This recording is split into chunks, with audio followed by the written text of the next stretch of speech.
Hello, beautiful people! The Peach Cobbler here with everything that you need to know about the Milk Cup 2025. Gonna Need Milk is going even bigger with a prize pool of $300,000, the largest for any women's Fortnite event in the US. There are 3 different series where teams can qualify for the LAN Championship. Each series will have an open qualifier and a main event. Open qualifiers and main events each have a slightly different format. For open qualifiers, teams have 3 hours to play a maximum of 10 games, and only your best 4 games will count toward your final score. There are no set lobbies in the open qualifiers, so once a team gets eliminated, they can immediately requeue, and the next game will launch once the lobby is full. The top 50 teams from each qualifier move on. The main event is 6 games, with all games counting toward your team's score. For the Series 1 and 2 main events, the top 15 teams instantly advance to the LAN Championship. For Series 3, the top 20 do. Each main event has a $30,000 prize pool split among the top 25 teams. And yes, you can compete in all 3 series, even if you've already advanced to the LAN. So go get your bag, and maybe even more than once, and get that spot to LAN. Speaking of LAN, the format is going to be 6 straight games in a row, just like the main events. The teams will be getting a piece of a $300,000 prize pool. As for where the LAN will be held this year, well, you're just gonna have to wait and see. Follow Gonna Need Milk on X and get all the Milk Cup updates. See you out there, duos.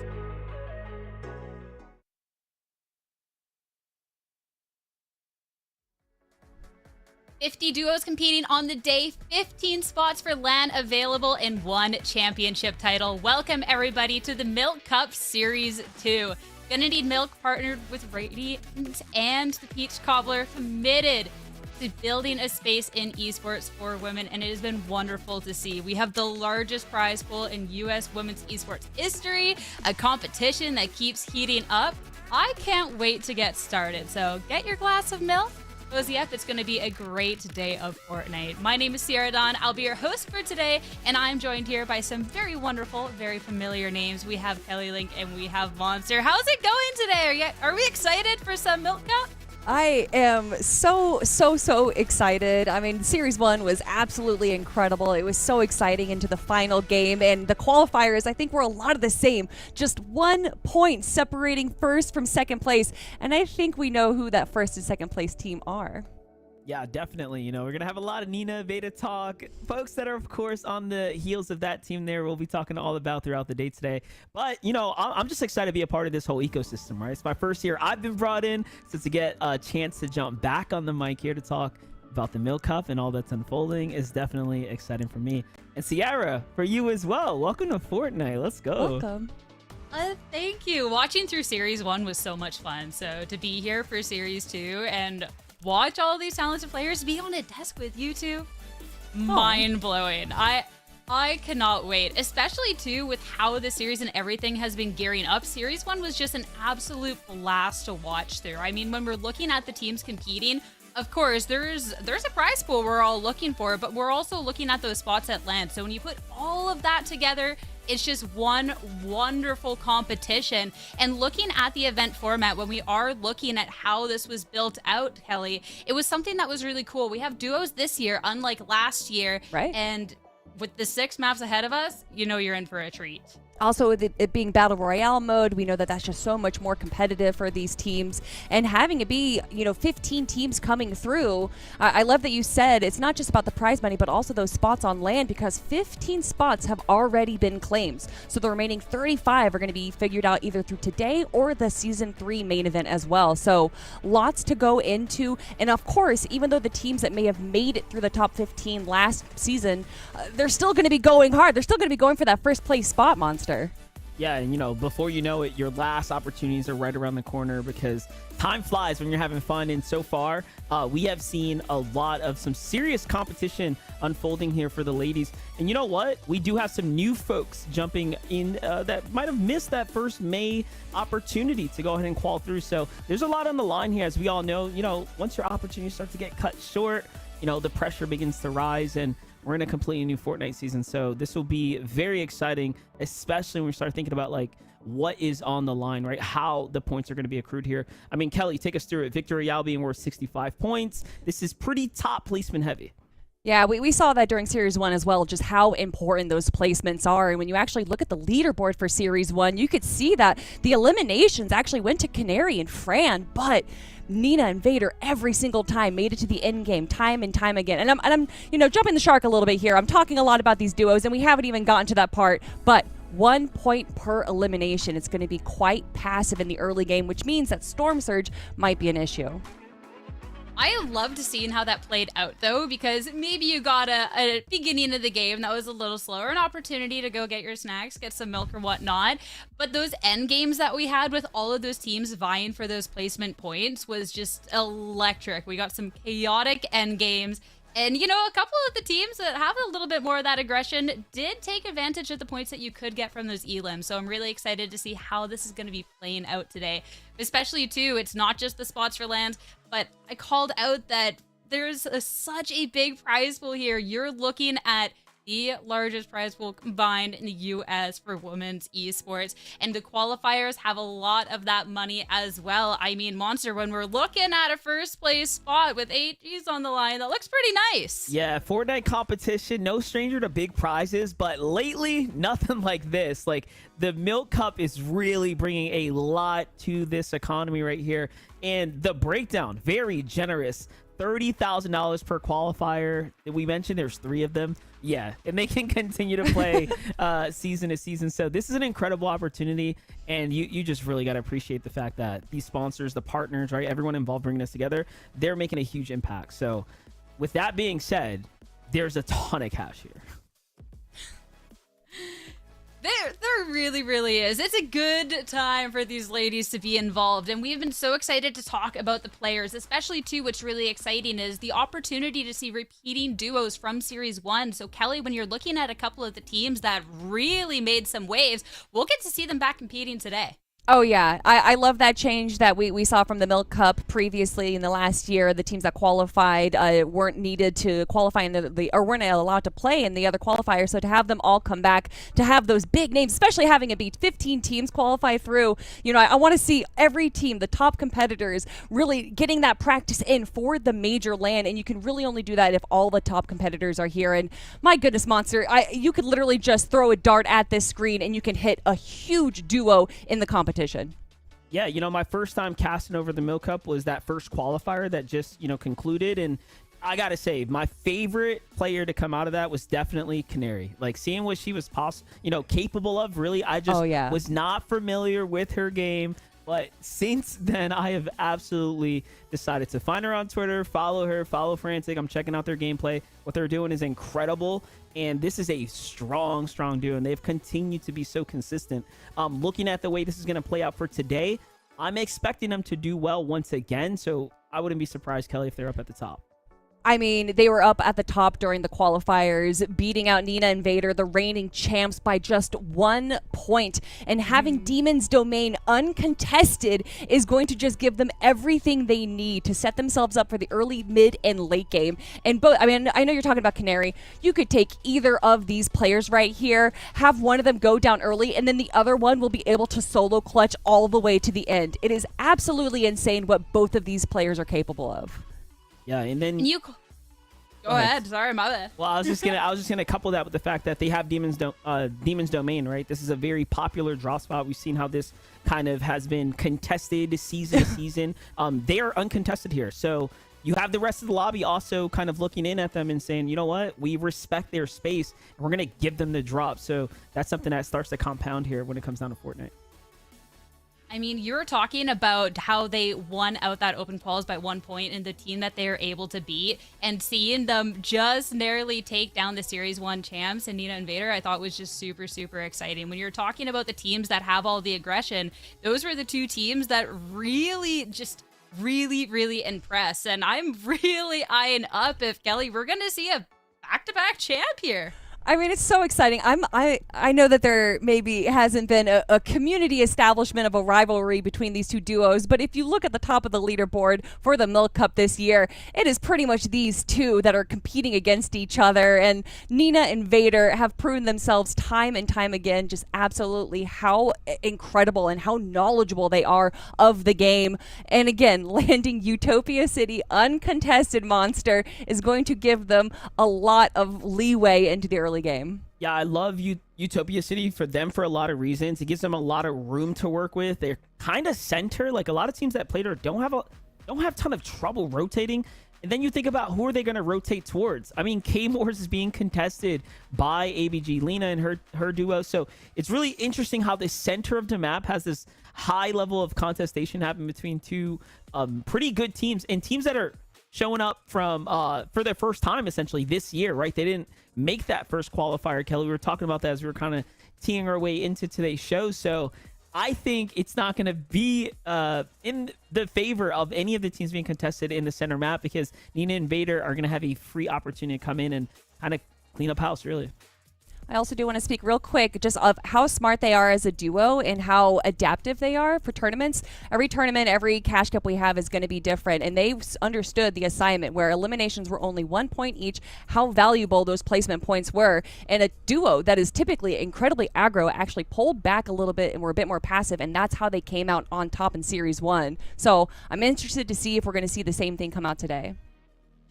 And we got a couple more teams that we got to talk about that we're really expecting to make a splash out here. Let's roll through these because we have a game that we got to start getting to. But Monster, we'd be remiss if we weren't mentioning just a couple more of those talented ladies that are vying for a top spot today. Yeah, I mean, we have Yanni and Rin here, of course, you know, kind of showing out. Again, there's going to be a lot of folks getting their first chances at high-level competition. And this is not, you know, discounting the fact that everyone's putting in practice week to week, right? It's not just, oh, here comes the Milk Cup, let's just show up. No, we've seen them scrim and kind of develop their own community too, which is pretty awesome to watch play out. I am a little nervous for this duo, and I'm so glad that we brought up Kitsu and Panda because these two teams are going to be going up against each other and contesting each other at Canyon Crossing. So obviously, there's only so many spots that you can have when it goes into the LAN setting, and by contesting each other and being two pretty notable teams, you're wondering, you know, are they just going to kind of cannibalize themselves and prevent the opportunity for them to make it into that top 15 spot? But also, we have to remember a lot of teams that qualified through Series 1 are going to be competing today. So it might not just be the top 15 we're looking at, but maybe even the top 20, maybe even the top 25, depending on how things go. Yeah, that is a great point. And it'll be really interesting to see how that shakes up down the line. That's a conversation to really dive into after a couple maps in, after we get to see who the front runners are. But one more player spotlight that we need to get to before we start getting into this. Thea and Yaz here, Monster, especially too. I know there's a little chat in the Discord about why we should be keeping an eye on them. And also that puppy is so cute. Oh my goodness. Gotta love the puppies making their features here on the show, of course. Yeah, take a look at this drop map right here. All the red, all this contestation happening here. These are fights taking their way from, again, scrim sessions now onto the main stage here. And we talk about $30,000 on the line. This is not just a qual opportunity. This is a tournament by itself. It has two strong legs to stand on. Take a look at that southwest area, though, Kelly. That's where my focus is at. There are so many teams down here contesting one another. It's going to be very, very crazy. Yeah, Fran and Canary as well as like CC Nugget are going to have a great opportunity to get those Storm Surge tags when all of the aggro is happening in that southwest corner, like you said right there. But I do really want to rotate back onto Daya and Yasmin as a duo. They are, one, landing Supernova Academy uncontested, and we've seen just how big that POI can be, especially uncontested. I also want to give a huge shout out to Daya. She got 4th place at the Pro-Am. She did such a good job. So I'd love to see just all of our girls being represented. We also had Moxie and Regs. There's so many more. Somerset, who big shout out to Somerset for doing the viewing party for the qualifiers. I had so much fun watching it. And one thing that I watched during those open qualifiers with Somerset was just how disgusting Yasmin is with the rifle. I swear I thought I was watching Thomas HD for a second. The beams that she can get non-ADS from far away was blowing my mind. And then of course Daya, such an incredible player too. I think that this duo could easily walk away top 3 also potentially in that first place spot. Yeah, and you know what? Let's talk about that experience you get from a LAN event. Daya was playing alongside Seti. I had the pleasure of, doing some art. You guys might have seen the crazy graffiti that was out there. So I did get to meet Daya for the first time too at that main event. Very, very important LAN experience comes out of these types of opportunities. So I do think that could be a confidence boost as you start leaning your way back into qualifier, because this is the first time she's going to get, I think, a chance at more major opportunities like this, another very serious setting. So coming off of that, I wonder if the momentum is going to be in her sails this time. There is so many great storylines going into today. Incredible prize pool, the spots for LAN, a championship title. I think it's about time to get started. So make sure to raise that milk glass high. Let's get started. The Milk Cup Series 2 starts now.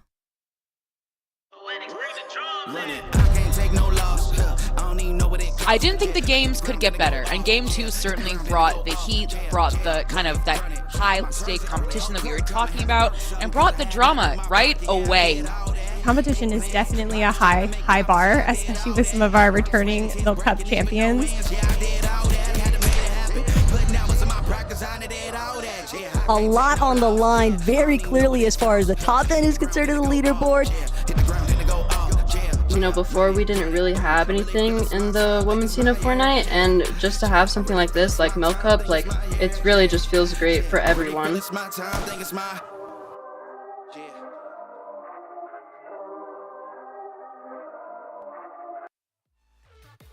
A lot is going down from that top end of the leaderboard, Jacob, but I'm really excited to see what actually takes place here in round 2 of the Milk Cup. And LAN is what everybody obviously has in their scope here, Jacob. But of course, anything could go down.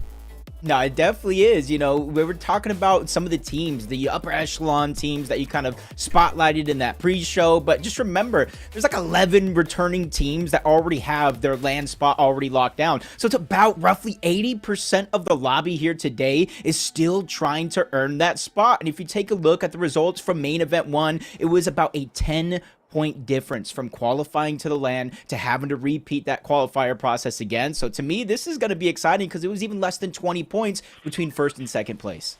And with these margins just being cut so slim, I think that really presents a lot of opportunity for an underdog team or even one of these dark horse teams that the desk kind of grazed over to potentially show up big here. And that's really what we're after. But this southwest section of the map, MDF highlighted it, and for good reason, because Inspire and K, they're going to have their work cut out for them, making it out of this corner here of Shogun's Solitude with so much traffic surrounding you, Jacob. It seems like a nightmare.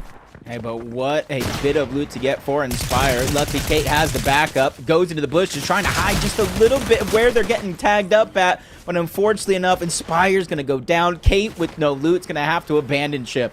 She has absolutely nothing to her name, and unfortunately just going to take a tumble on out of Shogun's Solitude down the hill. Hopefully we'll be able to recuperate some semblance of a match here, but it's going to take so much time. This is such a hiccup in the early game plan. Yeah, the only thing, I'm a glass of half milk, half full type of guy, Taco. So, I'm looking at it right now. They do have that Spire boss over at Shogun Solitude, so they have to make that decision right here, right now. Do I go and chase that solo, get the extra point, because it is only 1 point per elimination, or do I go and stick to my normal game plan? Especially if Kate is going to get Inspired's reboot card back, you kind of got to go right back to the scene of the crime. But the switch up of the elimination points and what they're going to be, amounting towards, that's definitely enough for some of these ladies to potentially be more wary about actually just directly keying someone, right? You don't want to go for an aggressive play and then find yourself just only getting 1 or 2 points out of it and losing a lot of placement along the way. So for most of these ladies, you can expect that it's going to be mostly scenic views here at the start, Jacob. Yeah, you kind of don't want to risk it all too early. Maybe in some of these contested drops, they might get a little bit more antsy and risky as the day goes on, especially after game 3, the dust settles. You kind of see where everything's at and how you have to perform to close out the rest of the day, because you can kind of pick and choose. You see, you know, a team like Frantic and Canary, for example, if they're on top of you on the leaderboard, you know that spot is going to kind of roll down because they're already qualified, so you can kind of formulate a game plan as it does go on. So I do like this decision from both of these teams on this side of the map to kind of disengage, play it a little bit more slow, start to build that confidence and that momentum, so that way when the games go to the end, closer end of the day, you have more to do. Yeah, action's definitely heating up here, though, at Canyon Crossing. Panda and Natalie, they've been showing strong throughout the Milk Academy scrims, but now it's time to put that practice into action for the real deal here. Panda is still scrambling around, trying to connect a shot onto Yanni, and she will finally fall here. Rin left alone to try and salvage this first lobby, but Natalie, Panda, they have the full upper hand here, Jacob. It might only be 1 point per elimination, but they want to make sure that they stake out and claim Canyons Crossing from the beginning. Yeah, backup is truly up against the wall, especially since Panda did find a big pot as well. So you know they're relatively healed up in the situation in 2v1. Rin is trying to run away, but you know as well as I do, those audio visuals, a big giveaway. They know exactly what direction she is trying to escape into, but may not know exactly where she's at. So this could be a good opportunity for a sort of lurk play from Rin if they continue to close the distance, but I don't look like that's going to be the case. They don't want to take the risk. They're just going to continue to loot up now that they won the spot. I'm just checking in now with Maddie and Sophie Ann over by Lone Wolf Lair. A little bit further north than where some of that South Place early contest is actually taking place, but Maddie and Sophie Ann, they don't seem like they've managed to find as many surge tags as they would have probably been hoping for. Gonna start heading back up the elevation, maybe utilize some of the natural hills surrounding Lone Wolf to get a better view into the distance, maybe find a stray tag or two or more. Obviously, more is always better when it comes to your surge. But for Maddie and Sophie Ann, definitely a lot of expectations, I think, for a strong performance out of these ladies. And that's going to play a big part because, Jacob, we are looking for a top 15 here. But when your top 15 potentially consists of teams that have already qualified to that LAN, it might not be, you know, you might miss a little bit of the prize pool money, but that could extend some slots for some of these other ladies. Yeah, and you kind of consider, you know, depending on if their spot is contested or not, you know, if they have their land spot, you know, they almost have nothing to lose other than kind of condition the teams around them. Like, this is our spot. Don't even come near it. And kind of Impera and Psycho kind of doing the same thing over towards Outlaws Oasis, who was relatively, I believe, uncontested in main event 1. They just were unable to kind of really pull it together to get one of those qualifier spots. But I think this time around, with most of the contested fights centered on the south part of where they're actually at, they have a little bit more freedom, a little bit more flexibility to kind of do exactly what they want to do and start to build that momentum into the game, start to loot up, get their materials, their resources. And what's most important, Taco, is that priority positioning on the map. I'm also just trying to see a clip from Emperor and Psycho. Look, Emperor's been throwing on so many scrims for the ladies to get practice.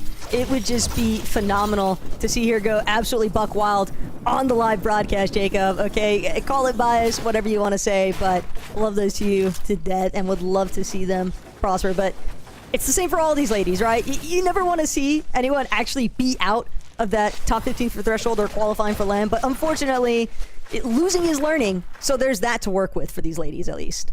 It definitely is. I know I was kind of talking with my stream yesterday about who's the top 5, who's going to win, and then you showed me the drop map. I'm like, wait a minute. I might have had it all confused, but they get that bush play, a good amount of damage there to kind of start it off, but not enough to really build the confidence for that green light. If they would have maybe cracked the shields, maybe got them down to just HP, they kind of pushed over with those dashes, closed the gap, but since they weren't able to land a bunch of damage, Taco, you know as well as I do, with that zone pulling so far to the southeast portion of the map, they have to make that conscientious decision to rotate now and worry about surge later if it becomes a problem. I respect the warning shot, but these are not warning shots being sent to Ada, Bread, and Jules. Absolutely barreling down, chopping her out, trying to ensure that she doesn't get any sort of an advantage. And sure enough, Ada, in a little bit of a panic, will take a tumble off of these builds. Bread and Jules more than happy to collect the leftover body loot.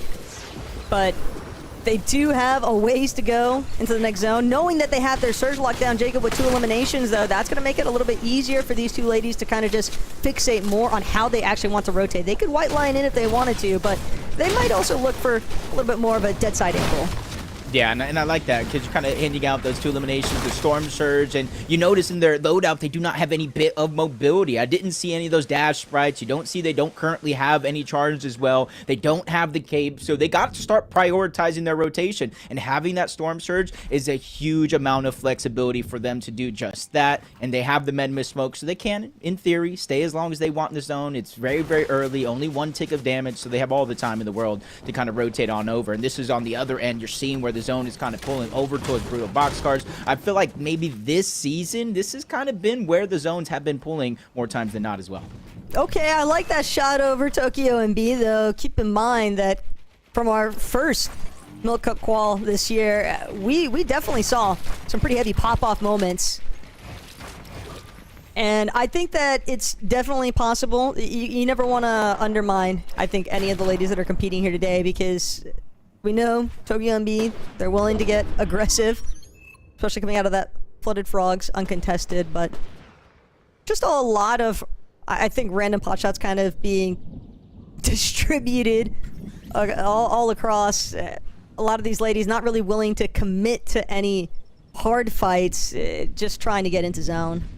And what I feel like that does with Storm Surge is it kind of makes it relatively even for the most part. Instead of having one team, one player just running around, kind of W keying the lobby, getting a bunch of eliminations, which kind of stretches it out, it kind of seems like it's going to be relatively close. So for the teams that were able to rotate early, get that priority positioning, even if they haven't accumulated the Storm Surge yet, they're in the best positions to not really have to worry about it. And you see Kells, Lily taking their time. They do have a geyser right next to them, different rotations inside of their loadout as well if they so choose, and not too many teams nearby. So they have a lot of flexibility here, even though they're not currently in the zone yet.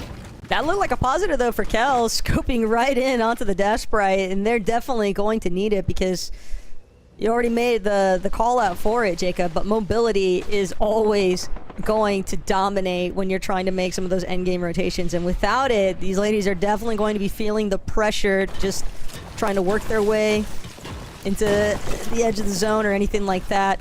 But Outpost Enclave really starting to turn up with a little bit more company than what Danzy was hoping for. Yeah, just seeing, I think with the zone pulling over in this favor, kind of a little bit of priority, especially the ones that were over here since the beginning, and a fight is breaking down just to the north of them, so they know they really don't have to worry about too much. If they're after any bit of loot, if they're going ahead and need some Storm Surge, they can kind of creep, take their time, third party this if they so choose. They definitely have a ton of options to kind of do what they want. As we tune into Dolo and Liz, this fight is going to slow down just a little bit, and that kind of goes back to what you said, that risk-reward scenario this early on in the game. Because you know that most of these ladies, they're not going to be, you know, rolling over each other to try and secure those 1 or 2 points per eliminations, but claiming space is always going to be a huge factor for setting yourself up for success later on. And what Liz and Dolo have done, they've got a little bit of an empire taking place there. The Outpost Enclave, Jacob. Some teams rotating through, probably going to need to be much more wary with the directions that they approach. And Leah immediately being reminded that nowhere is safe on the map, especially not from those teams that are boxed up on the mountains range, just fully utilizing that height to their advantage. And not only that, the kind of natural terrain here that Aoife and Laia are using, that mountain towards their left, kind of rid that line of sight for the team that you were talking about, as a whole nother one jumps on top. Luckily, they already have dashes charged up, ready to go, repositions on the other side of that river. And you can kind of see in the minimap 4 or 5 teams stacked up on this side. The zone's moving in. That Solo that just had a sliver of HP has no choice but to make a mad dash to different ground. Hopefully get in a different position. As you see, the superhero grade upgrade come in. That's going to be a rank up, and it's going to help because already, Taco, you see the shield going up. Yeah, this is tough. Mar already being eliminated. Anytime you're left as like a solo in this kind of scenario, I think Nisby knows her only option is to play hide and seek. You really can't afford to extend yourself. You got to just wait and play from that back of zone. But Lifa and Leah, they are seemingly determined to kind of break down a little bit these walls here, and they're going to find a couple of tenants. And Lifa just immediately disengaging. Not really a heavy commitment just yet from the team that was sitting inside the gas station. If Fortnite was a movie, that would be one of the jump scare scenes right there. Didn't really expect it. You can kind of see Lifa kind of going up, exactly what you were saying, farming up, needing the material, a huge lack of hard mats, brick, and metal. That's one of the places you can start to get them from the metal walls, the brick walls. And so, but luckily for Niswi on the other side, they scared him away. A whole third party there. You're not going to enter in that building, and this is literally the best case scenario if she does have that reboot card, because there's a reboot van nearby and the zone pulling every player away. So I'm kind of hoping and praying, knocking on wood, that this is an opportunity to get your duo back into the game, because we know in a competition like this, there's a huge strength in numbers, and you don't want to fall short this early. The problem, though, is that Lifa and Leah, they're just not going far enough. And Niswe still delaying, actually jumping onto that reboot opportunity. But the audio cue, too, Jacob, that could pose its own slew of issues. But I'm assuming that Niswe, it's just one problem at a time, right? You got to put one foot in front of the other and just hope for the best in some circumstances. Silver and Val, though, making good use. Just barely getting in to this edge of zone, and it looks like they've got a good amount of space between them and everybody else.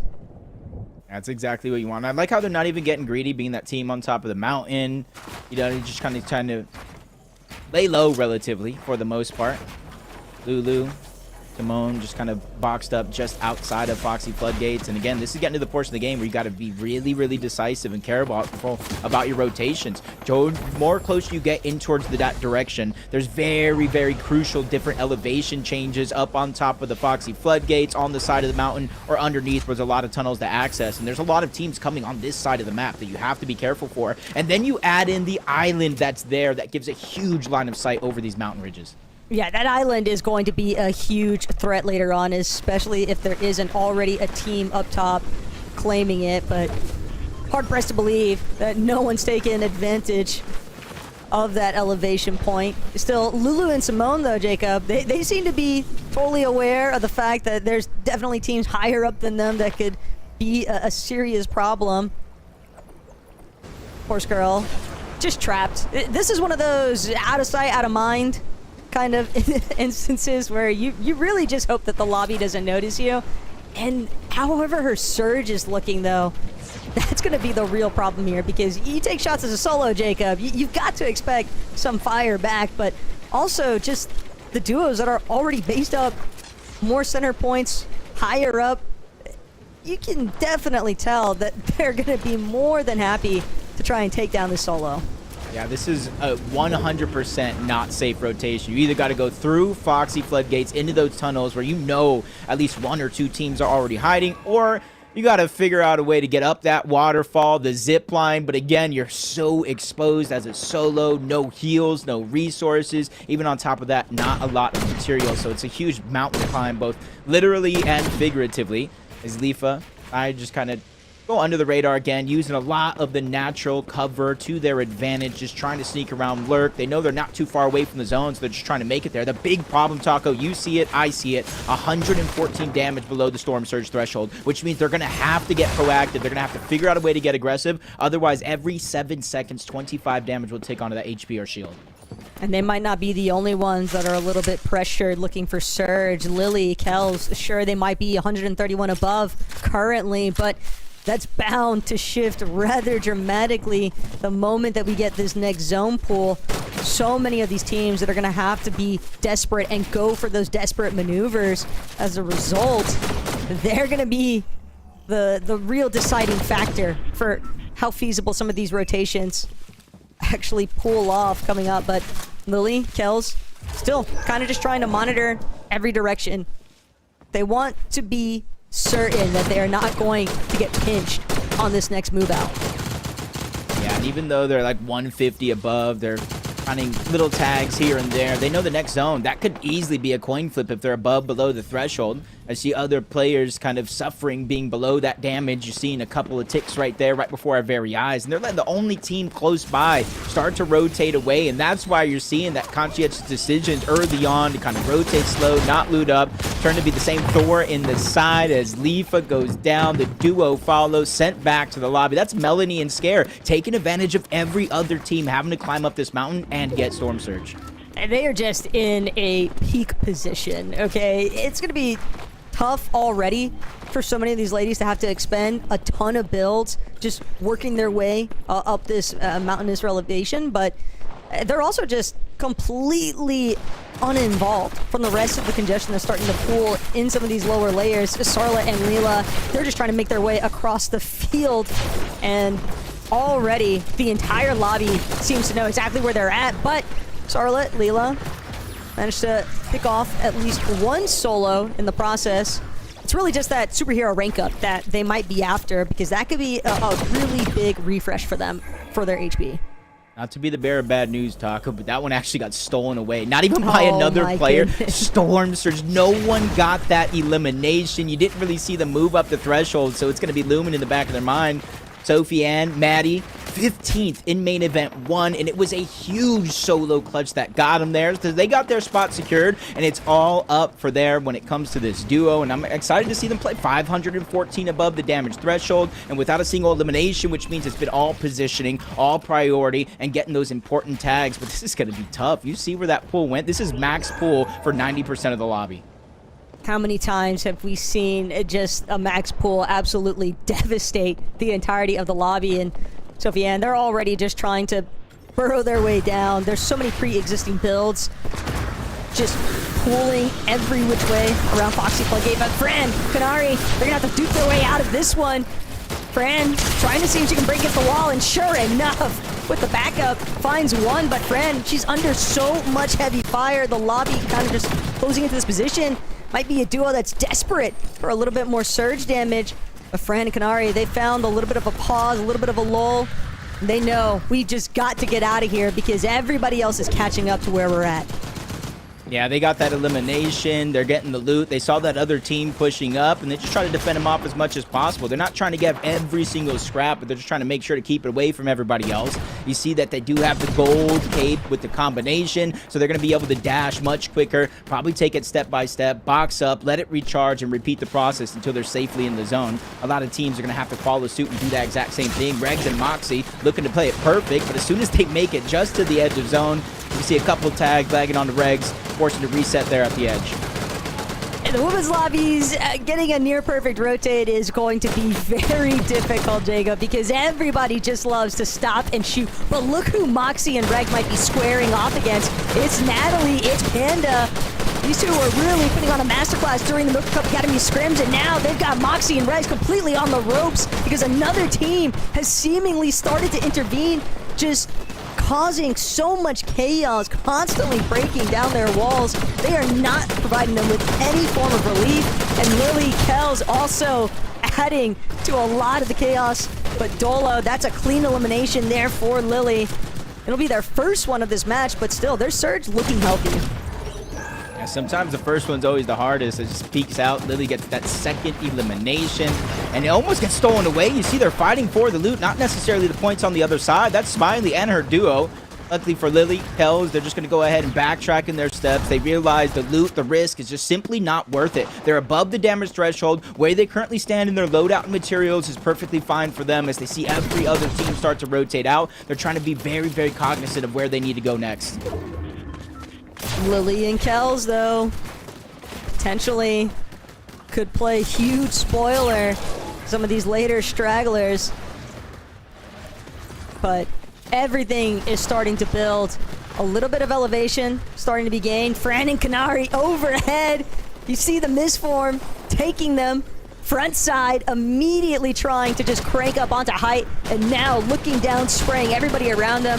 Smiley and Sophia, they're just trying to make the best of their current situation. Might be a little bit smothered here if they're not careful, but Fran, Kanari, they just want to keep it rolling. They don't want to waste any time. It's all about the frontside height take. Yeah, perfect way to go as well, because they weren't even in zone on that high ground. They got contested and they immediately abandoned it to go to the front side of the zone. They're not necessarily worried about high. 8 zone might be too early in this meta with the cape, the misform, being able to go for high ground at a moment's notice, especially when it's staring right down at you. Some of those shots scraping in, just scratching the shields of Canary just a little bit, but not really breaking the confidence down at all. But they're going to have to take out Robin and Neutral if they want this height for themselves. And Canary, she just doesn't miss. That Mythic DMR, definitely a problem in her hands. An unfortunate way to go, though.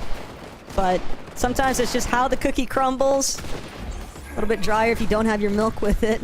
But friend, Canary, they just keep it moving, Jacob. They haven't skipped a beat. Yeah, and they've been keeping their eye on the high ground almost the entirety of the past couple of zones. And now that they realize their biggest contestation for that high ground is gone and out of their way, they solidified it themselves, and now they're looking back. Maddie was taking the full force, but they realized they got to also look at the front side of the zone and look at their materials. They have more than enough to continue to hold on, and they built so high, they should be able to see any team coming if they look to challenge.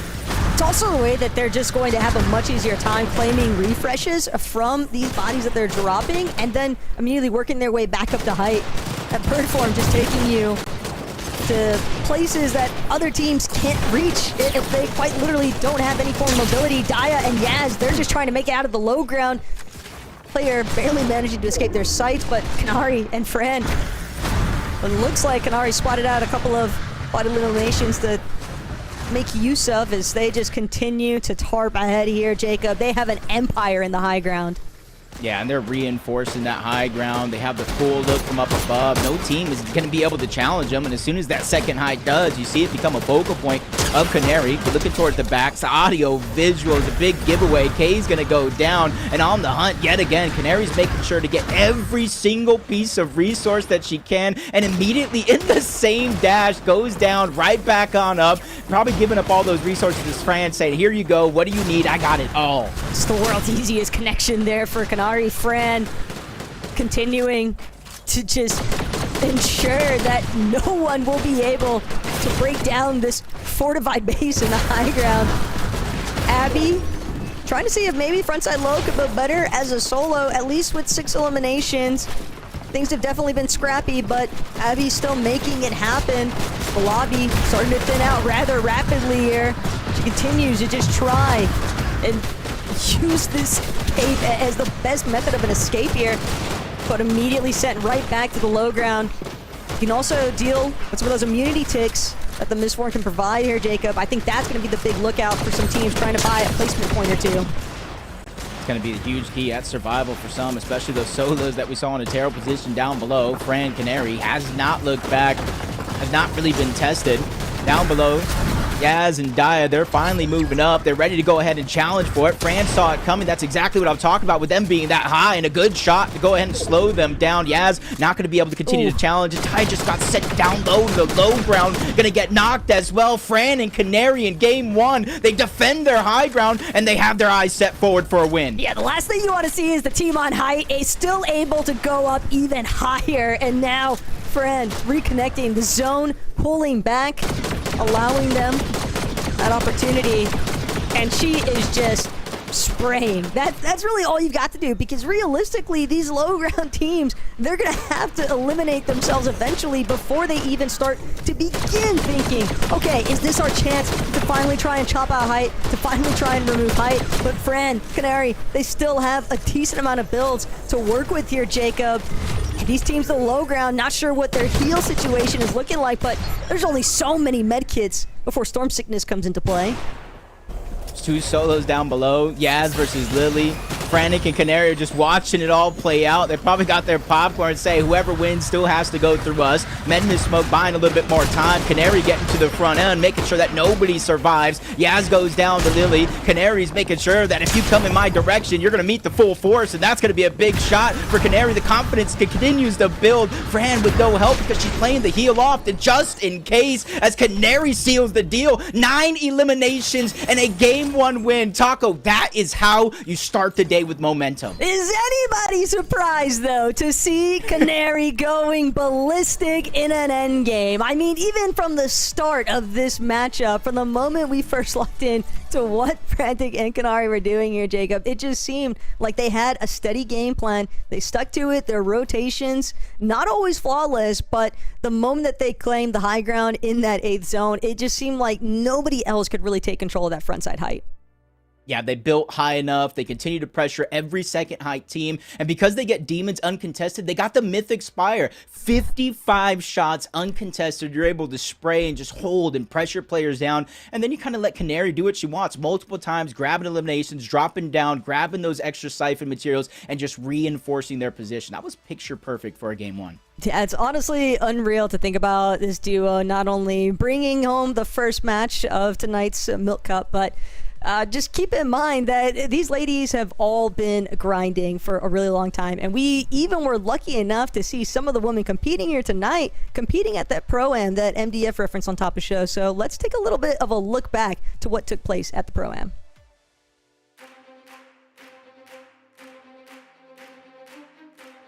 What does it mean to see a lot of the Milk Cup players here on LAN?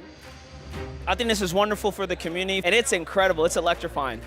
Well, they're not just playing, they're actually kind of doing well.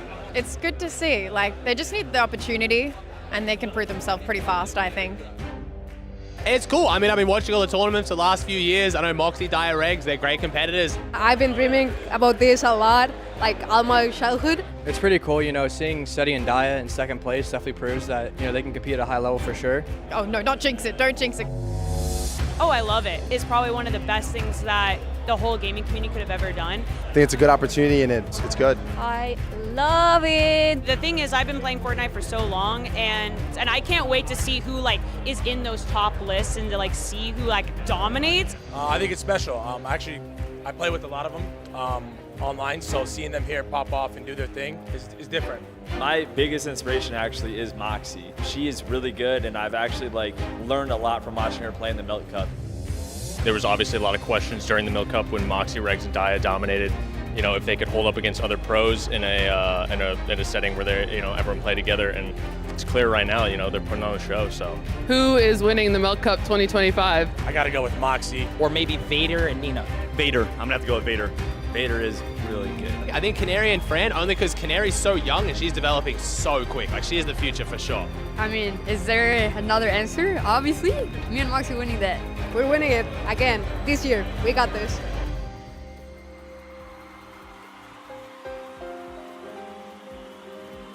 Just play anything, literally, and if you don't do good, don't even be sad.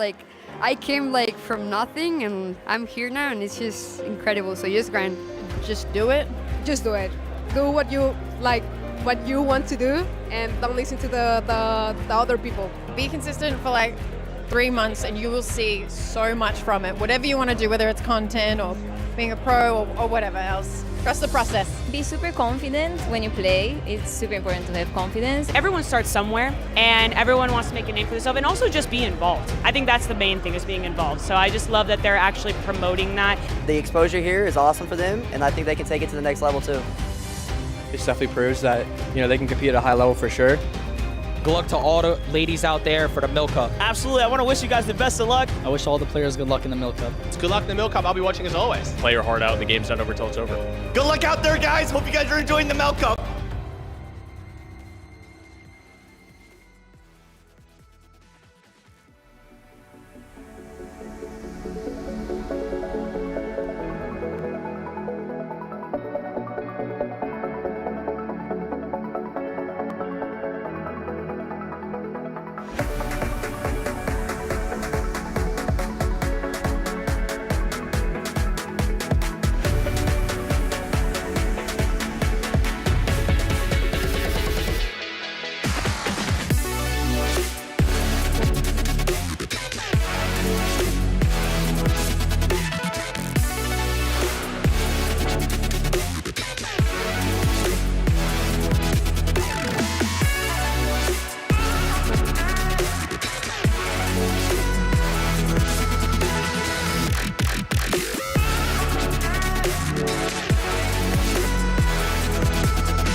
be a high level of competition heading into Series 2 of the Milk Cup, and Game 1 is going to deliver nothing less than that. What a great first game to be kicking this off. And there are some players that we highlighted going into this to really make an impact, and it's going to be none other than Canary Fran to get that victory royale. I mean, Kelly, what a statement to kick this off. And I'm going to go from my statement to Aussie Antic's statement during that incredible video that we just watched at Pro-Am, where he called out Canary, saying, you know, she's already so good and she's so young, so she has so much more to grow. And we can already see just in the last few months from Series 1 how much she has grown as a competitor. Her and Fran just controlled that high ground the entire end game. Yeah, definitely. Excellent job for Frantic as well. Just really being that great support player. Saw her kind of doubling back, keeping the tarps nice and clean. Take a look at the highlights, though, coming out of that game. We had a little bit of an interesting end game where it was a battle for height. Daya coming up out of nowhere. But here on your screen, Lily, Kells putting in work, catching their damage. And, man, talk about a big surge game as well. The threshold's really kind of picking up here, Kelly. Not something I expected, but again, when it's this much placement points down the line, silly me. I love this play, Canary and Fran chopping out high ground right there. They have the mats. They know that they can go for that height steal. And then we were talking about it, Daya and Yaz also trying to go for that height steal. They had a really good play for it where they kind of split up on birds to kind of pinch Canary and Fran, try and catch them out. But Canary and Fran were ready for it. Birds are an amazing item, but they do make a little bit of noise, so it's a little bit harder to steal height away from players when they do attempt that. Lily having a great solo clutch here to end things off in second place, but when you're going up against Fran and Canary, it's going to be really hard to be able to 1v2, but Lily there, actually, I missed that earlier on, a great elimination onto that third place team to get that second place clutch. Yeah, definitely was. And in the end, though, 9 eliminations for Canary and Frantics to kick this game off.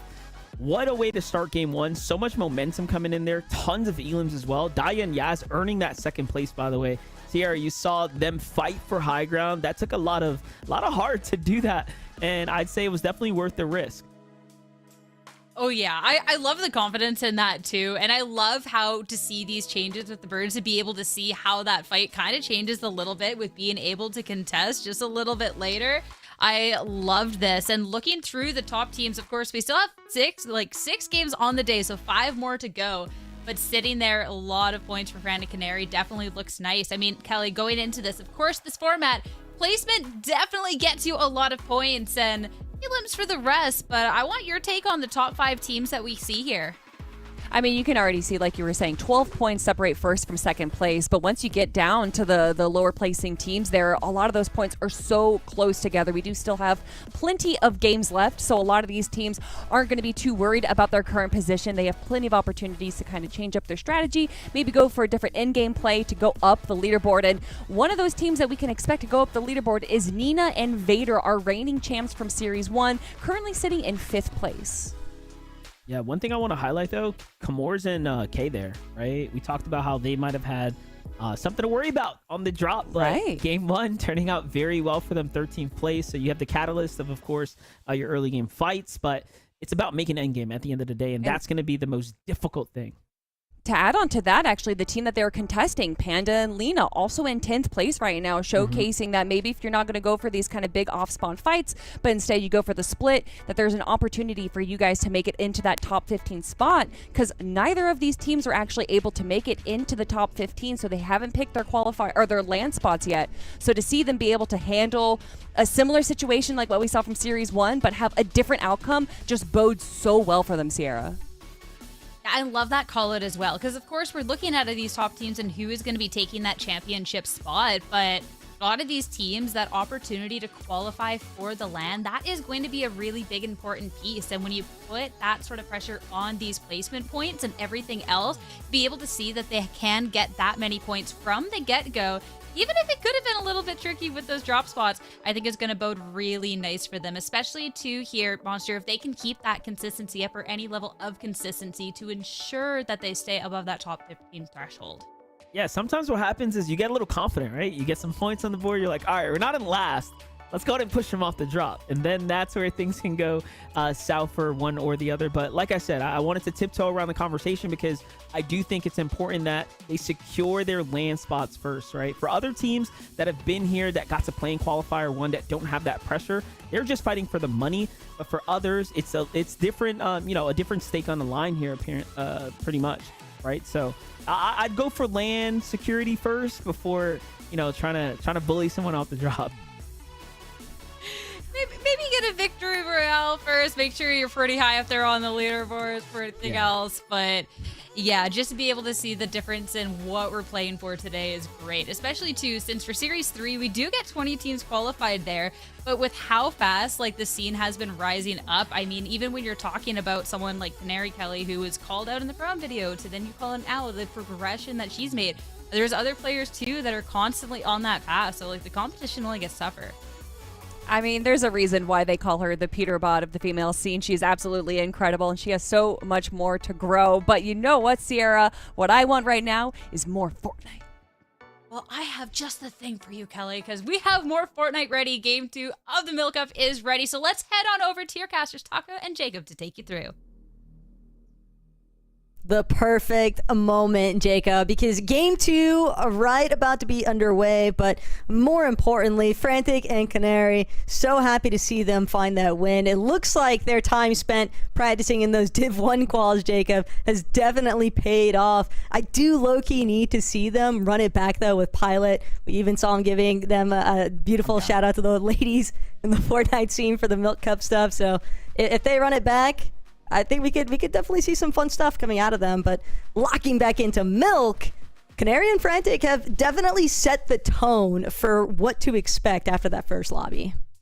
Yeah, set the tone, set the bar, set the pace. They set it all in that last game. And honestly, everybody keeps hyping up Canary. The biggest thing to come out of the Milk Cup, I feel like, in terms of notoriety. And that's why I like these opportunities, to be honest. You even have the Milk Academy that does go on. It's just a lot of flexibility and options and an opportunity to give these women a chance to kind of shine. And even if maybe not play for it all, because some women did not make it through this to the main stage, but at least they're getting that reps, the competitive reps, because I've always said, you have to at least try, and it's not failure unless you give up. As long as you're failing forward, you're learning, taking notes, VOD reviewing, progressing, it's all progress. And as long as you go around for Milk Cup 3, where 20 spots will be up for grabs, Taco, I could guarantee you some teams will be qualifying that they may not think about it now, but it's definitely possible. This is a great opportunity, really, for some of the newer ladies to the scene to just start building some of those competitive habits. You're getting that soft introduction, and if you like the experience from participating in the Milk Cup Open Quals to now playing in this final lobbies to try and get your qual spot for the LAN, I always love throwing out the reminder that the Milk Cup Academy could be just a great chance to compete, to basically keep compounding on those abilities, on that gameplay potential. And it's something that's always worth giving a second thought to. Just if you haven't participated in any of those scrims yet, but make sure you jump on in. It's absolutely nothing to join the Discord and get a little bit more of that comp experience, because I think for some of these ladies, nerves can definitely be a factor. But the more that you're involved in this kind of environment and surrounded by these other women who are also just trying to be uplifting with their competitive experience here, Jacob, I think that it's just all going to come back tenfold as a net positive experience. Yeah, and to me, that's the biggest thing in the world, especially having those positive experiences. Obviously, for Game 1, some teams may feel like they didn't have that positive experience. Maybe they didn't get as many eliminations as they wanted. Maybe they didn't get that placement that they wanted, because it's around the top 10, Taco. Top 10 is where you get half of the placement points available throughout each and every one of these games. So if you're able to at least make it that far pretty consistently, I think you got a pretty good shot of getting into that top 15, getting that LAN spot qualified. Yeah, or just hoping that one of the formerly successful competitor duos manages to help bump it down a placement or two, which it's a pretty easy expectation as we continue to spectate, and it would appear as though Lone Wolf Lair is a little bit lonely here for Hearst Girl. She's just doing what she can to kind of remain somewhat hidden from the rest of the lobby and scavenger loot, really. Yeah, and that's kind of one of those things. This is kind of like a little, I wouldn't even call it like a full POI. It's just north of Lone Wolf, south of Flooded, and it's contested. You know what I mean? So there's not a lot of loot to go around. So the little bit of chests that you are able to get, you really have to make sure that you make it worth it. Otherwise, you're going to have to rotate into a whole nother team. We know the western edge is pretty stacked. The eastern edge is pretty stacked. So then you got to start to think about maybe the south end where, you know, Maddie, Sophie Ann is at, and Pao and Evas.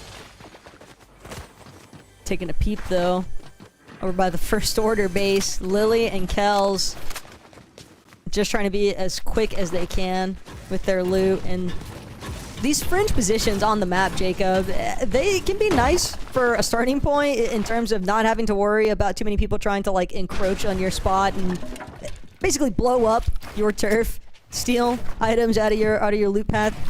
But when you're so far away from the rest of the action, it's definitely tough to try and work your way back into zone from teams that are more established in that center map point. That Shogun's fight rematch, I do believe both teams essentially lost their duos here, so it is going to be a 1v1. Kate is going to be on one side, and I'm trying to remember who it is. Actually, Lux Lori is going to be on the other side. That's who we're watching here, just kind of hunkered down. And you can kind of see the loadout here right on the reboot van, so you can almost play those mind games. We've seen it many times before in different competitions where you start that reboot, almost forces them to try to go ahead and push in. The Kate with no build, it's all or nothing. The 50-50, good shots being traded off back and forth, but without a shotgun, this is going to be tough for Kate. There just has to be commitment, though, from one of these ladies. Otherwise, they're both just going to wind up getting third-partied. In fact, I still wouldn't anticipate that they don't get third-partied in the process here, but right now, Kate just trying to see if she can find that final shot onto Lori, but to no avail. That's going to be the end of it, is now Lori will bring back Gaze and Nicole, and always a great sensation. I'm sure that Nicole was probably popping off in the comms there for her duo. Kind of saw that on the outskirts, too, because that fight took so long, and then you hear the audio from that reboot. Bread and Jules, I saw them starting to rotate in, probably trying to third party or maybe even clean up if they do get there fast enough. And you're kind of seeing the implications of those contested early games fight. Even if you do win them, it doesn't exactly mean you're safe and ready to go. A little bit of hiding taking place here, and you called it, Jacob. Bread and Jules, they wanted their own piece of the pie here. Jules would be the one to find Lori, but Lori not going down without a fight. Takes a good chunk of HP there from Jules. It's like her parting gift. But Bread and Jules, one elimination apiece. These ladies are looking awfully set for finally departing out of Shogun Solitude. And keep in mind, they rotated south for that specifically, Jacob. They just wanted the leftovers. And because of those eliminations, they were able to rank up, open that chest. So perfect timing there. Jelly's going to be by herself. 1v2 situation ends up separating into a 1v1, but the spray comes in from down below, and all that damage goes out the window. CC and Bells able to get that elimination. Not just that one, but the second one as well. And this was kind of like even Monster and Kelly and Sierra were kind of talking about it and breaking it down. The whole southwestern part of the map. 3 contested fights back to back to back. They're all finishing in quick unison though. What I'm really liking that I'm seeing here is that so many of these early pickoffs that we're witnessing, Jacob, it's coming from these ladies that are playing hip to hip. They're not taking any unnecessary risk. At least if you're going to go for that single point elimination to get your surge locked in, don't overthink it. Like, just commit to the fight with both of you at the same time. There's really only so much that a solo can do from that point on, as Sophie Ann and Maddie relatively quiet game 1, but they managed to get what they were after. Right now, Weezeronka, she's just hoping that she can try and escape here with Eternity. Maybe even look to put Cat on the back foot here, as Cat will choose to disengage. Only momentarily, though. Weezer, it's only a 1-tick for the time being, but when you don't have any whites, she's got to reunite with her duo if she needs a medkit from Eternity. Yeah, it's got to happen quick, because as a moment ago, they were both kind of 1 shot away from going down, getting knocked, things changing up. Weezer's just kind of disengaging by herself, saying, hey, you're the one who has the med kits. I don't have any HP. I cannot continue to stay in this position. I think for now that might have been a good choice to make, because you do see a med kit being found right in front, so she could kind of stay on the edge. But eventually Eternity is going to have to figure out a way to catch up and reunite with that much distance between the two. Luckily for Eternity, almost seems like Weezer leaving might have actually drawn the attention of Cat and Spinor. And I do like the fact that Cat Attacks was willing to try and get a little bit aggressive there, try and see if she could lock down some Surge. But if it doesn't pan out, don't overcommit. Don't really need to leave yourself in an awkward position for another team to then third party. One of those rare fights for the top of the island. Saw that DMR being carried by Canary deep into the end game. And now you're seeing a few teams actually contest for it up on top. Not just Moxie and Regs, but Smiley's there as well. So they just don't want to let that free loot go to just somebody else, because it does drop a Chug, the Medallion, and the Mythic Weapon. Smiley's a pretty strong fragger, too, so this is something that Moxie and Regs can already tell with the way that they've kind of created a little bit of a barrier between themselves and Smiley and Sophia. They don't want to forfeit the high ground by any means, but they also don't necessarily feel comfortable with just immediately trying to tackle where Smiley and Sophia are at, just trying to slowly pick away at their walls, see if maybe there's any openings that Smiley or Sophia are going to opt for to try and get some additional surge tags. But Moxie, Regs, they do defend the island. I think they lost the loot, though. They just went and just stole the loot and left and say, you guys can have the island. We got what we came for. But big shots right there. Almost going to be able to connect with the down. Unfortunately, going to be able to get around the side of the mountain. Neutral does have one player left, slowly trying to rotate away. That is Ama. Luckily for her, she does have that cape, able to transform into the mist and create some distance while saving some of that HP, but both of them relatively low. One good chunk of damage being sprayed out will cause them to get knocked. Luckily, though, the other side of that coin, Taco, is they're just right there at the edge of zone, and they can kind of farm up and reloot up Utopia. And this is a big moment, too, for Neutral and Robin, because they had just missed out, Jacob, in Qual 1 by 10 points. They finished in 16th place, and everybody knows it was top 15 that locked in that spot for the Battle Bus for the Milk Cup LAN later on this year. But Neutral and Robin, if they were already that close, surely they were able to hit the drawing board and then revisit, see if they can have some more success here. Danzy and Rip. Oh no, it's Rip Ferrara. Just kind of scrambling currently in the low ground, coming out of Spiral Shoots. And this is, I'm not gonna call it a dire situation just yet, but it looks like Rip Ferrara, she just wants to bail out entirely. Zero interest in committing to that engagement. Yeah, it's kind of what you're saying, though, of the aggressive fights with these duos sticking together. This is how they're using that power and numbers to kind of disengage. They know they only have limited dashes, so they kind of use them together, making sure that they're close by before they go ahead and throw that dash right down once again. And they're just trying to make sure that they're relatively safe. They know they got a good distance to cover before they're actually in zone, and they kind of know and have that map awareness of how many teams should be rotating nearby as well. Loot was a little bit tough there, though, for Rip Ferrara and Sophia, so wouldn't be surprised to see them actually choose to get more active as the match progresses. But Emperor and Psycho, no idea of Lena or Panamint even realize what is hawking over them right now. Emperor was so patient, does find nice little 33 tag there onto Panda, but no shield break and no real reason to stick around either. Emperor and Psycho, they're just gonna fully peel off. Yeah, I do kind of like that decision. You know, landing at Outlaw's Oasis, I'm scratching my head for a moment. How'd they get there on that side of the map so fast? Just trying to be very, very proactive. They know the tendency of some of those zones is neutral. They're going to be able to get the elimination. At least one cleaned up on a Rip Rara. So you know, duo still out there running around. Sophia going towards the zone, though. That's going to be the biggest thing. Right now, just trying to save the HP, I'm pretty sure. Eventually, he's going to have to make that decision. Do I go back for the reboot card, or do I play the rest of this game out by myself? 41 teams are still left alive. That means in order to get any placement, you still need about 15 or so teams to go down. Yeah, and I like the way that we're watching Sep and Denzi essentially lock out some of these teams that are trying to just white line their way into zone.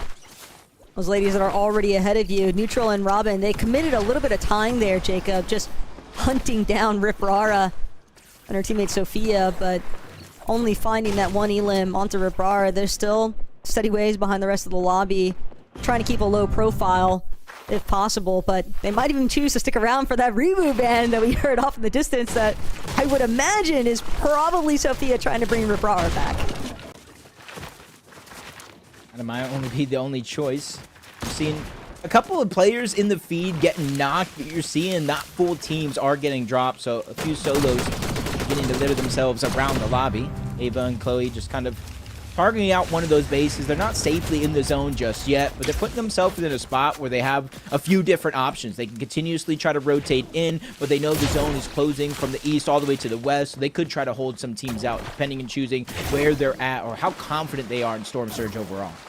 Still a couple charges left too in their dash sprite, and with that being the only form of movement available for Ava, her and Chloe probably just going to be content to box up and hope for a pick or two, just kind of rolling along their way. Brett and Jules, though, they've been scrappy since the start. Even in game one, we saw them getting pretty active in the feed, and now they want to see if they can keep that momentum rolling. Sakura Stadium, though, kind of a tough spot to fight your way out of. Fortunately for them, though, it doesn't seem as if they've drawn any attention of a third party, and it looks like Brett and Jules could potentially have the upper hand here. Rightfully so, depending on what they're at Storm Surge-wise on the other end. This would have been the perfect time to take an isolated fight just like this, but both of you might be above, kind of want to rotate in. You see it does continue to pull towards the western side. We could got a drastic turn where it goes to the east, a little bit of a kickback, but for now, I do think they're on the right track. 225 above Eves. I believe she got rebooted back into this same game. I thought I saw in the feed her going down earlier on, and even though you do get that second chance, nothing is guaranteed that she gets picked off again. It's just exactly what Denzi and Sep were hoping for here, and they want to keep the ball rolling. See if they can find the other half of that team. Pau, though, just going to jump right into the box, and that'll be the end of her life for Lobby 2.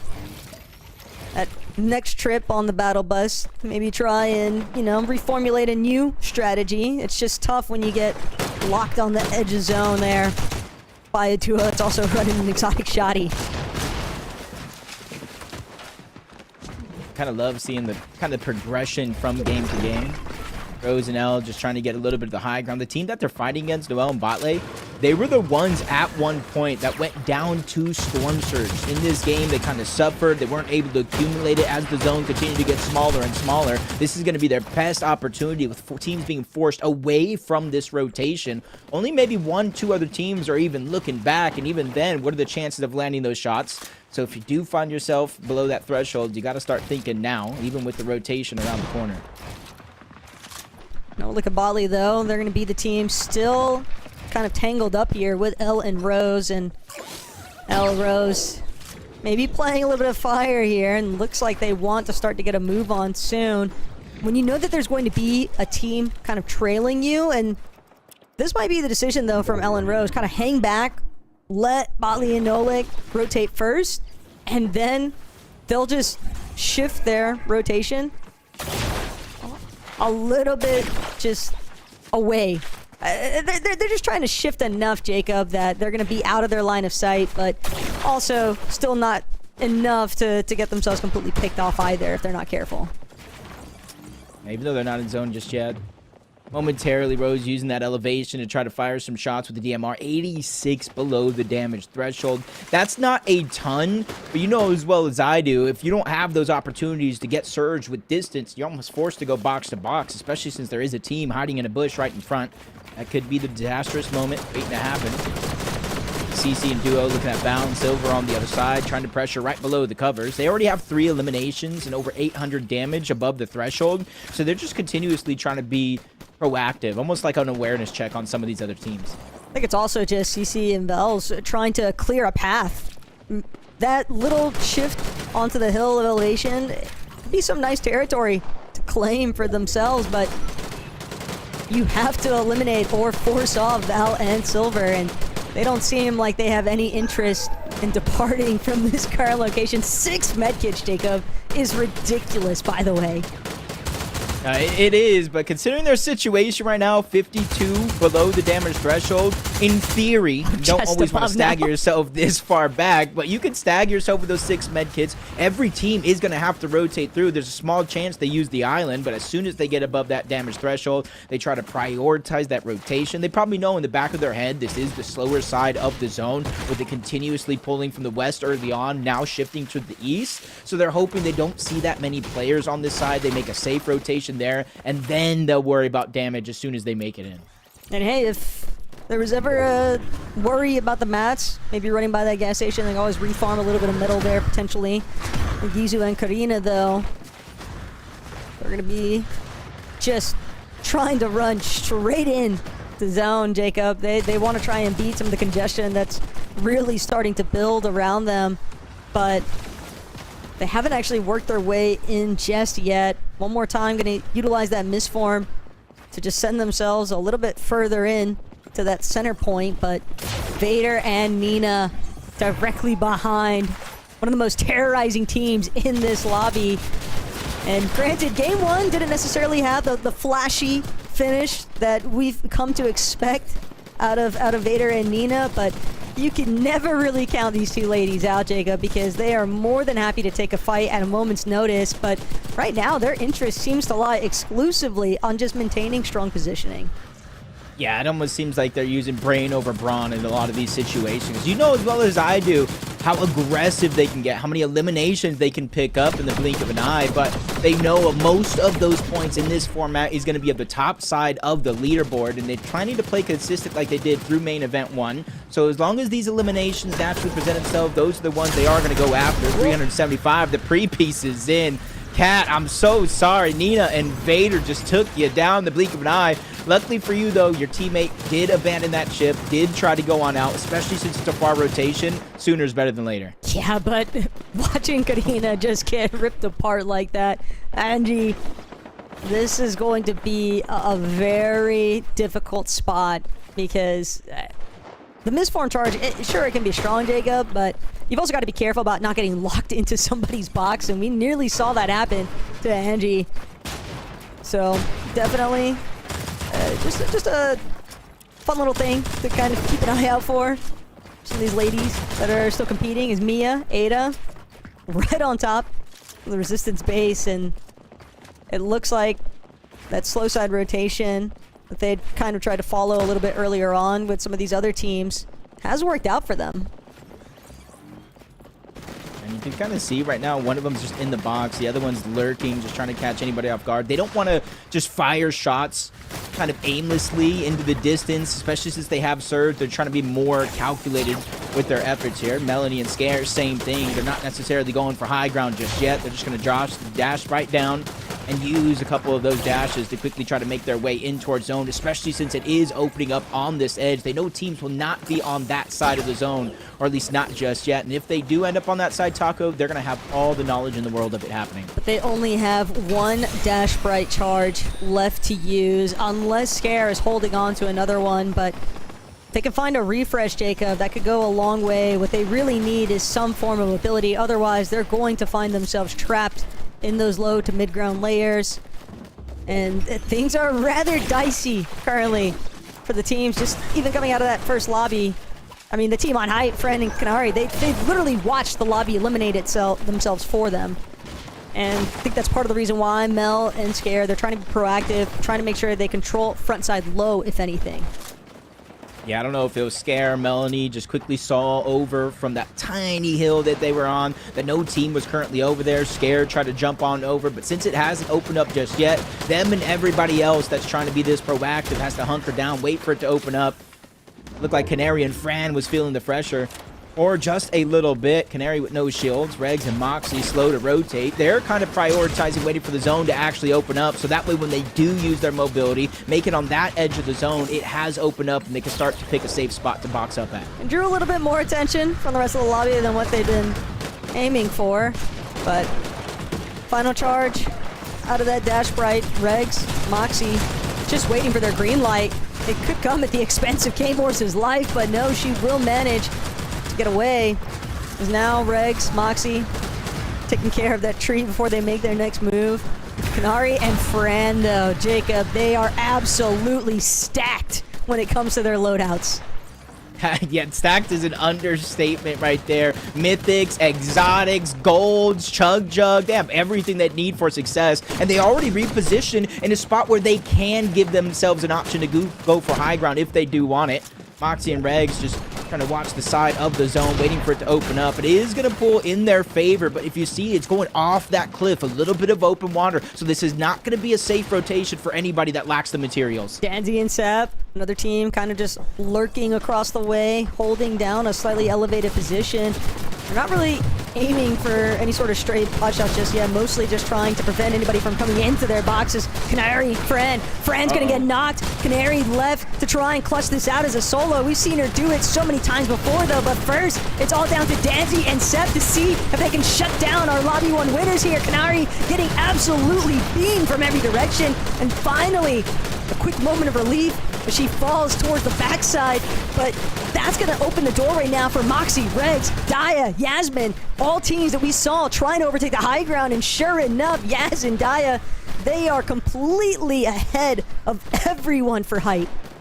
And we look at moments, you know, Levin says it himself, it's moments like this right now for Canary being a solo, and the top 20 is when Fran did go down, but Daya, Yaz on the high ground, the tables have turned, they're just shooting down from above. Remember, 45 uncontested bullets out of this Spire rifle, so they're able to put a good amount of pressure without a team even being able to look up without a singular risk, but there is some threats down below that they do have to worry about. Yaz, Daya just making sure to keep eyes on the backside of the zone, knowing this is where a lot of teams are going to have to make their rotation. If they don't have that cape, they're going to be lights out. Check out B though, front side low, starting to get real messy here. Yaz gonna get chopped out though, huge chunk from fall damage, but she manages to get into that misform just to keep herself ahead of the rest of the pack. Frontside low, now going to be in their interest, but forfeiting the high ground to Regs and Moxie. That is a huge loss, trying to overtake from Moxie and Regs. They've got so much experience when they're up top and in the driver's seat, just taking advantage of all these misforms that we see, trying to go ahead. And now the team on height just spraying down the moment that they exit that bat form. Vanessa, gotta be real careful here. No builds, has to find a refresh. Yeah, gets a nice elimination there onto Sophie Ann.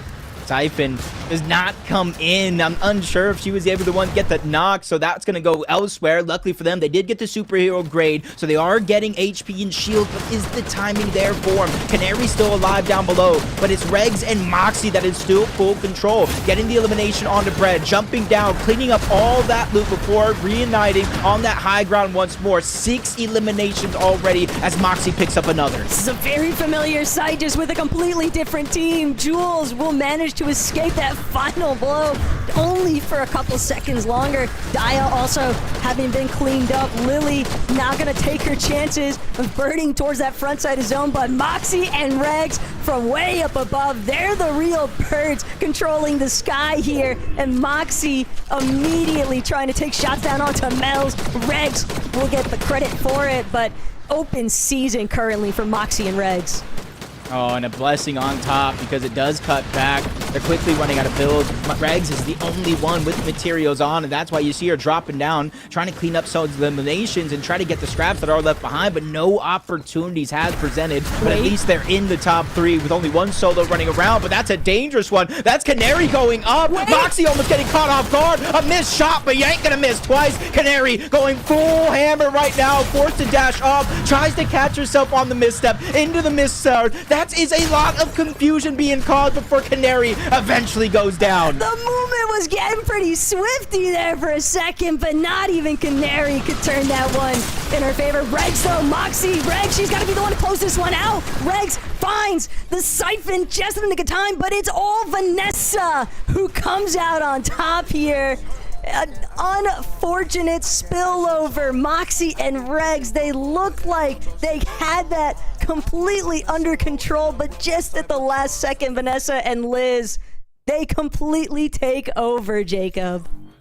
What? That was just an incredible timing. They took advantage, honestly, of that moment. Because remember, Canary, Fran went down in the top 20. Canary clutching up a 3rd place finish in that one. But she was the one that really decided how that fight played down. Instead of it being a 2v2, high ground dropping low. Nope, she went up. She challenged Moxie and Regs. Unfortunate that she missed the shot on Moxie. That would have been a huge play and possibly a clutch finish in the end. She still caused enough of a spoiler circumstance, though, for Moxie and Regs in that high ground, because like he just said, it's the fact that they distracted Moxie and Regs just long enough for Vanessa and Liz to work their way into position where they could throw in their shots into the mix, and hey, if it works, it works. So lobby number 2, congratulations Vanessa and Liz FC on finding your victory royale. We've got several more matches left to go here though, Jacob, so when we get back, game 3. Oh no. Dude, I'm not gonna lie, chat. I'm kind of scared here. Bro, I'm actually tripping out so hard.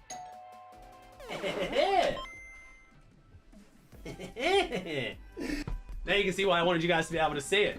I don't know what this is. I just know that it's not to do with me, because if it was to do with me, I'd know what it is, okay? I actually need to open up chat because I feel like I'm gonna need your help. I'm not gonna lie. We've already got a riddle and I'm actually kind of stumped a bit. Okay, 2 Aussie antics. Hello and good morning. From a mysterious crate. By looking inside, you decide your own fate. A secret stays hidden until revealed by you. Just play along, discover the truth. The mystery now has begun to take root. To the victor, the spoils, the glory, and this. 4 letters. Like it rhymes with root? Loot? Wait, why are you guys already so much smarter than me? All right, we got a letter lock. So you guys are saying loot. All right, L-O-O. Okay, I think I just spelled tool. I think I did it the wrong way around. Aha! Chat, you guys are smart. I messed up the one thing I had to do, which was tops down. Okay, it was loot. All right, what do we got? Hey! All right. Clue number 1. Okay, I now know who has said this to me. We have a locked milk crate.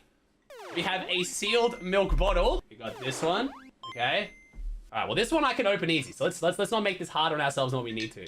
The final boss, untying a knot. Oh, no. Oh, no, bro. I have a If this is a major part of the clue, what if I mess this up? Oh, dude. Okay, so that one. I think I got it. Sorry, Chad, this takes maximum focus. Oh, I'm actually proud of me being able to do this. All right. Yeah. I did it right. The milk cup. Yeah, you guys figured it out. Oh, because you guys can see it better than I can. You guys can see it more clearly than I can. All right, so we got the milk cup. And I got a link. So we're going to the link. Okay. It is a password. So what's the password then? The milk cup. Hey, Ozzy. Expecting to see me? No. Congratulations on making it this far. W? Now your mission is to figure out when and where the Milk Cup LAN Championship will be held. And help announce it to the world. Ooh! But it's a team effort. So you'll need to divide and conquer. No. Share the website with your chat before you continue reading. Okay. We'll need the clues at the very bottom to find the information hidden in plain sight. Okay, chat, we need to rely on you. You guys have the website link, so it's gonnaneedmilk.com/clue. Are you feeling sharp? Here's your next clue. Take a look at what's in front of you. The one, the many, the old, the new. Only a match gets you closer to the truth. Chat, Aussie Antics is counting on you, but how well can you count? Below there are 9 codes to crack. 9? Yo, chat, X marks the spot. That's a good place to start. Just know you're gonna need milk for that. Bro, what? Are you feeling sharp? Here's your next clue. Take a look at what's in front of you. Okay, so I'm guessing these? Because she's holding one. We got rank, duos, bush, hill, and milk. So both these match the color of the one she's holding. One says rank and one says duos. The one, the many, the old, the new. The bottom is blue. Oh, you're right. It's purple top, blue bottom. This one's purple top, purple bottom. So it's got to be duos. Oh, she said it was for the lock. The other lock. Bro, I'm actually tripping out so hard. Chat, stop helping me and do your own one. Can I do duos on this? D-U-O-S. Chad, unless I can't spell duos, I think we got it wrong. Oh, no, never mind, I did it. Never mind, I just can't open a lock again, bro. There's more? Are you kidding? Okay. Hey! Maybe I will be attending. Chad, you guys figured out yours yet? Because I think I need to know yours. Wait, this is like a clue. Wait, we have letters for the answer. Yo, this was like super elaborate. This was not what I was expecting, by the way. I thought this was gonna take us like 5 minutes. Which event are we flying to? Shine a light to find your destination. Is this your guys' code? Okay, I have a very large map of the United States. Hey! Okay, all right, what do we got? It's like a milk carton. There's like flowers. Can I do it further away? There you go. Hey! It's got to be San Diego. It says San Diego and it has a star and everything. Wait, chat says to find the date. Oh, so wait, what date did you guys get? It's October 18th, San Diego. So that's it. That's TwitchCon, right? W! Oh my gosh! Task completed. Milk Cup 2025 LAN Championship at TwitchCon. Let's go! Cheers! Cheers, and how exciting the LAN Championships for the Milk Cup gonna be TwitchCon San Diego. I love that whole little video. I think my favorite part was the upside down maze here, Kelly, but really exciting. Now the ladies know where they're playing for. That's just adding another level to the competition.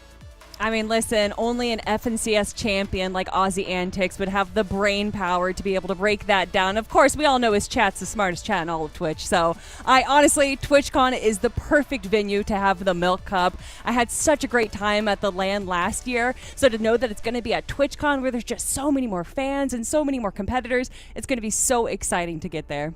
And not to mention that easily the coolest way to like roll out where your event's gonna be an entire scheme and you know the thought behind that, such a methodical set of puzzles and whatnot. Really cool. I don't think I would have did better than Aussie. Nope, not at all. At least on the first one, loot was easy. I don't know where his brain was for that one. After that, you will see. I just gotta say, like, while we're all watching the video, Kelly was getting all of these clues right, like from the get-go. Like this is the big brain analyst on the desk. Like that was some crazy stuff. But I mean, you talked about that LAN Championship last year, and there was definitely some notable names there, and notable names that we got to see really pop up in this lobby as well. I mean, game number 2 here, Kelly. We got to see some Regs and some Moxies, but beaten out right at the end. It was Liz's and Vanessa's to win.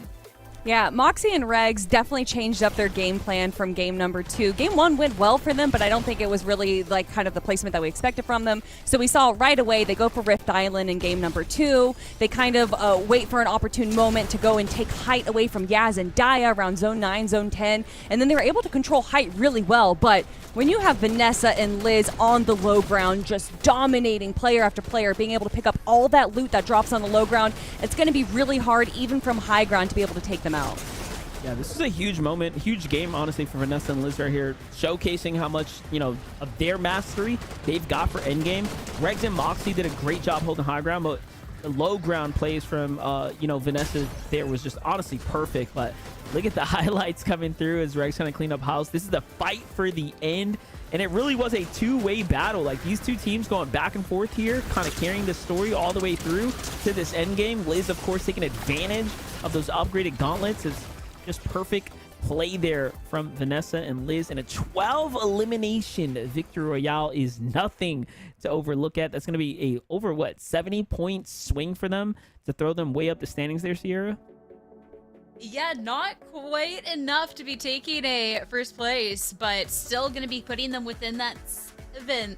So definitely not too bad there. But when you're looking at the placements and you're looking at, of course, a team that was able to get that victory royale in the first and Canary solo at the end to make it into a 3rd place spot, Kelly, I mean, that is still going to be a team that's going to be holding on tight to that first place. Listen, not just getting that solo clutch, but to go for height as well. I know that there's a lot of birds in the game right now, so Canary's namesake, maybe that's just giving her more power or something, but she cannot be stopped. It is so impressive what she is able to do, and that is part of the reason why they are sitting so far ahead of 2nd place right now. But I do want to give a shout out also to Lily and Kells. Lily also had a great solo clutch in game number 1, and just again, this is why it's so important to go for placements Elims help a little bit, but this is why you need to make it to the end game. You got to make sure they have all of your win conditions for those final moments, because that's just how far up the leaderboard they're able to jump from those placement points. And one thing I want to add on to that, like Vanessa and Liz essentially had no points after game 1. So for them to just put themselves in the conversation, I mean, 77 points is a pretty healthy seat, even coming out of game 2 right now. I could see the qual placement threshold being somewhere, near just around that 100+ point threshold mark. So I think this is a great spot to be in right now, and it's definitely setting them up for success here. Yeah, but if we're looking at trying to be taking not just a qualifying spot, but a championship as well, Fran and Canary are holding on to this one with an absolute death grip. That is a significant lead that they're starting to build up so far, and with just the first 2 games, the consistency that they've had throughout, I think it's just been incredible. It's time to see if they can go for another round of that, or if it's going to be another team to be able to take them out and start getting some points for themselves, because game 3 is ready and your casters are as well. So let's head back over to Jacob and Taco. Taco, these things are heating up pretty quick, and I want to give a huge shout out to the current 4th place on the leaderboard, Scare and Melanie. They were honestly unfortunate in the main event 1, did not get their qualify spot. This has been so improved. It's only been 2 games so far with 4 to go, but if they keep on this same pace, nothing too drastic, nothing too amazing, I think they'll be a-okay. Yeah, I can promise you nobody was more disappointed at the results of that first event qual than maybe Scare and Mel. A lot of ladies in the scene, and even those outside, were kind of anticipating that they would have had that LAN spot secured from the first event. But again, Jacob, there's still more to go, and this now being the second qual opportunity for LAN, a lot of these ladies have had ample time to essentially practice and really smooth out those slight complications that prevented them from finding that top 15 in the very first event. Like, it's so easy to try and turn things around when you've had a little bit more time to think about it, and just a completely different competitive meta, right? Yeah, I 100% agree, because you have, 1,500 less mats than trios before, 5 less item slots, you know what I mean? So it's a little bit of a difference, but I think being able to kind of manage that surge is one of the biggest things. Depending on where you drop, being able to kind of get loot outside of your actual drop spot, especially if you do land in one of those contested drops where, minis will be used. Big pots will be used. If you find a chug jug, that's almost instantaneous. So even if you win the fight, you're not going to have access to those things. So being able to rotate, get your priority position, and we've seen some changes from game 1 to game 2 already, and I expect that to continue here in game 3. Exactly, because as we all know, when it comes to Fortnite, people love changing their drops, and this is going to be, I think, the turning point here, Jacob, because we're about to be halfway through. Once this lobby concludes, there's only 3 matches left to go before we have seen all 6 fully play out. And if the first couple of lobbies, this third lobby, your drop still isn't necessarily working out for you, it could be time to experiment just a little bit in games 4, 5, and 6. There's still ample opportunity to try and turn things around, because one big game really could be the difference between top 15 or outside of it. Yeah, exactly. Hey, we've seen drop spot roulette before in competitions, and we've seen it actually work out more times than not. So it could be a viable strategy, especially if you know where some of these teams' loot path actually is. But a fight that we've seen kind of go back and forth through games 1 and game 2, Inspire and K over towards Shogun Solitude against Nicole and Lori. And last time we saw Inspire and K, they did not get what they were after, but Lori and Nicole, they're hoping that they can have a repeat of how the last match went, since they were the ones that actually came out on top there. Inspire and Kate, though, obviously a much better start. We actually see some items in Inspire's loadout this time, Jacob, so she clearly had a little bit more luck to work with off that initial drop. Yeah, and you got instant access to a little bit more of the loot, 9 chests directly in their paths if they do spawn, 3 more if they beat them on the punch. On the other side, it's roughly the same, but it's more spread out. A little bit more risk to go ahead and get that loot. It does look like both teams actually choosing kind of play it a little bit slow, just like it has been going over here at On Post Enclave. Unless you get like a beam right out of the gates, both of them kind of work the outskirts, take their time, loot up. And those are the type of confidence building shots that I'm talking about. Sarlet able to drop the shield. She heard the crack, so now she's able to kind of push in all around the outskirts, continue to loot up, and kind of force them into position that she thinks is favorable for herself and her duo. Sarlet and Layla are definitely trying to get the better end of this loot path split exchange, but also in the horizon there, Alone Riprara could potentially be trying to intervene, maybe show face for a third-party switch up here. Lori hiding inside of this bush. Looks like her position may have just been given away, but Sarla and Layla, they want to revisit this exchange that they've kind of started off here with Liz and Dolo, but sprayed from behind, sprayed in front too, and Sarla, she can't handle the pressure. And that's going to be an immediate wall take. Liz will find that first elimination. Layla now in a world of trouble here. Just left to try and fend for herself, but only 33 HP, Jacob. And it doesn't look like she's going to have an opportunity to even try and pop this medkit. Dolo continuing to try and find her inside this building. Liz recognizing the fact that, has she actually left the building even? Because Dolo and Liz are defending it as if they expect her to have already escaped. But Jacob, they have no idea. She's going to slip right out the back.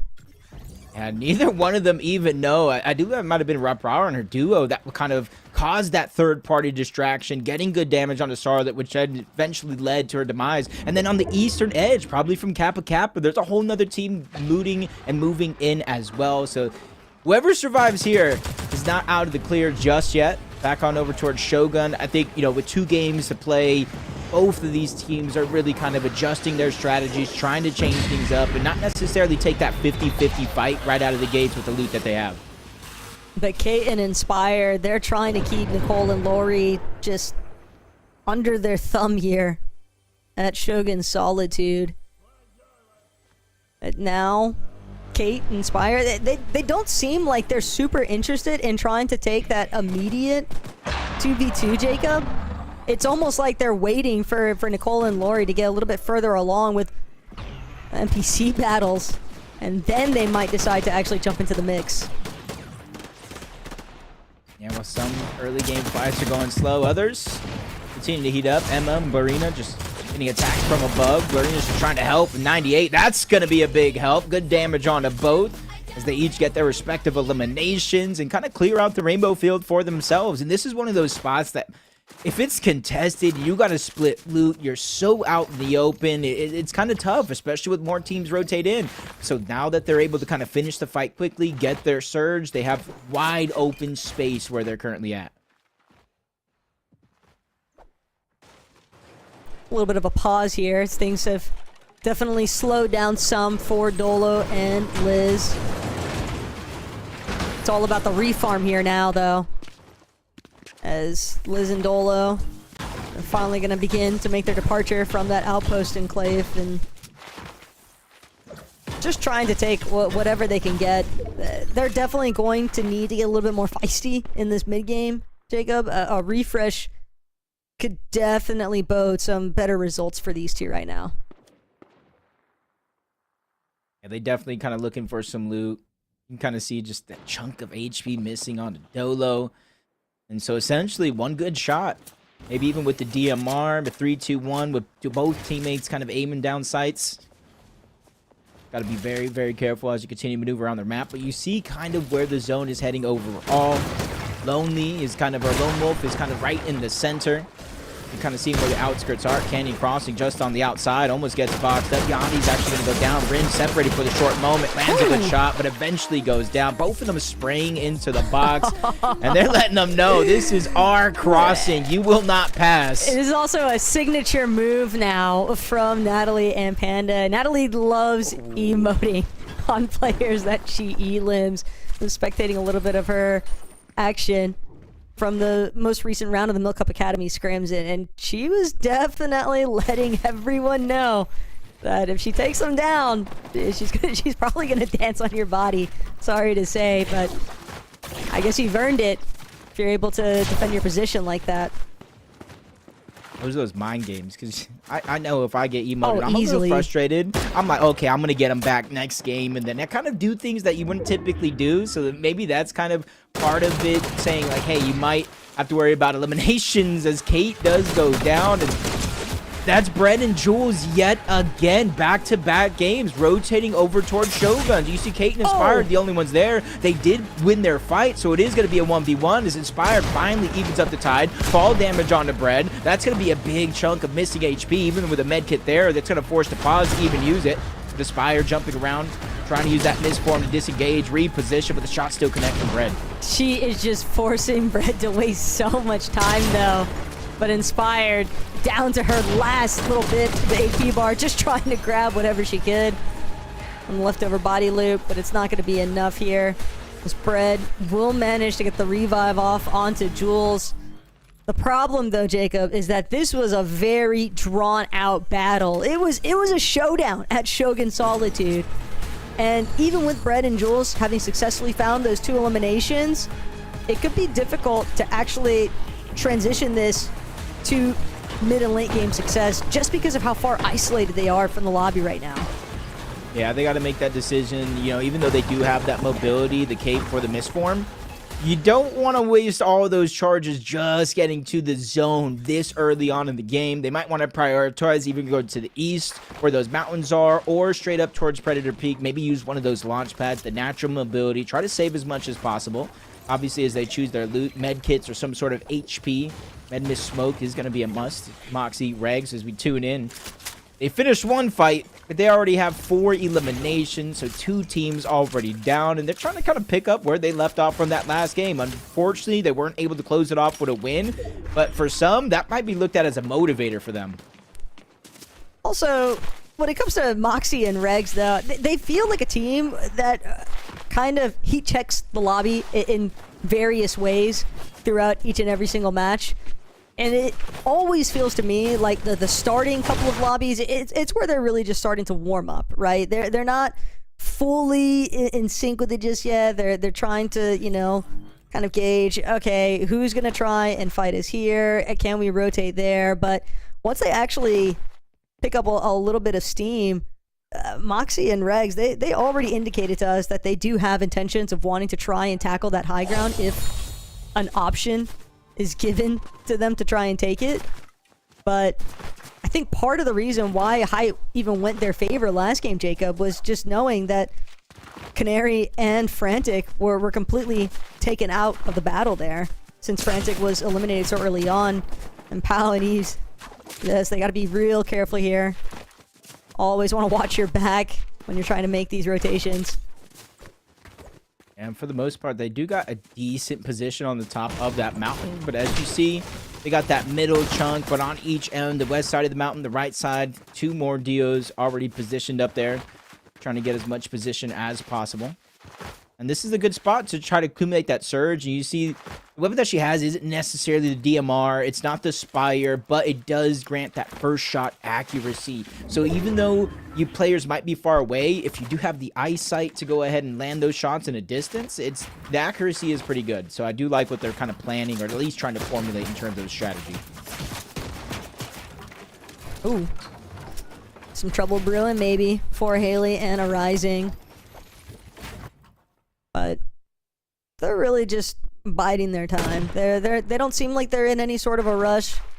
Surge not necessarily a threat for them currently, but a couple other teams starting to base up in their vicinity, so always want to keep an eye out, be a little bit more cautious when you're looking for some of those additional surge tags, that you don't, you know, leave the edit open for too long, or else you could find yourself being the victim instead. Natalie and Panda, though, they're trying to keep the party going as they start to make their way into Lone Wolf. Natalie leading the charge, and she's very Fragger dependent. But it's interesting, Jacob, because she also tends to lead a lot too when it comes to like tarping and IG yelling. It kind of just seems like Natalie's just really well-rounded, and Panda does an excellent job of providing support for that. Like that new hybrid, new age IGLs, you know, we've seen it in FNCS, where players emerge to really want to take control of their own destiny, so to say. If they're going to go down, they're at least going to go down fighting. And you can see the zone is continuously pushing teams towards the north side of the map, and that's where you see most of them. Instead of going straight down the middle where they know they're going to run into Brutal Boxcars Mountain, they're trying to go out and around the right side of it, try to dodge some of those shots of the teams that are already positioned on the high ground. But others looking to go right through it, hoping that they're going to focus on their own rotation and won't be up there waiting. And I know one of the biggest things that kind of harps over the women's scene is actually trying to make these rotations knowing that there's going to be teams behind you, because so often we'll see ladies kind of just stopping their rotate, Jacob, to get into zone to just take shots at some of the other teams that are also on that slightly later rotational path. And the problem with that is if everybody's stuck back shooting at each other, no one's really getting into the zone like they need to be. So those positional advantages aren't necessarily coming to fruition for more than just a handful of teams who are reaping the full benefits of it. And that's something that I think a lot of these ladies are trying to avoid by taking those long dead side rotations and whatnot. Is Lena and Pandament, they're also trying to secure a little bit of additional mats. Got plenty of metal, but everything else could use a little bit more. Layla and Starlet. Danzy and the duo there on the other side, box to box. While everybody's focusing on that rotation, you kind of see it in the mini-map. This is exactly what you were hinting at, being stuck behind the curve, the rest of the team rotating, you're forced into a fight just like this. The shots being traded back and forth. Eventually, you might bite off more than you could chew because you're trying to hold the walls as a solo by yourself. Luckily, your teammate unites on the other end. The men miss smoke going to be forced down. There's huge chunks of HP missing off to Sarla and Layla, and with the men miss smoke going down, that's going to allow them a chance to kind of breathe here, pop those minis, eventually the big pots if they have them as well. They're in a little bit of a divot currently, so no third-party action just yet, but solid west of where they're at. Won't even have to think about it because Sep watches Danzy get picked off. Charlotte just tag teaming with their duo Lila. And now it's all down to Sep, but Sep with a massive blow there onto Layla. That's going to be one successful knock. Elimination, no problem. A level up too, but Sep, she only has a little bit more HP. It could be more than what she needs though. Sarlet, also no whites to work with, just trying to chase down this last elim, but it's not going to come. And sure enough, Sep and Danzy hold on.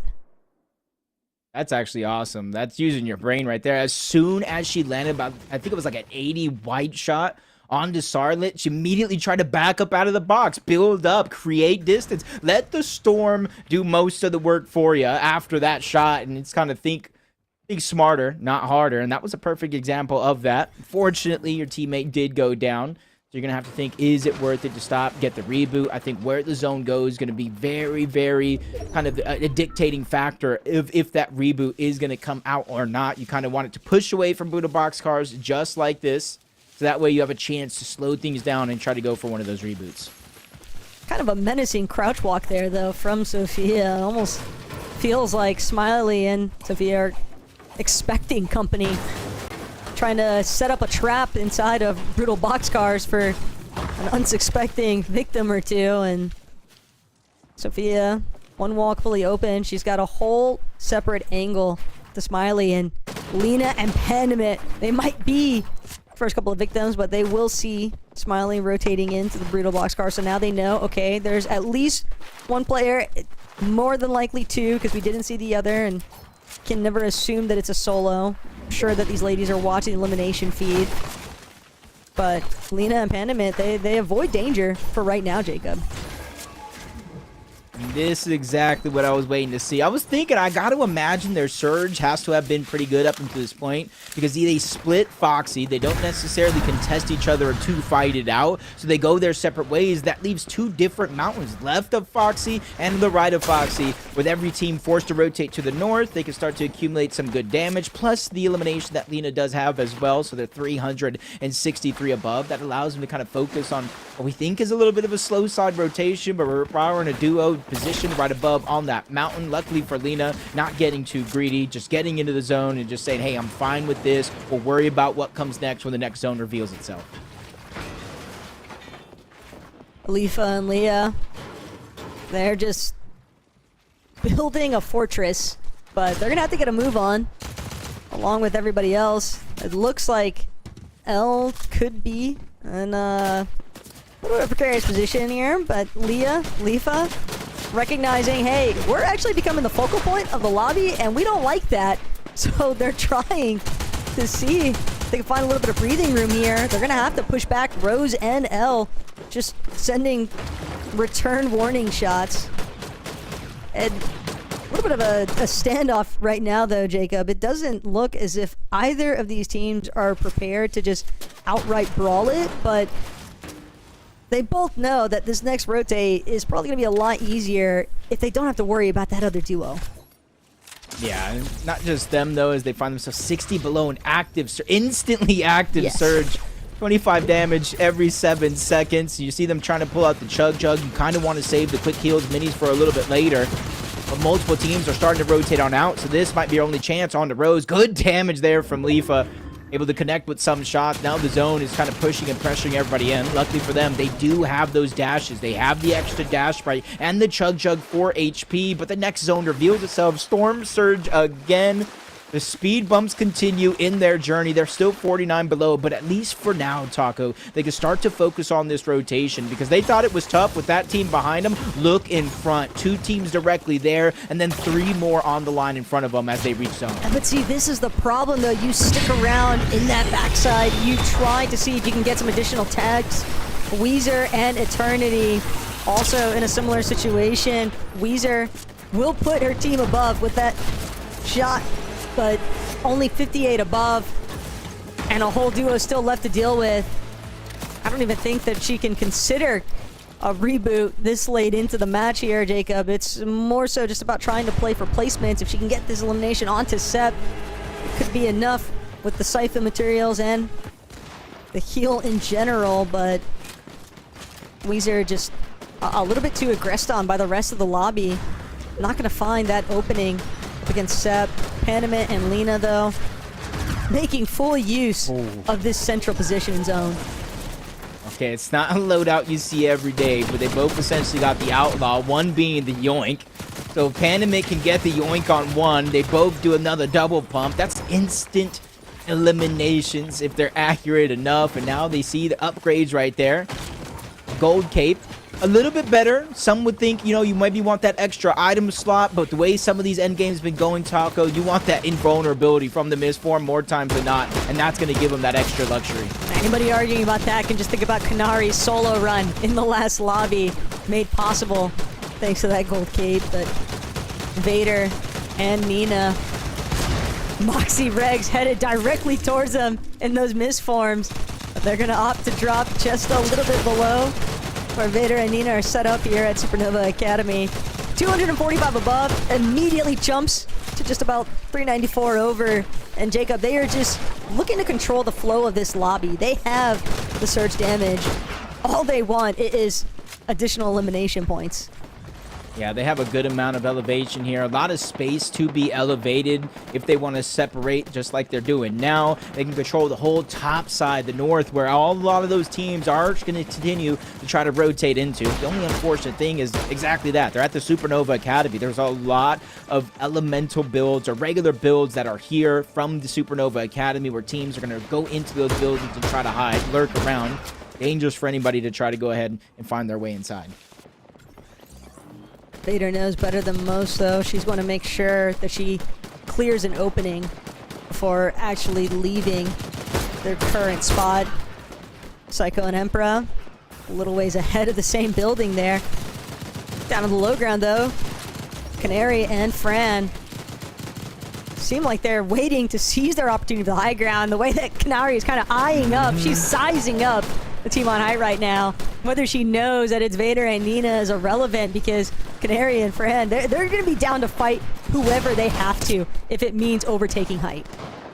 And you see Ellen Rose, it does look like active Storm Surge right now. Every 7 seconds when they're below that threshold, 25 damage gone in the blink of an eye. No, bot lane's feeling the same thing. The last of the med kits already being used, and you don't even go down if you get struck by Storm Surge. It's just a straight elimination, and that might be the little bit of blessing. You never want to lose your teammate, Taco, but with bot lane going down, Storm Surge, well, deactivated only for a second. 51 below. The curse continues. The panic is sure to start setting in here soon enough. 45 below. Novalik, she needs some kind of saving grace here. Lena gonna provide at least 1 or 2 tags. 12 below now. Nolik dash forward. But Jacob, no shield to work with is the real threat there for Noah. Like, if she isn't pinpoint accuracy, finding that immediate knock or elimination, she's just going to get collapsed on by this lobby. K-Moore's doing a decent job, though, just trying to stake a position on frontside low. Another one of our Foxy Floodgates teams. Not every day you see two teams performing as well as they are, contested at that. Seeing Maddie, Sophie Ann just underneath as Fran and Canary's just going to go ahead and miss their way and rotate on out. And they're going to go for that high ground early. They saw an opportunity where the zone was moving. An already tower, a surge base built previously from a whole nother team. And they're using it to their advantage. That's going to give them the opportunity here to look around the entirety of the lobby. Assess where every single team is currently positioned and where they're going to rotate into. Canary seemed like she had Emperor and Psycho in her sights for a moment there, but the lobby continues to try and press forward here. Moxie, Regs in that secondary height, though. Canary, Friend, they don't want to find themselves too distracted. Good pickups onto Italy, but Canary, she doesn't have her opportunity to drop and look for that refresh. Materials not needed just yet, but if they intend to hold on to height, Jacob, it's going to become a playing factor sooner rather than later. Still, Canary trying to see who else she can take out. Moxie and Regs getting beamed the moment that they exit that misform, but Canary knows this is the prime opportunity to close in. Yeah, immediately seeing some of the teams jump to the front side of zone and just reconnects and reinforces their high ground. You can see the backside, K-Moores and K, they don't want to challenge high ground, but they're just staggering themselves enough so that way as soon as they make it to zone, it's just a split second before it reveals its next one. All the way towards Supernova yet again, and it's going to recycle some of those builds. So for high ground, this might be a good chance to reinforce your position in the clouds. But look at Riprar and Sophia, they're under so much pressure, trying to do what they can to remain hidden. But it's only a matter of time before they're going to have to duke their way out of that situation. Canary and Frantic, though, just more than content, sitting up in the clouds, shooting down at everything below them that moves. It is quite literally like watching Cox just hunt, Jacob. There's no one to challenge them. Regs and Moxie have been considering it for so long, but they are just so high up in this lobby. It's like vultures in the desert. They're just seeing their prey down below, and they're just taking bites when they can. Regs and Moxie, they definitely turned that moment around. You said it yourself. They got beamed trying to rotate to the front. Now full HP, a couple of eliminations, then a full team boxed up. That's Lena and Paname on the other side, but they found a crevice to go ahead and find some safety. They reunite yet again. Moxie and Regs making sure not bite off more than they can chew at any one of these moments. You see their materials running low, even half getting passed up by Moxie. They realize that timing is of the essence to find an elimination. The materials are too low. They're going to have to find an elimination in that low round if they want to keep this one going. And they're going to have to do it with Canary and Frantic essentially breathing down their necks, constantly spraying out these lower builds, not providing the opportunity for anyone to even consider making a move towards secondary height. Everyone just scrambling to try and stay inside of that front side low. Daya, Vader, everyone kind of just getting caught up in the same layer now. But Daya and Yaz find a little bit of breathing room. 6 eliminations already, though, Jacob, is insane. It definitely is, but they know they have their eyes set on the points. Top 8 situations, so more than half of the placement points have already begun to set in, but it's the top 5, it's the top 3. It's that victory royale for 9 extra points that really makes the difference as Canary finding a bunch of loot down below. Goes in, gets boxed up, trapped, separated from Fran for that moment, but it's not going to slow her down. Finds the elimination. The Siphon keeping Canary alive. Might as well make a montage out of this tournament. That was a nasty trap. That was a brilliant idea, but it just didn't work because it's Canary and she manages to just survive. And now, reunited with Frantic, Daya and Yasmin dealing with a lone Regs who's just trying to chug time it out. But Daya, she knows overhead. She's going to keep getting sprayed out. Big shot, though, from Regs. Regs trying to see if she can maybe lock in that second place position. And Canary, Frantic, they still have 12 builds here, Jacob. But Canary gonna drop that chug jug for Fran. Yaz and Regs, they're just waiting to see who actually makes it out here. Still Yaz trying to scramble, but Canary going in for the final elim. Won't even get the chance to finish. And it's a victory royale. Clean sweep across the board currently. But the repeat happening already here, Jacob. This is starting to look like it might be Fran and Kanari's tournament. Yeah, this is where I start to get a little bit worried for the rest of the competition. The 2 wins out of 3 games so far, and in the 1 game they didn't win, they still end up with a top 3, and they're putting up multiple eliminations. I had this team as probably my team to take it all, but I didn't think it would go down like this. It's just impressive the way that they could look for that late height take, and no one else even had the slightest opportunity to try and challenge them for it. Their biggest threat being Moxie and Regs, and they immediately suppress and smother them to those lower layers. And it's just vicious down there. Everyone kind of just scrambling, clawing over each other, trying to see if they can maintain that frontside low position, try and stay out of sight from the high ground. But it's just not going to work out. But our halfway point has been met, Jacob. We've got 3 matches already locked in for this secondary qual of the Milk Cup to see who locks in for LAN. And when we come back, we'll have our Des breaking down everything that's taken place so far.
At Top of Day, talked about the competition being elevated to new heights, and Fran and Canary are going to take that quite literally. So another victory morale for this duo. I mean, Kelly, the high ground suits them well. They're just been so aggressive. Like, what can't this duo do right now? You know, we like to say, oh, this team's going for high ground, this team's going for low ground. The amount of times that Canary is just birding down onto the low ground, I feel like you can say that they have high and low ground at the same time. And there was a moment there where Canary actually got built on. I thought that she was finally going to get stuck. She was going to get punished for these drop downs. But nope, she just did Canary things. You can't cage up this bird. And she was able to get out and go back up to height. And it just like wins like it's nothing, Monster. Yeah, we just continue to see it time and time again. And again, this is the story that's been developing for the last year now, so really well deserving. And Frantic, of course, playing alongside it. I mean, they held height for like 3, 4, 5 zones, kind of crazy. Big W for them right now, especially picking up 2 wins here at this side of the lobby. So they're going to be well ahead and honestly poised to win some big money right now. So I'm sure they're celebrating early right now. Yeah, and I do want to say I'm really grateful that we got to see Moxie and Regs kind of show up a little bit like what we expect them to, being the reigning LAN champions. Moxie and Regs kind of stuck around like low ground and mid to low ground and finally able to make it into one of those top 3 positions. So I love to see the adjustments that we got from our girls there.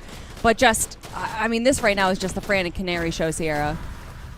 Yeah, I mean, just looking back at this match, I just am so hard-pressed to see what someone can do to kind of try and take this team down. Like, you're talking about this current iteration of Fortnite, you get to see these birds, and it's just been these two just all over the map. I mean, what they've been able to accrue for points so far, they're so well posed for that championship title. I mean, we still have another half day of Fortnite to get through at this point, Monster, but looking at the other teams, really have to step up. So, you know, there is definitely a couple of contenders that could vie for a spot. Yeah, we had a lot of good things to say about Daya and Yaz.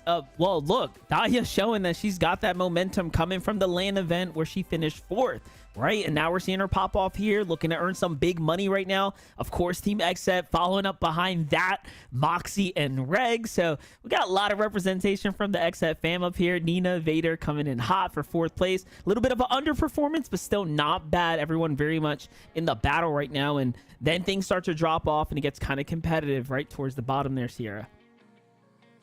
Yeah, especially too when teams are still trying to make sure they're within that top 50 and maybe a little bit more down, considering a couple of the teams that are in our top spots have already qualified. But of course, there's going to be battles down there to make sure that you're qualified throughout this main event and don't have to wait until Series 3 to try and get qualified for that LAN. But to see these teams that we had highlighted at Top of Day all be able to be top of the leaderboards and still make these competitive runs is just incredible, Kelly. And it's going to be insanity for the next 3 games, I'll tell you that.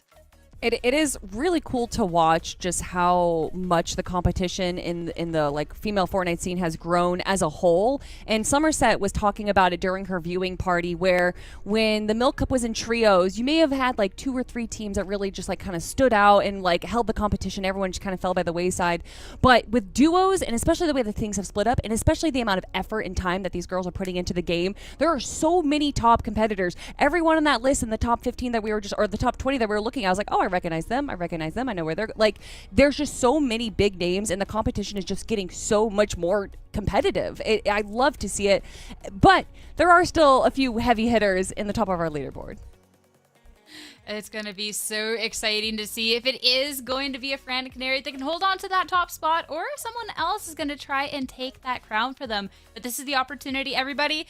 Fill up those glasses of milk. Quick little break on the other end. We're going to get started with Game 4. He's ready.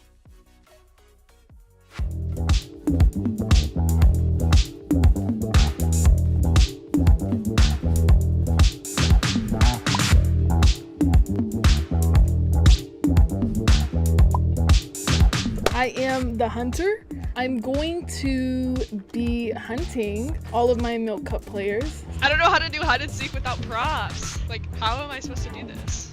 Okay, we're going. I'm not very good at hiding. I think I need a little sip. Oh my gosh, that chocolate milk is so good for no reason. So they have 1:30, and then I'm gonna go and find them. I'm ready to win this hide and seek against the Milk Cup girlies. I have no idea where I'm heading, but it's all good, guys. Wait, is this spot good? That's probably be so visible. I don't know if under the stairs is a good idea. Okay, I'm chilling. Ugh! Oh my god, I won. Just give me the win already, bro. What the heck? All right, guys, timer is up, so I'm going to hunt. Oh, this is gonna be fun. I see someone. You know what? I'm gonna be nice. I feel like they're not ready, so we're gonna be nice and we're gonna keep going. Surely they don't find me up here, right? Can I go in the window, please? Please. Oh, I see someone. Do you want to like give away someone? All right. Sorry, Scare.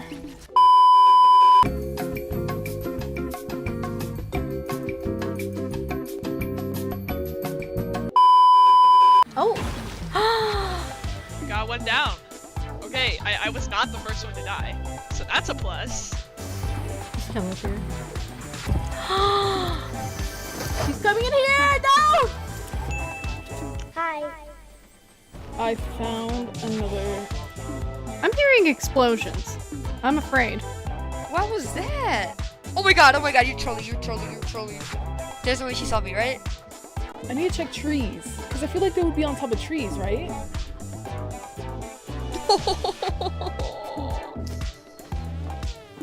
I knew it! The trees are always like the giveaway. It's just a giveaway. Maybe I shouldn't have had this pickaxe because it's giant and it's sticking out the wall. This is it for me. Oh. I found another one. Oh my goodness. What the? Hello?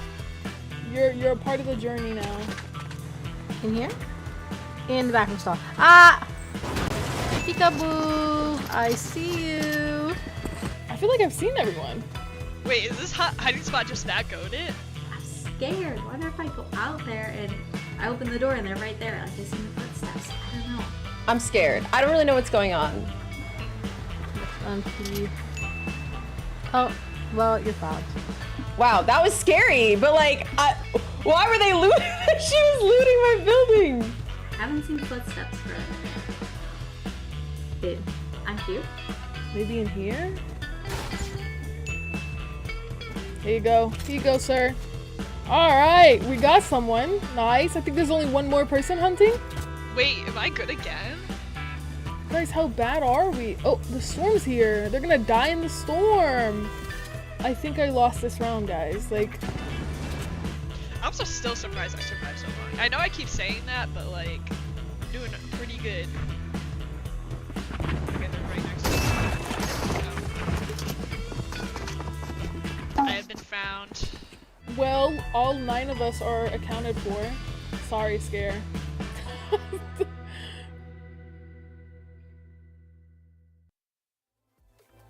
What an exciting little treat right there with the hide and seek. I've had a chance to play that one time, Taco. I'm not sure about yourself, but it's definitely more fun being the seeker. That's a secret for you. Don't believe her lies, Scare. Kat did it on purpose. That's going to be my 2 cents out of that video. No, I honestly, Kat, we love you. I'm sure that, you know, maybe next time she's not going to forget and get that freebie onto Scare. But all fun and games aside, we have seen a handful of hide and seek instances in these lobbies, Jacob. But I mean, what more is the solo really left to do? I think that it's smart, obviously, to try and stay hidden. But game 4, right around the corner.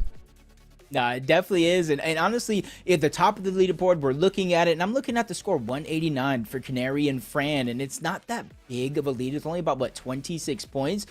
Then I go down memory lane, and I think it's all really off the back of Canary's clutch from top 20. Without those points, they're definitely not in first. They're maybe still top 3, but that's at best. So you got to think, how long can you continue that consistency? How long can you continue the clutch plays? And throughout some of these games, particularly the 2 wins, not too many teams did even look up at height to try to contest them. So with these next couple of games, regardless if it's them on height or anybody else, I want to see some more of these low ground teams at least look up, assess the situation. Is it something you could at least start to chop them off? Even if you don't get height, at least you don't have to worry about it later if you end up in a 2v2. And that was one of my favorite parts, though, from the last lobby, right? Because we saw the exact moment where Canary and Frantic, they were scoping out the high ground, scoping out what was taking place with Vader and Nina, and just recognizing, okay, the cogs are turning. We're ready to, like, jump in, throw our names into the hat. And it's just the confidence that they exhibit as a duo. Frantic, for the longest time, though, Jacob, have to give her a huge shout out here. She has been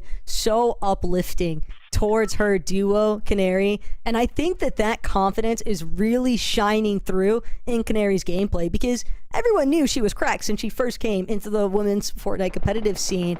But to see the way that she has really developed over the past year of competition, and knowing that she's still one of our youngest fraggers running around out there, I do think a lot of that is just credited to the fact that there are so many people in the community because of Milk Cup and just the Milk events that have really been showing a lot of love to Canary. And I think that's part of what this is all about, right? It's just giving these women the opportunities to have the competitive play, but to also build the confidence for it. Yeah, exactly that. And honestly, I feel like from the trios Milk Cup last year, main event 1 to this, you're almost seeing the confidence in action with a lot of these early game scuffles as Mel's goes down early, tries to get in the book. Flissy B by herself, but only for a short second before Horse Girl and her duo does get those eliminations. That's Bella Kuma, and I actually teamed up with Bella Kuma in a co-ed before. It was me, her, Pars, and Ama. We didn't really play all too good. It might have been my fault, not theirs, but it's good to see the progression time and time again. That's really tough, though, to have such a early departure from this lobby. But on the bright side, you know, okay, we can expect that there's going to be a very early contestant. Layla, she's not even going to get a chance to escape. Outpost, she'll be picked off. And again, Jacob, I think that even if you find yourself with an early exit from one of these lobbies, the silver lining is always going to be, we know that this fight is probably going to take place again in the next lobby. What can we do to improve it? And sometimes with these direct 50-50s, like for Liz and Dolo, that just looked like an obvious circumstance of, we got the better drop. We're going to get the better loot to start things off. And I do think that there's a lot of resilience involved when you do get eliminated early from your preferred drop, and then you just look to try and bounce it right back in the next lobby. We've seen some pretty interesting things in the course of the Fortnite competitive history in general. And honestly, in that last main event, we even saw Moxie and Regs not in first place, not, I think, outside of the top 5, and they kind of took the last half of the day to get a little bit more aggressive. And I think that showed the blueprint for a lot of these ladies in today's tournament to start to build that confidence. If you have nothing to lose at the end of the tournament, maybe you find yourself outside of the money, outside of those land spots, at least try, get aggressive. You never know what could happen, because we've seen some clutches before, Maddie, Sophie Ann being one of them in that final game of the day to get that 15th spot. And then now in today's tournament, you got to realize Frantic, Canary, Daya, Yasmin, Regs, Moxie, and a few other teams that are already inside of the top 15 already have their land spot secured. So you have to continue pushing forward, because it will roll down. And that is another huge benefit for some of our ladies that are competing here today, Jacob, is that looking at what's actually shaping up in the leaderboard so far, there are definitely a lot of teams in our top 15 currently that have already secured their ticket for the battle bus for the Milk Cup LAN later on this year at TwitchCon San Diego. So with that in mind, of course, you don't want to play as if you're playing to be outside of the top 15, but it still can provide that hope of knowing that you're never really down and out of this, because the leaderboard can shift pretty far out with how many ladies have already qualified. See, this is a fight I think we saw maybe last game where Blarina and Emma going up against Sausage Burrito on the other side and her duo. And it's just Rainbow Fields. It's one of those kind of mid POIs. It's not actually a POI. It's kind of a split drop, a center location. There's a lot of open space. And in a prolonged fight like this, you're going to have Demon's Domain, Outpost, Enclave, Kappa, all looking in this direction. So timing is of the essence. But I do love right now how Emma and Blarina are fighting from the ground up. And it does look like they're winning a lot of these exchanges when it comes to damage. And the big thing here, too, for Blarina and Emma is that they were initially anticipating not being contested at Rolling Blossoms, but of course, Jacob, things never always seem to go to plan, especially not when it comes to comp Fortnite. The Breakfast duo, though, they're gonna have to break away for right now.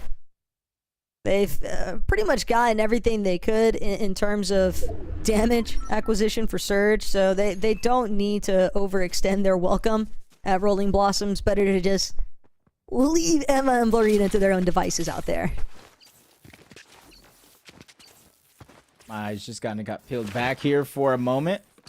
Like you kind of see right there, just outside where Nicole or duo are kind of looking at. Bread and Jules have not been able to push over this game, unlike some of the others, because it seemed like it was a full disengage out of Shoguns. They split the drop. Instead of risking everything in the 50-50, they've changed up their strategy. And those are the things I want to see, because the definition of Insanity Taco is trying the same thing over and over again, waiting for a different result. But oh no is right. Moxie waiting in the bush, getting a good amount of damage onto one. Boxes are up, but she's able to escape. Manny's able to escape along with her duo. Yes, they might be in shambles right now, but at least they have the chance to survive this.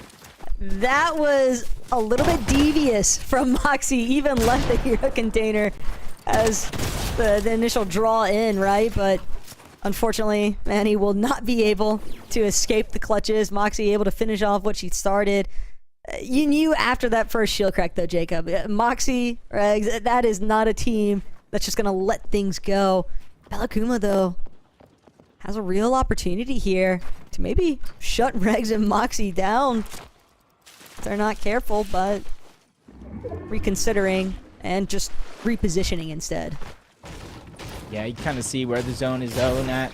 A good chunk is at the top, so it is favoring the north side overall. I do believe it may be towards the western side, but, you know, I would kind of think maybe Brutal Boxcar, Supernova Academy, Lone Wolf Lair, those would be the POIs or the priority position I would be looking at. But you may not be able to make that rotation, as we're seeing a lot of teams still stuck on the outskirts towards resistant baits, because you need Storm Surge. It's like currency. You're able to buy your way around the map freely. Pani trying to see if she can escape this one. Silver and Vels nearly had Pani completely knocked there, but this is still a very difficult spot for Belakuma and Panix. They're trying to escape. Belton and Silver refusing to let this one budge, though. Belakuma and Panix, they are just completely locked down, stuck inside of their box, now choosing to just break away entirely. But Val and Silver, they can still look to chase this one out. There's no one to really prevent them from the pursuit unless Smiley and Sophia decide to intervene. And you were saying, Taco, out of nowhere. There's always Smiley. someone else.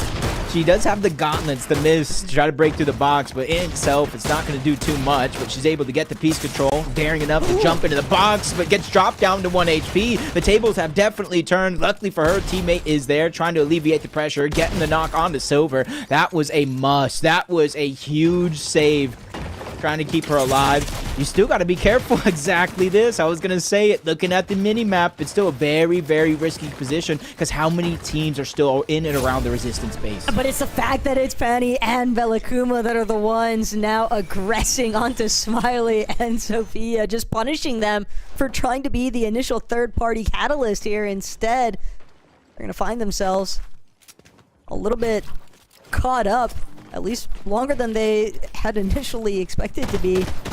Psycho and Emperor, though, they've got to watch out. Moxie, Regs, still lurking on the outskirts of Resistance Base Forest, just hoping that they could find their first elimination. Keep in mind, that other one seems like it had just barely gotten stolen away from them, Jacob. Yeah, I think that's at least the second time today alone we've seen eliminations kind of slip the hands. Even if they're able to get the loot, it's the points that really could make the difference in the end.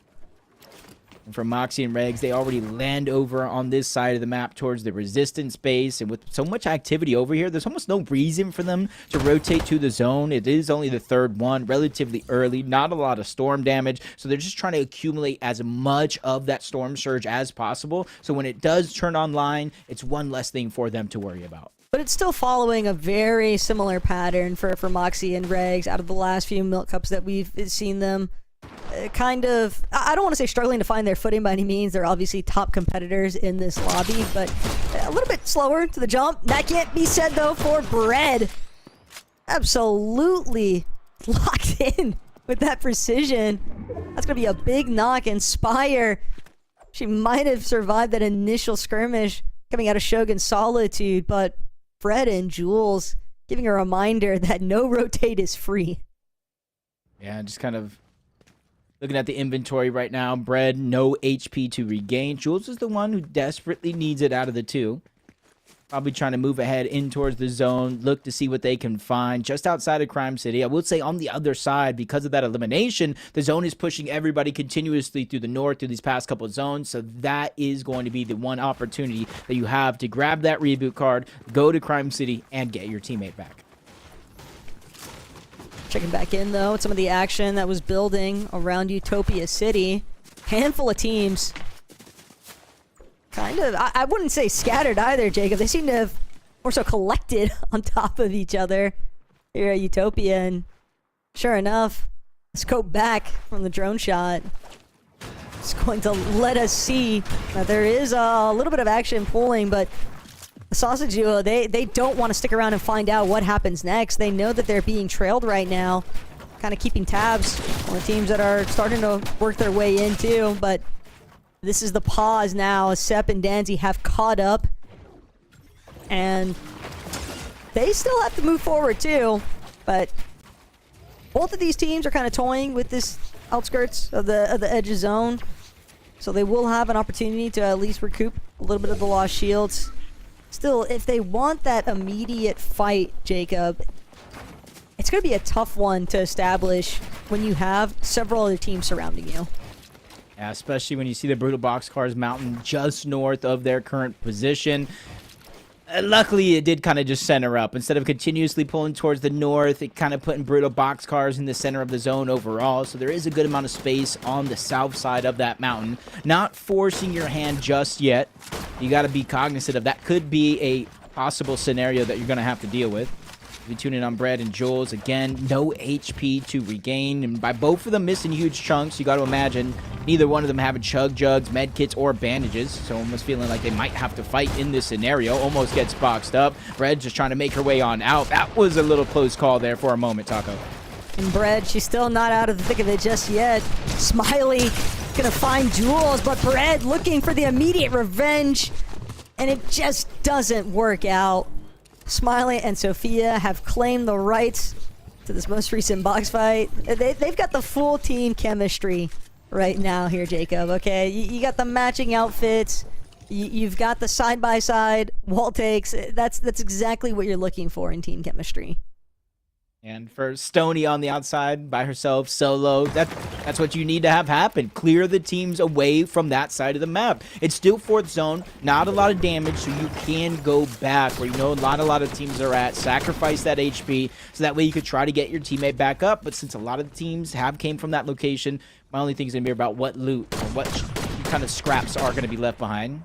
Nina and Vader, quick to rotate out of Utopia. All they really had to do is go north, and it's something I know like Monster, Sierra, and Kelly had talked about. Utopia, center map, there's a lot of flexibility where to rotate, a lot of chances for Storm Surge, so as long as they don't make any drastic decisions, they should be okay. Oh, you hate to see that for Yanni. She loses Rin, but that is a huge come up for the team that she just left behind. Unfortunately for Yanni, though, you have to remember, Jacob, this is Yanni and Rin were 5th place in the first Milk Cup main event.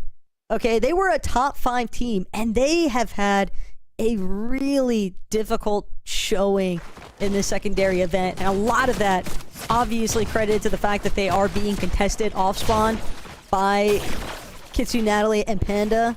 That's always going to be kind of a thorn in the side, I think, for a top contender team having to worry about fighting off spawn, but still has a chance for recovery there, just knowing that Yanni is still up and running.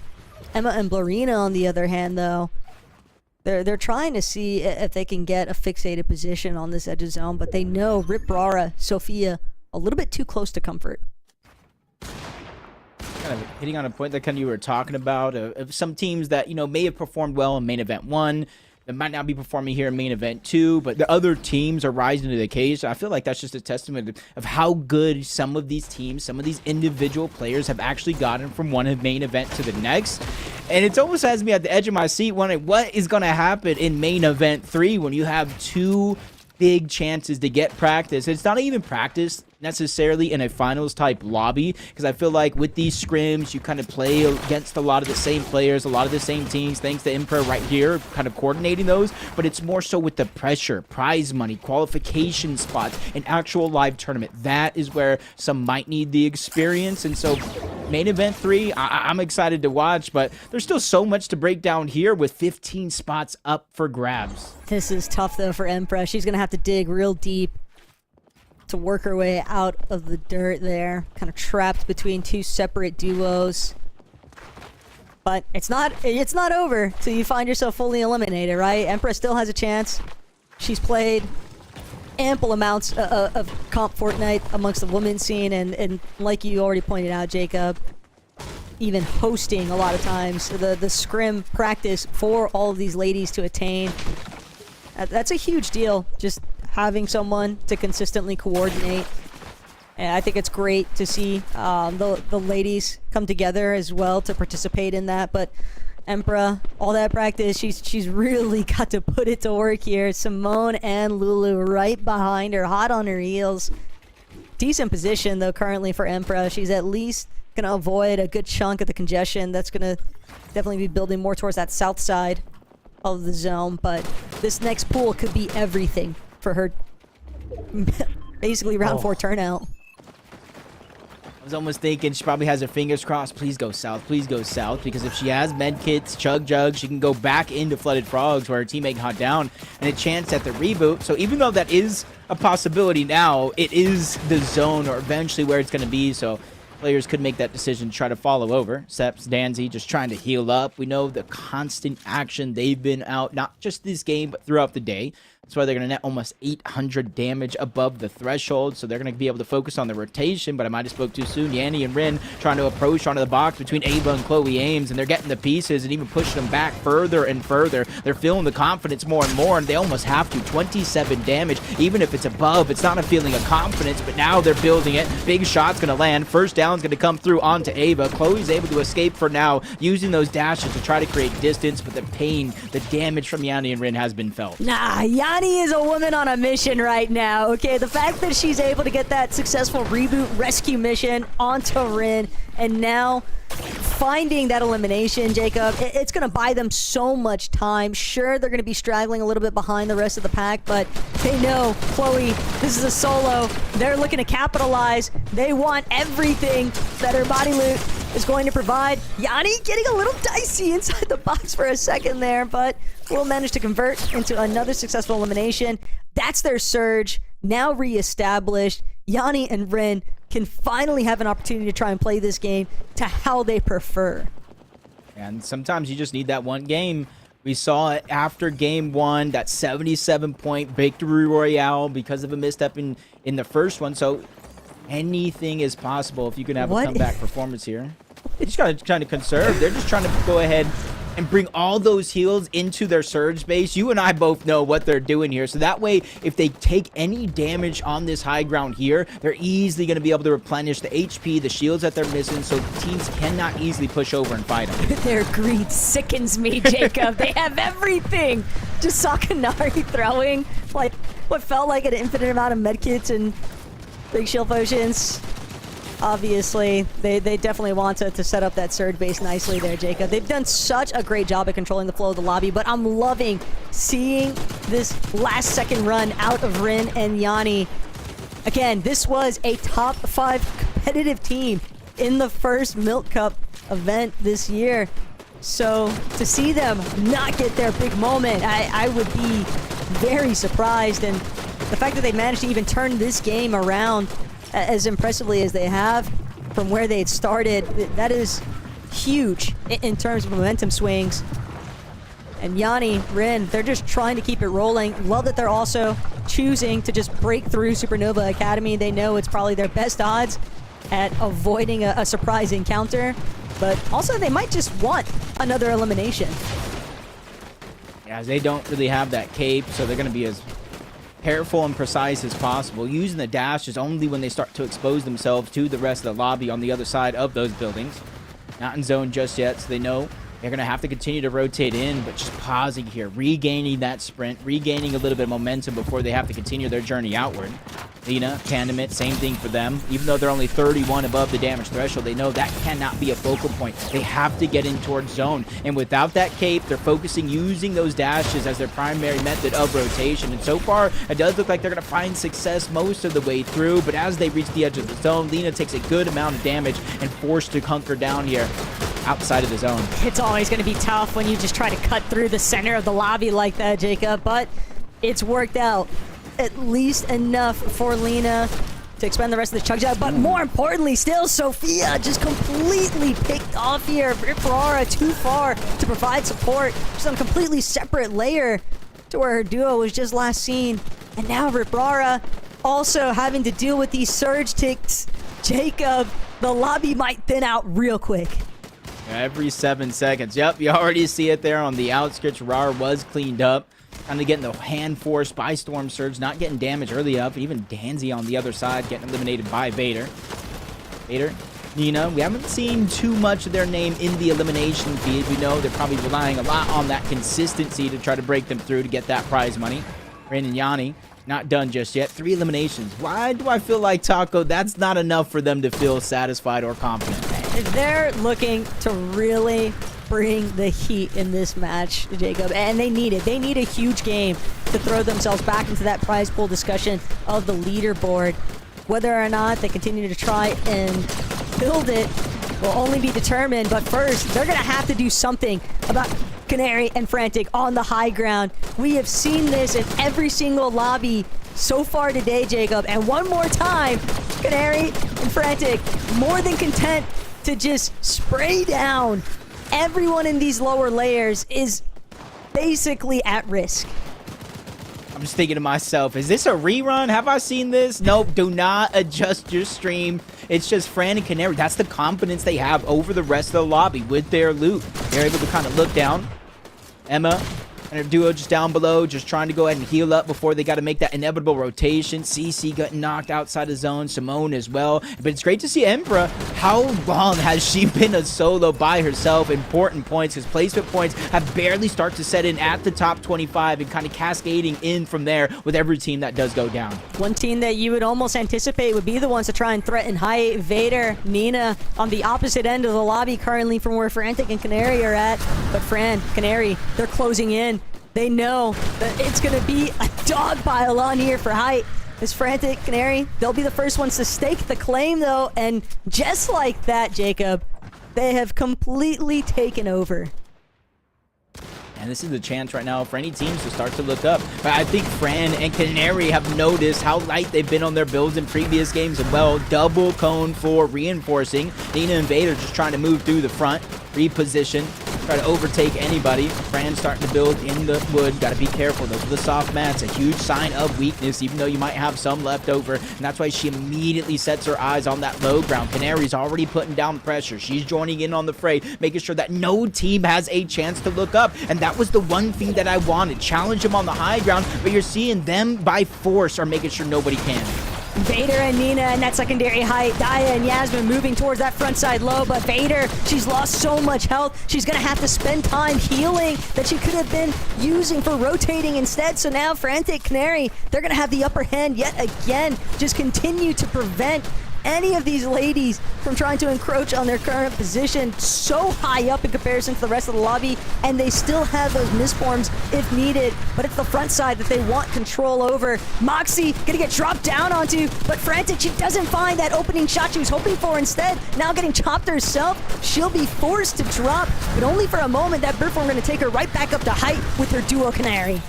The ladies in this lobby have had enough of their high ground domination, but they're persistent. They're constantly continuing to go back on up, and even though Moxie challenged, they're above the clouds yet again, and now the cutback of the zone going to work out in their favor. Pandemit by herself, 3 eliminations for the team, though. Lena putting in some work before finally going down, but Pandemit out of builds. You see she's hunkered down, staggering, trying to lurk backside the zone, hoping to catch anybody off guard. But we haven't seen Canary going for those goated refreshes of materials. Frantic's got very little to work with. She'll actually opt to drop, pick up some material that she spotted laying out on the low ground, probably for one of the bodies that they had claimed earlier on. But Regs, Moxie, they don't waste any time. Now it's going to be another one of our powerhouse teams looking to overtake on height. It's incredibly late for a height take, but they've got it at least for the time being. Vader finding a huge opening shot onto Tokyo B, there to immediately provide the covering support that she needs. And now Nina, Vader, they'll be locked into their box. They're not trying to get third-partied from the other direction by Fran and Canary.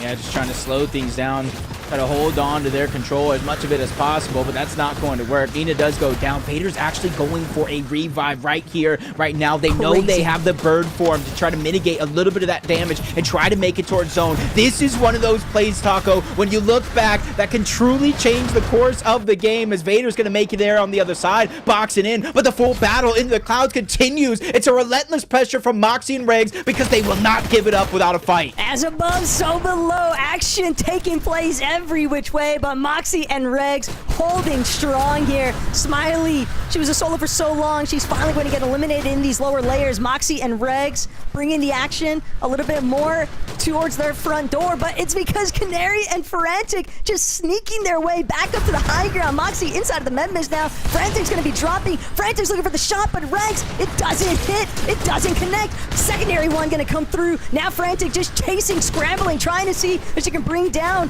her opposition here, but Moxie, Regs, they're going to be the ones controlling front side, but Moxie, she finds herself down. Regs, the solo, scrambling, but she doesn't get a chance to use that misform. It's Frantic, it's Canary, and they're looking for the third win.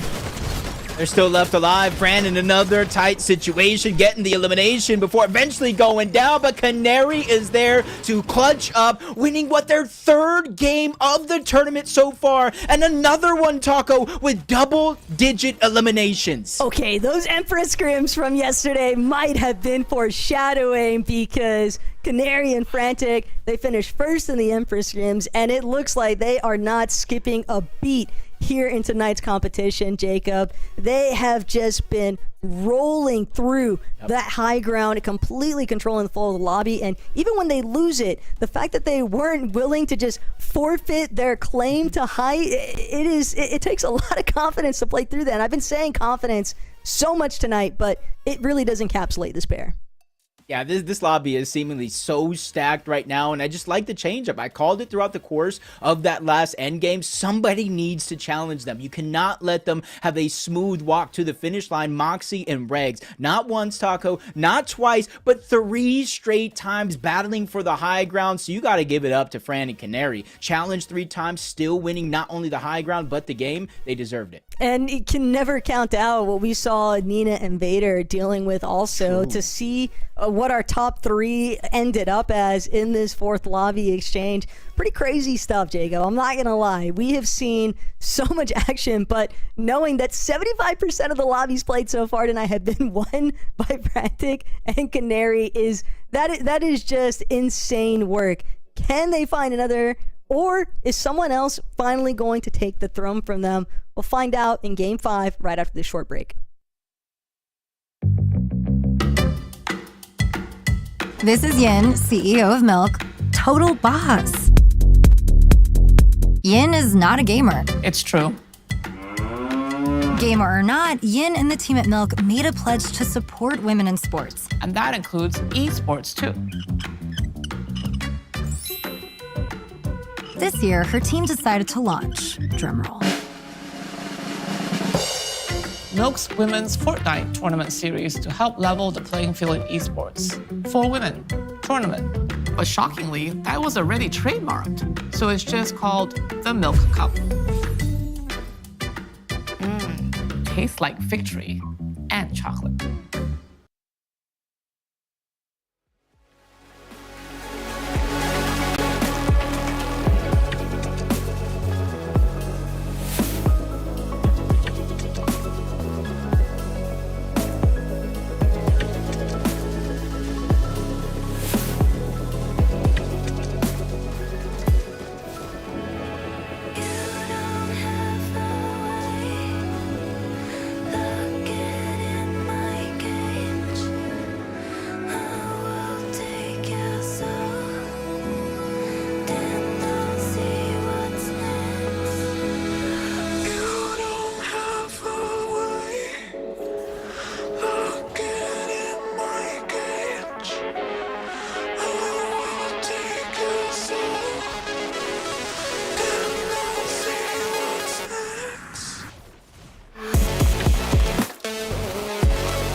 Welcome back, everyone, to the Milk Cup. The competition today has been absolutely electrified.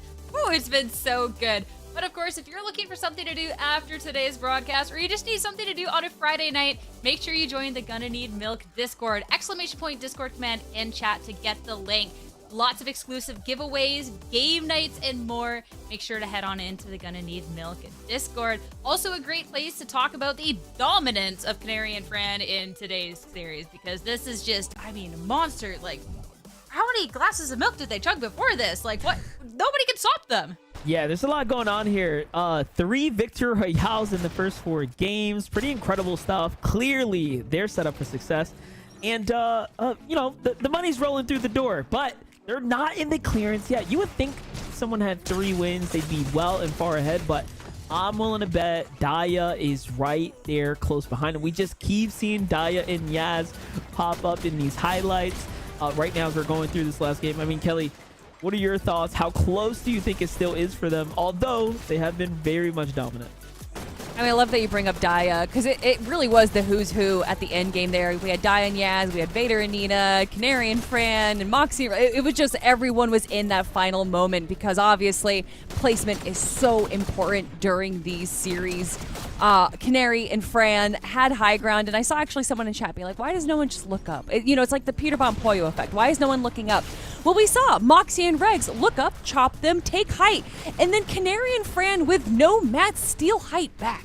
Like, at some point, you have to realize that there's just lessening value in trying to take height away from a team that just finds it so easily time and time again. And that's why we're seeing a lot of our other bigger teams kind of fighting it out in the low ground, like Yaz and Daya did right here.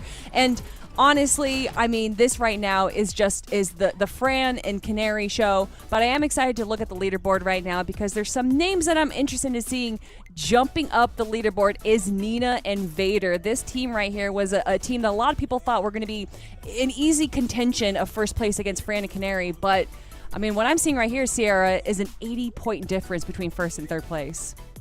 You're brave for the math live on broadcast. I have to give you that one. I was sitting here trying to turn those wheels, but yeah, that jump from third to first is just absolutely crazy with only 2 games left too.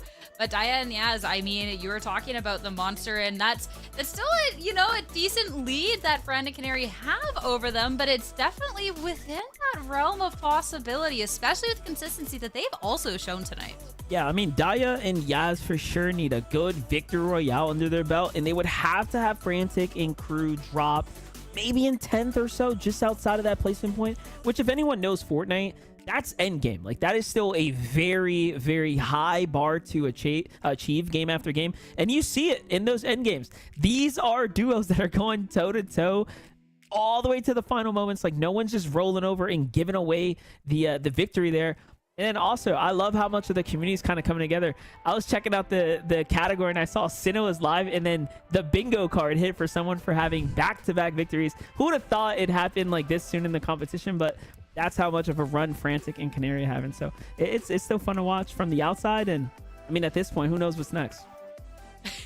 Who really knows, honestly? This dominance has been so impressive. And it's time to see if they can go for a three-peat, right? The game is ready. So let's head back over to your casters, Taco and Jacob. Thanks so much. And Jacob, Game 5, our penultimate match on the line. But still, everything that's taken place leading up to where we are currently, I just am a little bit in disbelief, a little bit shell-shocked still at what Frantic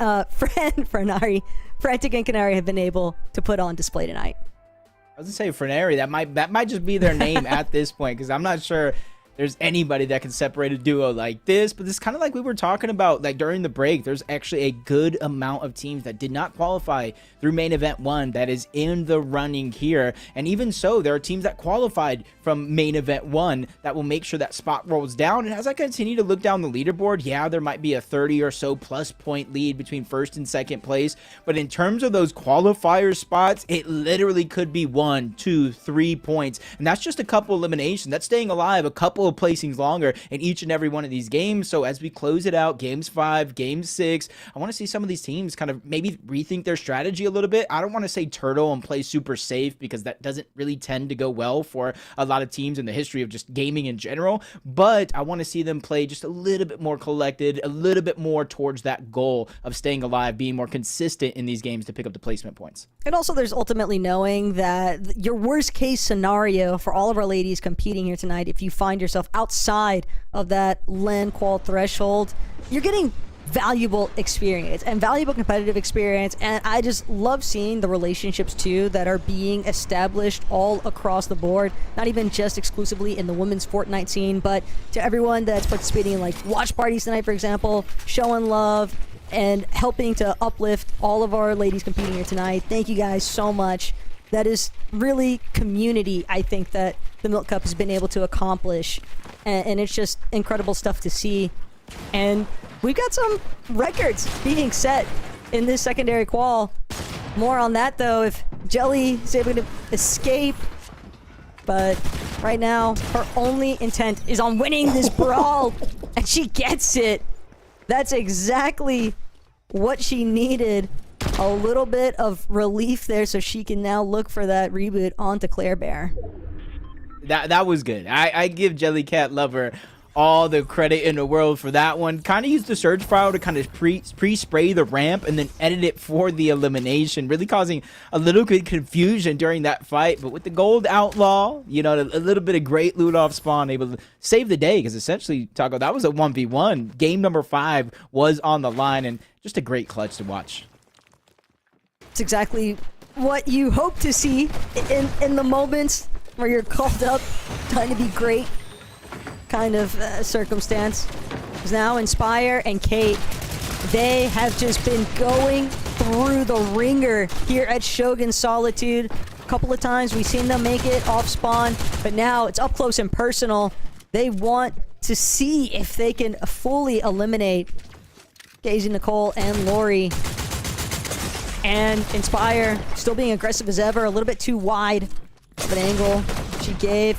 Nicole too on the opposite end there, gonna completely crack the shields from Kate, and now it's Lori and Nicole that are forcing Inspire and Kate to just back it up a little bit here, reconsider whether or not this is the fight they actually really want to take, because they know they only have this lobby and the last one to work with here, Jacob. So if things do go south, it's going to be a huge uphill battle for Kate and Inspire.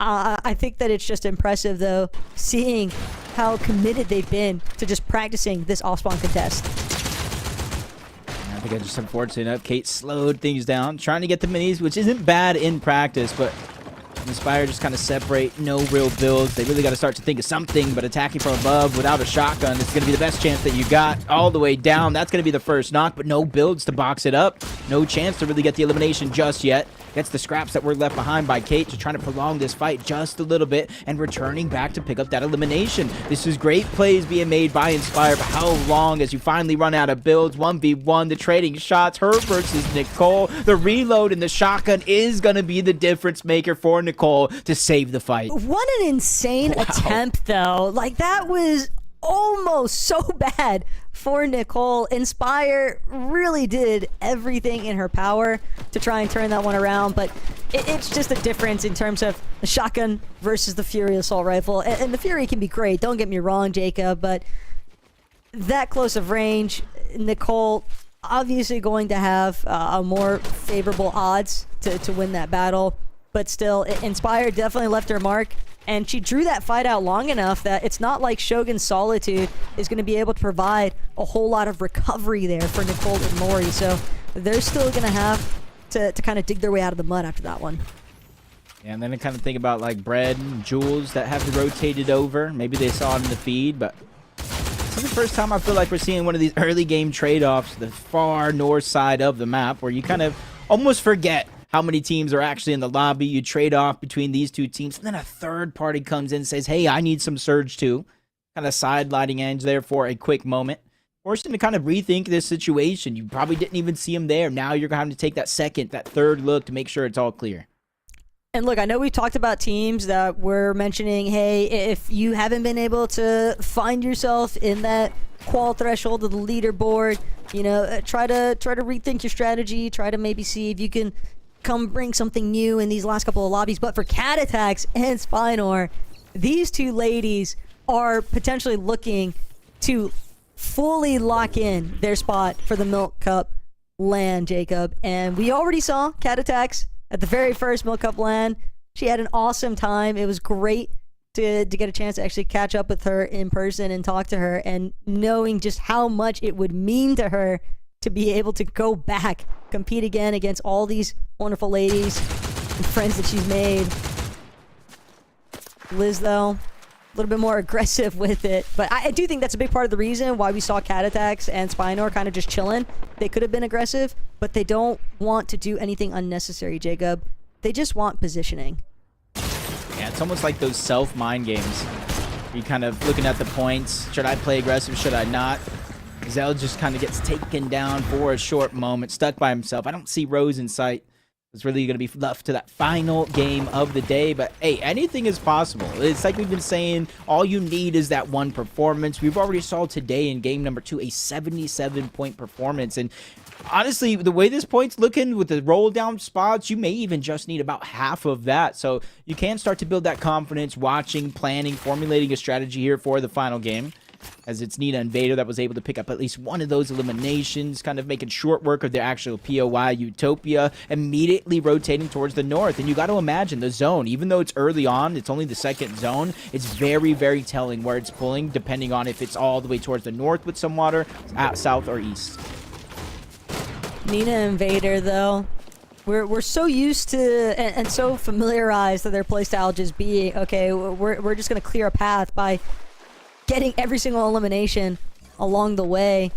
But they have certainly revisited how they actually want to tackle their approach in this Milk Cup qual. You know that they already have their position locked in. Same could be said here for Tokyo MB, though.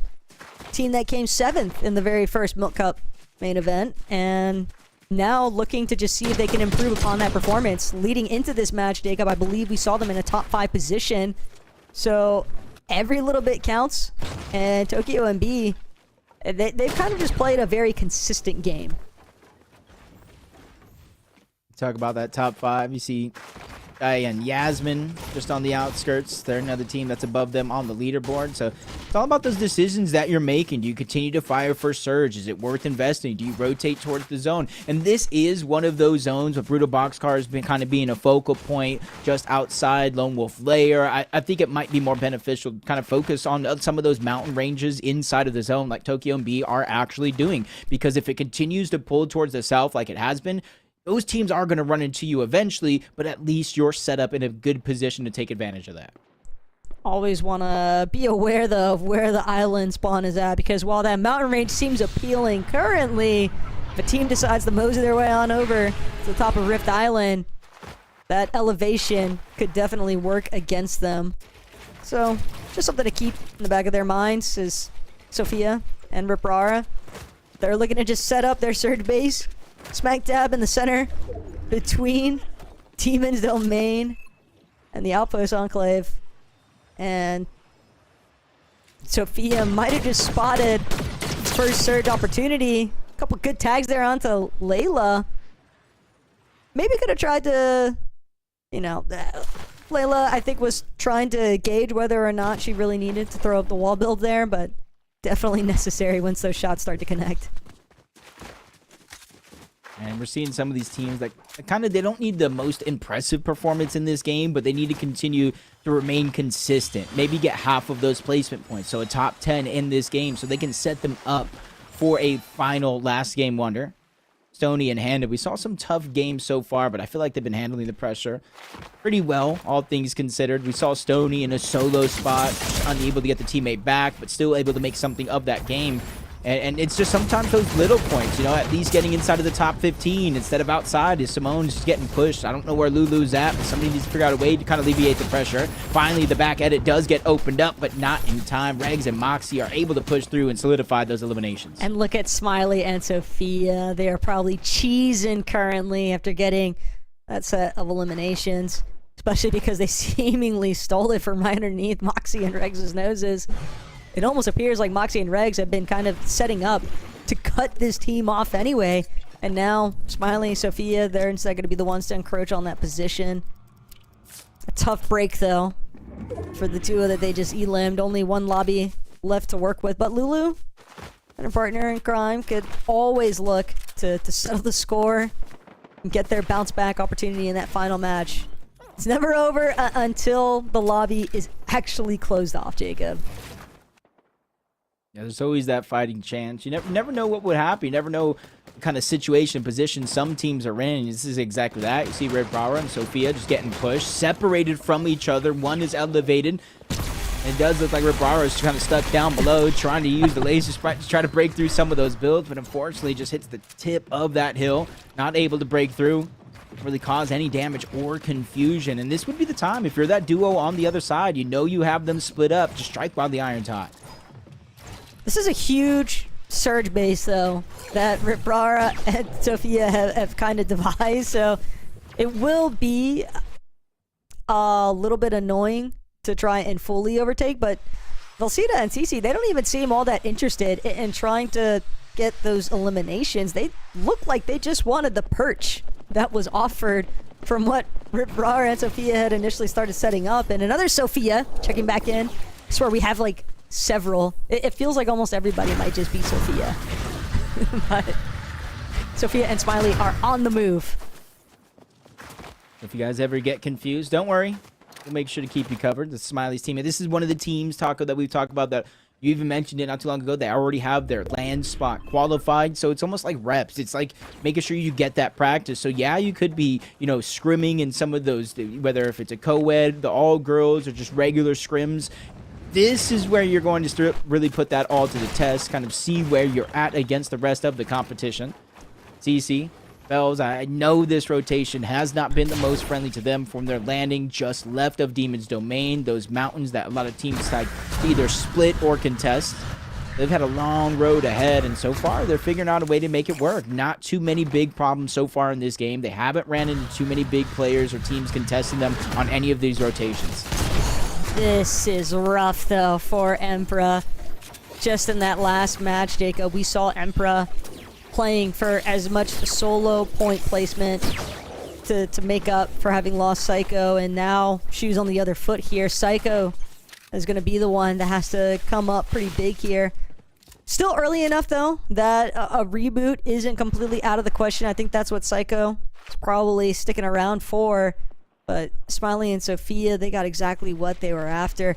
My favorite part, though, about what we just saw from CC and Velcita, though, Jacob, is it's almost like they were just borrowing Ribrara and Sophia's surge base. They're just like, hey, we're just going to use this momentarily. We just want to, get a good oversight of where everybody else is at, and then we're going to rotate, and we're just going to dip out of here, guys. Like, we're not going to fight this. And for good reason. They don't have a necessity to fight in that moment. Yeah, the only one possibility would be if they lacked mobility at all, and you can kind of see they have dashes, probably an extra spark in the inventory as well, so but not necessarily forced into a desperate situation, so they're handling the pressure pretty well. Kitsu, Natalie, Panda. Same thing could be said about them. Off-spawn contested drops, Canyons Crossing throughout not just one game, but throughout all day long so far. So sometimes, when you're kind of battling off spawn time and time again, you tend to kind of let it get to your head. You may make some little mistakes, but they've been kind of pretty solid for the most part. All things considered, where some would look at that as like a doomsday type thing. Oh, I'm contested. My hopes are gone. I feel like a lot of the ladies that are contested today are doing a good job either splitting it or kind of winning some of these games off spawn and not necessarily getting shut out. You can for sure feel the tension, and it's not a negative one either. It's more so that a lot of these ladies, they seem like they're eager to take up those off-spawn fights, Jacob, because it's honestly just fun to try and duke it out, try and see, okay, where is my gameplay actually like boxing up in comparison to the rest of this lobby that I'm competing with. And I think that we've definitely seen some very pleasant surprises from the ladies that are participating in tonight's Milk Cup event. But Bread and Jules, certainly a duo that has left an impression on this lobby in terms of fighting capabilities. They have been getting scrappy when needed, but also smart enough to know that not every fight is a necessity. Is Bread punished immediately for opening up that window at it. Yeah, I was about to say almost a similar thing about they're just kind of picking and choosing things wisely, but eventually the other team's gonna see ya. They might need Is that a caster's some loot. curse? They might have been down on Surge, but they just pushed on over. I think that might be a caster's curse, man, because I really do agree with you that they've been so tactical in almost every single one of their fight approaches. And then next thing you know, Jess, Abby, beam from the bush, and it's over. Like, it's just cold over for those two.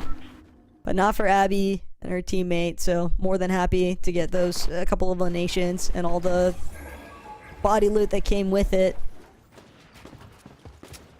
Especially right before another rotation over towards Utopia, and you can kind of see the zone, Taco, how just the edge of it is outside of Utopia, which means there's going to be a good amount of water inside of this zone. So if you're not one of the teams that kind of have the luxury of kind of boxing up on the western edge or the south edge, and you're coming in from the east, that's where you might start to have a little troubles, depending on if the Shiny Span Bridge is in there or not.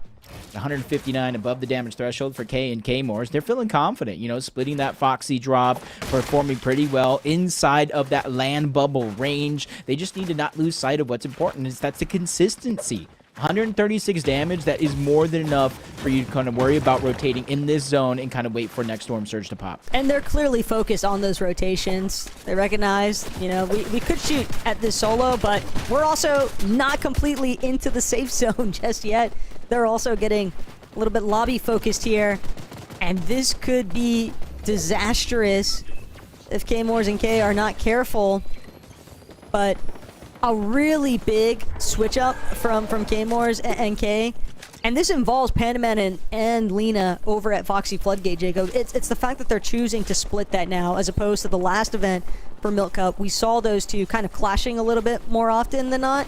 And they weren't necessarily cleaning each other up, but they were delaying the other long enough that a third party either came into the mix, or it was just a solo leaving completely shambles because they were fully scuffed because they've just been fighting for so long. And now instead we see both of these teams in contention to qual from this Milk Cup event.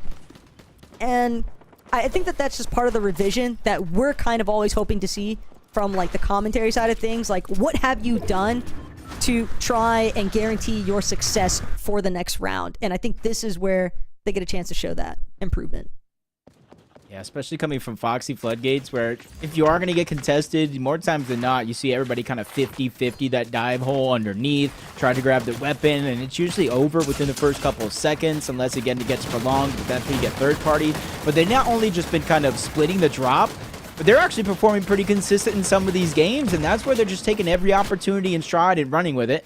Manny and Nia, they're just down below the damage threshold. It was only about 27, so an AR shot, a shotgun shot, they could sneeze on them, find themselves above the damage threshold. But the position that they're in now, it's not going to be easy for them to actually get the shots that they need. They're going to have to go on the hunt for it just a little bit. Not only that, Jacob, but they don't exactly have the small shield potions either. It's just the chug jug here for Mani. They need these tags, and they need them now. They can't afford to turn around and wait for something to just stumble in their path. And knowing that Nina and Vader have such a monumental surge base built up and gets chopped right as we like to call it out. But Nina and Vader, they're already on the move. They're already trying to claim as close to front side as possible. And if other teams aren't careful, they might just head the wrong direction. A little bit of a late knock coming into play there for Nina and Vader too. But again, their intent is to just keep it moving forward. Scars and Amma hoping to find an opportunity to take away that surge tick damage. 888, 891, still climbing above for Vader and Nina, and they've got frontside fully locked. Yeah, just a troublesome position. You can see Nia and Manny just going on the hunt, like I said early on for Surge. As we tuned in, Nia was down. Duo decides to follow, but you got to give them the credit. You know, a lot of teams will tend to kind of box up, just use and replenish a lot of their heals and try to survive Storm Surge, though they're in a worse position before. So I do like the proactivity. Fortunately for them, they're going to go down, but they do have that game 6, the final game of the day, to try to pull things back and at least get within that qualification range. Panda rotating out over 300 above. Has to be careful with these dashes, because if you didn't have that second one you dashed off, you would take a little bit of fall damage. But slowly falling behind the curve on this rotation. 123 and quickly falling below that damage threshold. This is not going to be an easy rotation to get through, but if they do, they got to start building that confidence. The worst part here is Panda just separated enough from Natalie. And Panda is going to get a little bit locked down in that lower layer. Can't actually get up to where Natalie is at. And that's going to be the end of Panda in Game 5. Natalie now having to put on a solo performance to try and clutch up a little bit more placement points. But it's not going to be easy. Kind of smothered into this awkward position. Not exactly backside of zone, but nowhere near far enough ahead to actually be able to control front side as a solo. Liz and Vanessa directly next to her, and now Natalie will opt to fall fully backside, let these other duos go in front, and just try to remain as hidden as possible. Like, how for a second there, I'm like speechless, like just seeing them as we pan over. Not only are they on high ground, but they're essentially near the front side of the zone. They can wait an eternity for every team having to rotate in this direction and kind of rotate accordingly. More times than not, we see them use their capes, that misform, to try to make sure they stay ahead of every other team that rotates through. But the thing that makes it harder for everybody else, not them, is we're going over to a mountain race. This is literally going to be a roller coaster of emotions as Natalie's going through it herself, tries to get a good shot to land. Luckily for her, she's 129 above the damage threshold, so not going to be forced to take any of these fights. That first shot, though, was heartbreaking. Natalie wanted that to connect. Would have loved to get the refresh there, but more importantly, the option for mobility, the last dash going to be used there now, and Natalie just barely managing to go unseen, but completely in the low ground here, Jacob, and with no material, she's going to be forced to find a refresh, or it's going to be the end of the line. All the while, Canary and Frantic, they are just continuing to live lavish in the high ground. They're already boxed along the side of this mountain phase. They are not letting anyone else up here with them either. The zone pool just could not be more brutal for everybody else underneath Canary and Frantic's position. For the lobby's sake, I'm crossing my fingers. Please go south. Please go east. Please go south. Please go east, because no, it goes up and over the mountains a little bit more. I would not wish this on my worst enemy, Taco, because this is going to be a nightmare. You're going to have to go through Fran, Canary, every other team that beats you on the side of the mountain, and then dip underneath in the crevice, because that's between two mountains, just to have to climb up again. Buckle up, folks, because we're ready to go on a ride. Canary, she's spotted out. Yasmin and Dia, Mel looking back, thinking, okay, somebody caught me from behind, but instead, it's going to be Canary and Frantic moving to the next highest point of elevation, maintaining that front side position on the high ground. Canary, Fran, even tanking a little bit of the storm just to be fully on this peak of the mountain range. This positioning is just unreal right now, Jacob. And you can see they just continuously build up few layers higher at a time, making sure that not too many players can contest them with that cape. Dai is there, Regs, Abby. 3 different solo players on that side, but Moxie looking to reunite. Vanessa down below as well. It does look like Les just got taken down off the side of the mountain, loot that everybody's scrounging for. Sausage McMuffin just got eaten alive on the side of the mountain. This rotation is going to now go down the mountain yet again. In the last couple of zones, Taco, this is finally a moment, a short moment, but a breath of fresh air. I'm sorry, it was hilarious though, watching Kay kind of just slide by surfing next to everyone. We're so used to seeing the misforms. Canary immediately providing backup. Dia tried to get a hit in, but it's not going to be enough. Canary and Frantic, they managed to hold the high ground. Thought for a moment that Canary would choose to chase that one out. Completely knock Dia. Instead, both these ladies recognizing we've got to move forward. The zone has shifted away from the mountain range. Sure, there's a lot of pre-existing builds here, though, but Canary and Frantic, they've at least claimed space. Oh, the turntables right now, because now they're in that meat in the middle, that mess, that chaos that is below the side of the mountain, but at least it's not going right back up as Lena, Pandemit, getting focused out, separated, even Pandemit going down by Fran and Canary, who gobbles up that loot yet again, but Lena's at least able to escape. Remember, consistency is what is key. Half of the points inside of the top 10, even more after that, as Melody just gets beamed from the high ground. That's Vader, that's Nina, that has now gotten their chances in the clouds. Vader and Nina trying to give, I'm thinking, Canary a taste of their own medicine. Moxie pressed right now as a solo, no builds. Still has 1 misform that she can try and utilize, but Moxie is just so behind everyone right now. How long will she actually manage to remain unseen? Impressive stuff that she's even managed to go this long with only 3 HP. Hasn't even had a chance to pop one of these small shield potions, afraid that it's going to reveal her the moment that she tries to opt in for it. Moxie seeing these misforms go directly next to her. She needs a little bit more HP. It's going to be the only thing to give her a lifeline. See if she can find a big Sentinel pump shot after the fact, but Vader and Nina spraying down. Chloe Ames going to be collected, but it's Moxie who gets to pick up that little bit of Siphon materials. 5 builds left to work with here, but Vader and Nina just have so much control. Yeah, I gotta look at the extra heals that they do have in their inventory. 120 on the Chug Jug for Vader as we go down to our final 3 teams, 2v2v2. It's Fran and Canary, Yaz and Daya, Vader and Nina up above, and they're forcing the clash down below, just spraying those builds. And you can see they don't have a lot of material overall as Yaz finally makes her way in, loses Daya along the way, but it's gonna be a trade. Canary is gonna go down. Fran is on her last lifeline just outside of the zone trying to survive, and this is where you gotta think the high ground, full control. They have the Chug Jug as well. It is almost over as Fran takes down Yaz. The last ditch effort. Fran with the Siphon trying to stay alive, but it's not enough. Vader and Nina have turned the tables on this tournament with a Game 5 win. Vader and Nina knew all they had to do was stay up on height. They had so much material still left to work with there, Jacob. It really just seems like the lobby ate itself. It was like cannibalism, essentially, watching those low ground layers just diminish themselves, but only so much left to be done there. Nina and Vader just had the winning strat. And it's honestly, Nina and Vader weren't even the ones battling for the actual high ground throughout the course of the game. Fran and Canary, they've had it throughout a couple of those zones, and it's Moxie and Regs in multiple games throughout the days, feeling that confidence to go ahead and try to contest it for the high ground.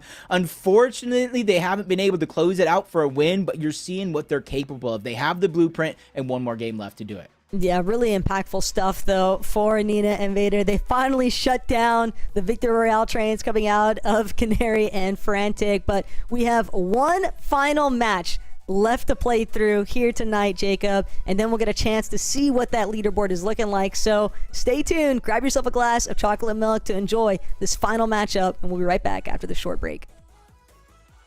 Oh, no. Dude, I'm not gonna lie, chat. I'm kind of scared here. Bro, I'm actually tripping out so hard.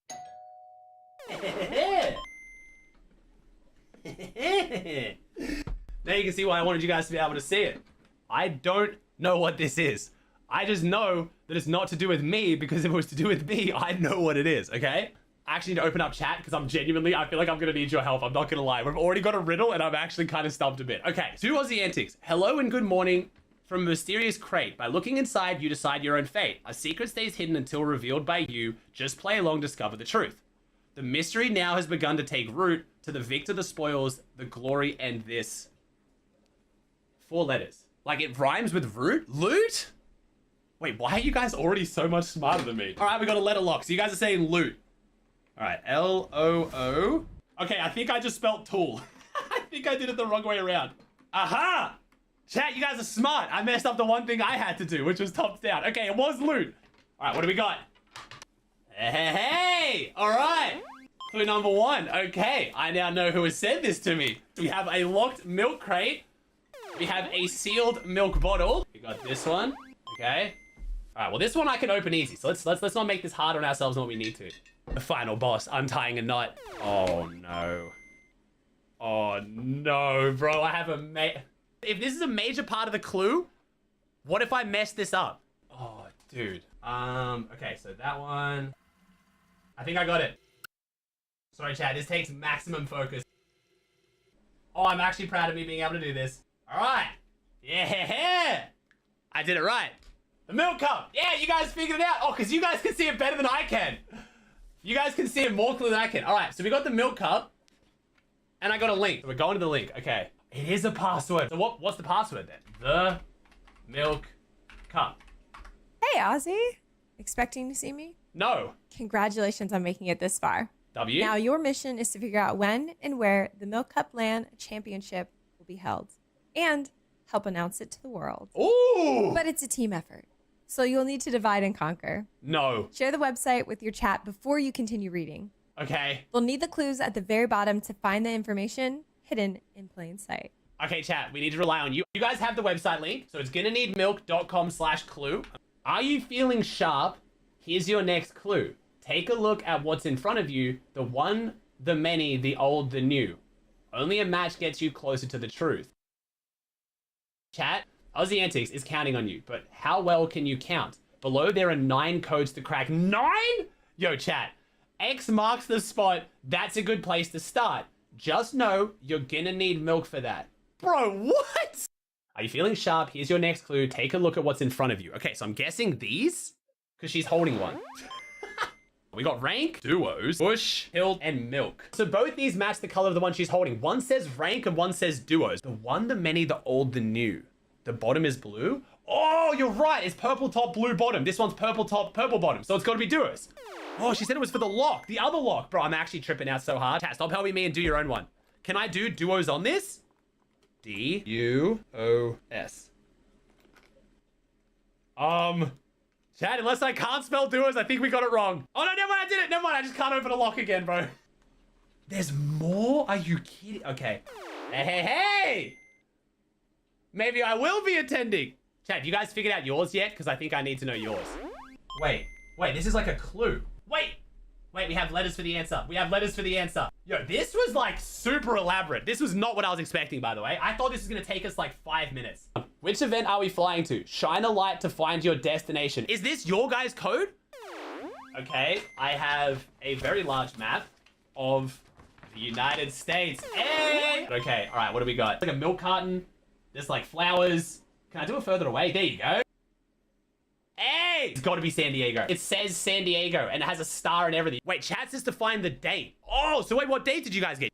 It's October 18th, San Diego. So that's it. That's TwitchCon, right? W! Oh my gosh. Task completed. Milk Cup 2025 LAN Championship at TwitchCon. Let's go. Cheers. Game number 5 definitely delivers some hype and is going to be delivering a different duo to be taking that victory royale. Nina and Vader, I mean, they were doing it all in Series 1 on the day. They haven't been there quite as much in the conversation, but Kelly, this was their game. This was their moment, and what a match. Yeah, I think that there was a few question marks going on, especially after game number 1, where this is a duo that we kind of expect to get first, maybe second every single game. So to see them a little bit lower in the leaderboard was a little bit shocking. But I mean, last game, before this game started, they're already in 3rd place, which to show that this is their like worst competition yet, and they're already in 3rd place. Like a bad competition for them is still being in top 3, which just shows how dominant they really are. But honestly, if we got to talk about domination, then we got to talk about them on the high ground. We already saw just how strong Fran and Canary are, but Nina and Vader are scary on the high ground. Yeah, definitely. They played it very well. Played ultimate height, as we like to call it, just way up top where they're untouchable, right? Clearly, depending on the fact that they have misformed to go ahead and kind of save themselves, but they never needed to do that, right? Because all the teams down on the low ground started fighting one another. And we got to give a lot of credit to Moxie and Regs here. Moxie, Regs, Daya, Yaz showing up top 5 every single game. They're not letting themselves down. I mean, everyone here ultimately is fighting for prize money as well. With Vader and Nina actually picking up that 7 elim game right there. Let's see what the leaderboard's starting to look like, because this is going to surely push them up just a little bit, inching them right over Moxie and Regs, even though that consistency was there. But it just shows you how far a victory royale can take you here, Sierra. Yeah, I mean, we were talking about the 80 or so points separating that 1st and 3rd place, and we've cut it down to about what is that, about 70 75 points? Yeah, a nice little 5 points. Yeah. I mean, Kelly, that just speaks to, despite the fact like Nina and Vader have a fantastic game there, just that incredible lead that Frantic and Canary have really been able to build up, in the consistency, even being able to see them in the later games of that, even if they had to fight along that lower ground. And like, I don't know, that's looking pretty safe at this point. I mean, looking at the list that we have right now of their placements, they got first, third, first, and second place. Even their worst game is still around 60, 70 points, and that's why they are so high up the leaderboard. And that's something that we typically see from Nina and Vader. But you know, they got 10th place in one of the games, and I think 8th place in another game. So that's why they're in third place right now. I honestly, unless they land on Frantic and Canary, and we get a Peterbot versus Pollo situation, I don't know if there's anything else that Nina and Vader can do to be the back-to-back champions for Series 1 and Series 2. But Daya and Yaz, Monster, I think have a good possibility of walking away with this in first place if they play the high ground right. They got to play perfect, and Frantic and Canary have to play not so perfect, which is hard to ask of them as they have been running things on height or on low ground. And also, I want to give some credit to Vanessa and Liz, creeping up out of nowhere, putting themselves in a 5th place seat. Not too bad at all, given that they were kind of out of the running, it felt like, after game 1, but then game 2 came in swinging with 77-point games. So all of a sudden now they're inside top 5. And I mean, we're talking about these top players in the lobby today, and we're talking about this vie for the top place spot. But a reminder now, too, with these points accrued and everything else for these teams that are trying to get into that top 15 or maybe looking around top 20 and to try and get those spots to land. We only have one game left, Kelly. That's the final opportunity for them to try and get some very valuable points. It is 100%. And to those of you watching, if one of your favorite teams doesn't make it into the top 15 today, well, do not fret, because we do have Series 3 where 20 teams are going to be moving on for that coveted LAN spot at TwitchCon, as we saw Aussie Antics in his chat, resolve for us the little puzzle that we got built there. I think that there is just so many incredible competitors here today competing, and I think that maybe they're going to learn a little bit as well to bring that into Series 3 if they don't punch their ticket in today. I mean, you definitely want to try and get that spot now if you can. Even if it's not the last opportunity, it would be nice to be able to end off today with a spot to land. But it's time to get into the final game of the day to see who's going to be taking the top spot, who's going to get their spot to land. Let's head over to your casters, Taco and Jacob, for the best Fortnite.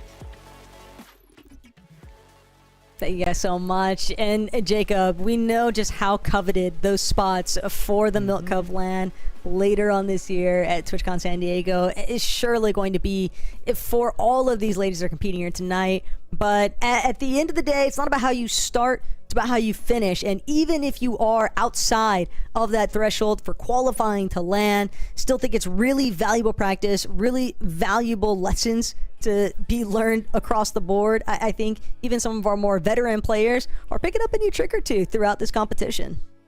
Now, they definitely have, and I think even they are kind of realizing, for the most part, the competition has definitely gotten better from main event 1 to main event 2. So you want to secure your spot here, where you kind of think with a lot of the teams inside, let's say, the top 5 already got their spot secured, so you know that's going to roll down outside of the top 15.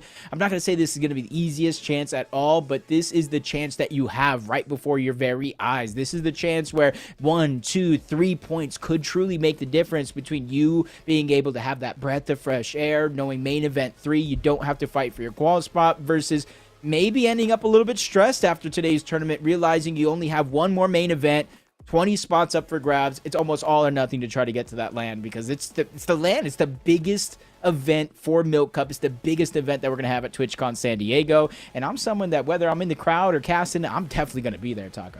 Oh, without a doubt, just to show support and love to all of these ladies that have been competing throughout the course of this year, both in the Milk Cup events themselves and the ladies who recently started participating in those Milk Cup Academy scrims. Can't stress it enough. It's a great place to just continue building upon some of your typical game sense for competitive. And whether you want to be, the next female Peterbot, like we see Canary Stock rising through the roof for, or if you're just looking to get general improvement, general networking, I think that the Milk Cup Academy is just such a fantastic place to start. So, ladies, please do not forget, hop into that Discord and make sure to sign up, because those scrims are popping. A lot of really strong competitors choosing to compete inside of that just for the additional practice. It really goes a long way.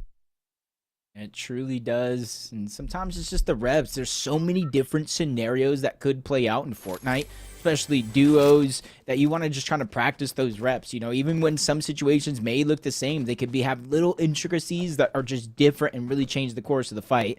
And that's why it's not necessarily practice makes perfect, but perfect practice makes perfect. And there's a lot of opportunities to have just that. Joel landing over here, just outside of the last order, just kind of looting up, getting as much as possible. And fresh off the start, does look like somebody is going to be nearby. Botley, teammate's going to be there, just kind of getting whatever they can out of this split drop. And some of these drops that we have been seeing, the constant contest, the development really over the last 5 matches has just been, sometimes you go for the loot first and then worry about the battle after the fact. Sarla and Layla here at Outpost Enclaves, they don't want to find themselves without weapons trying to fight Dolo and Liz. So just being a little bit more methodical on their approach. Probably only a matter of minutes before we see these two teams clash yet again.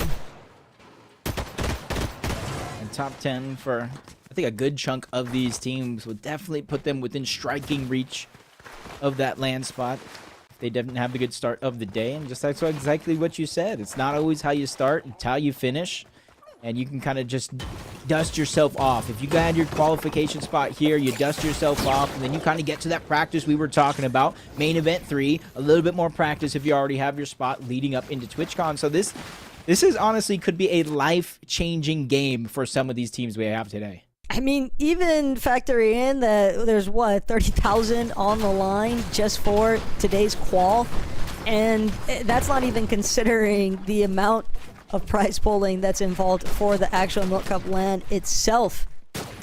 Jacob, there is definitely so much on the line here. And I think that's why we see our women competitors today just not trying to go out early if they can avoid it. They're trying to leave their stamp on today's competition, leave a good impression in terms of what kind of fighting power or just IGLing they actually bring to the table. Because we have seen it for the ladies that unfortunately aren't going to be in that qual threshold. Maybe there's some shifts of teams. Maybe you realize, hey, I love what I saw from your gameplay throughout this competition. Do you want to maybe team up? Like, that's... I think it's always great to kind of experiment and see just how your relationships work with other competitors and how well it might impact your team chemistry. I think you kind of hit the nail on the head. Honestly, it happens from time to time in almost everything that we do watch Fortnite competitive base. Sometimes you just need a moment like this just to get that shine. Just like you said, a little bit of a roster shuffle. And sometimes I even think sometimes you can have 2 great players on the same team, but their play style being a little different, and that could be a problem. So a lot could happen between now and that last main event qualifier for the last 20 spots. But Sarlet and Layla, they're one of those teams, they're only like 28 points down of that top 25 spot, and that will put them within reach at the very minimum. So they need to have a decently good performance here around top 10 as Silver and Val continue to hold down their spot. But you see that they're out of builds, Taco. That's going to make it hard to fight back in these scenarios, especially if they try to drop down from their high ground. Man, they're a little bit too far away to try and maybe hop onto that launch pad, but I still like the fact that Silver and Val, they're trying to just maintain this high ground position, right? They know that Weezer and Eternity are directly underneath them. There isn't a threat just yet of that third party factor either. Silver and Val are just trying to open up as many overhead angles as possible, really clearing out some of these pre-existing builds here. And since it's so early in the match, Jacob, you have to remember, neither of these teams has really had a huge opportunity to really farm out their mats and materials. Val completely out already. If she wants, she could maybe try and break apart a little bit more of this building. But now it's going to come down to aim. And Val, she's not going to get the better end of this exchange. Silver, left to her own devices, does find one onto Eternity, but the shotgun side jump overhead. Weezer, Wonka locking that one in. It's a huge come up because now she'll get the chance to revive, and now they'll have their opportunity to refarm. Yeah, this is a big opportunity right here for them both because I think they started this game in around 38th place, and then you now add in, they got those 2 eliminations. Now they're 2 points closer. So I do believe already from 38th to 37th, they're moving up that leaderboard, and it is so stacked. Just 1-2 points separating each and every one of those positions. So I can imagine if they get into another exchange, they win that fight, 2 more points, they move up another couple of placings, and it just really goes to show this might be the last game, but it's never over until it's over. You got to make sure you try with every fiber of your being as third parties now start to come in. Lulu, Simone, they've now been put on notice that this fight is not going to get easier. In fact, it's going to get more and more risky as it gets prolonged. The indirect help, though, for Mar because of Powell jumping into this fight with Yves, Lulu, and Simone. They're going to opt to, or at least Lulu, she's going to try to immediately disengage, but then gets clipped from way overhead in the distance. And look who's behind the bathroom door. It's their initial prey. Mar finding a big opening shot here. Lulu now hoping that Simone is going to be successful in this revive, but it just doesn't appear like Yves or Powell want to let this one go. They absolutely punish Simone and Lulu for sticking around to try and get that elim onto Mar. It's a real tough break to witness, Jago. I'm not going to lie, but a real turning point here for Mar because she might get a chance now to reboot her duo. Yeah, and it's just one of those situations where Mar, she does get the point for the elimination, but none of the loot. And that's one of those coin flips where I'm happy. I'll take it. At least I got a chance to get my teammate back.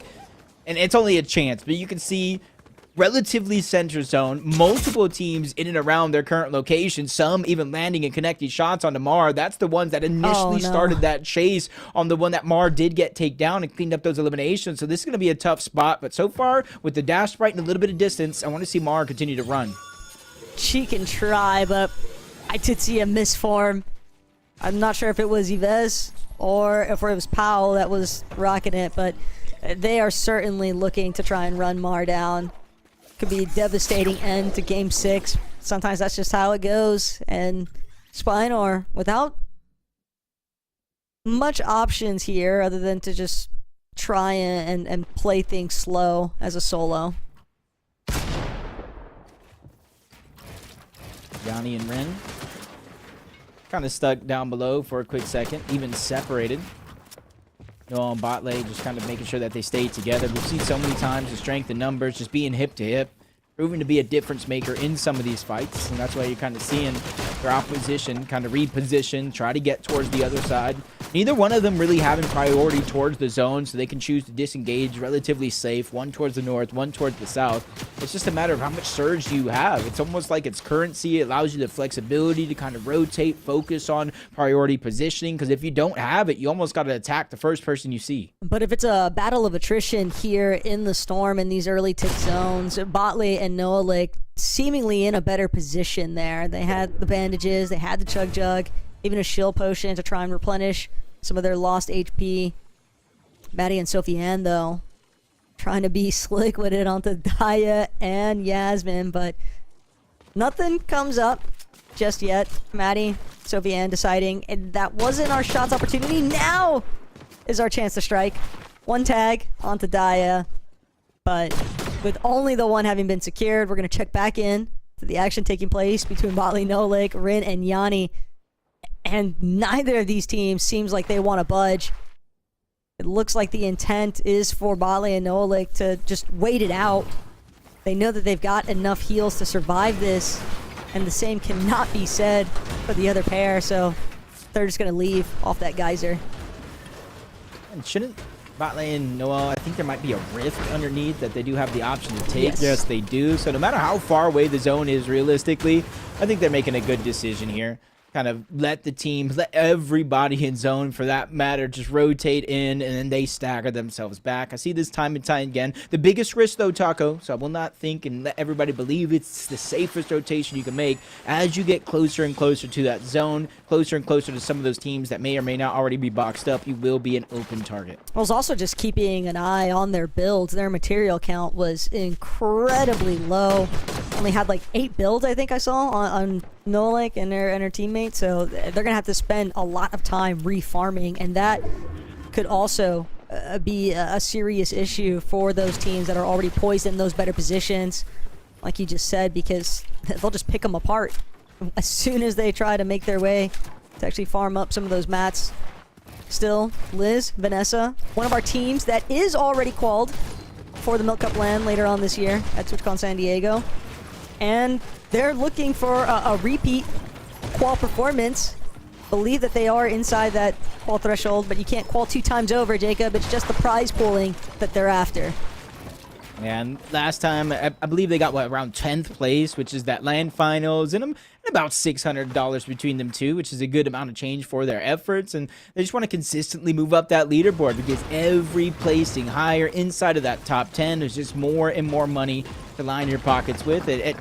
For a team that's already going to the TwitchCon San Diego Milk Cup LAN final, that could be just expense money. That could be breakfast, that could be lunch, dinner, maybe some merch, who knows? Yeah, don't mind me getting my bag a couple times over, okay? I 100% respect it from these ladies. And I also just think that it is continuing to push the lobby to just constantly strive for that top tier performance, right? No one is slacking here. Everyone is putting on their absolute best showing to try and put themselves in the best position, not only for the prize money off of this event, but that prized seat on the battle bus for TwitchCon San Diego Milk Cup LAN. It's a huge deal. I know how much this means to so many of these ladies. Mani and Nia putting on a little bit of pressure there.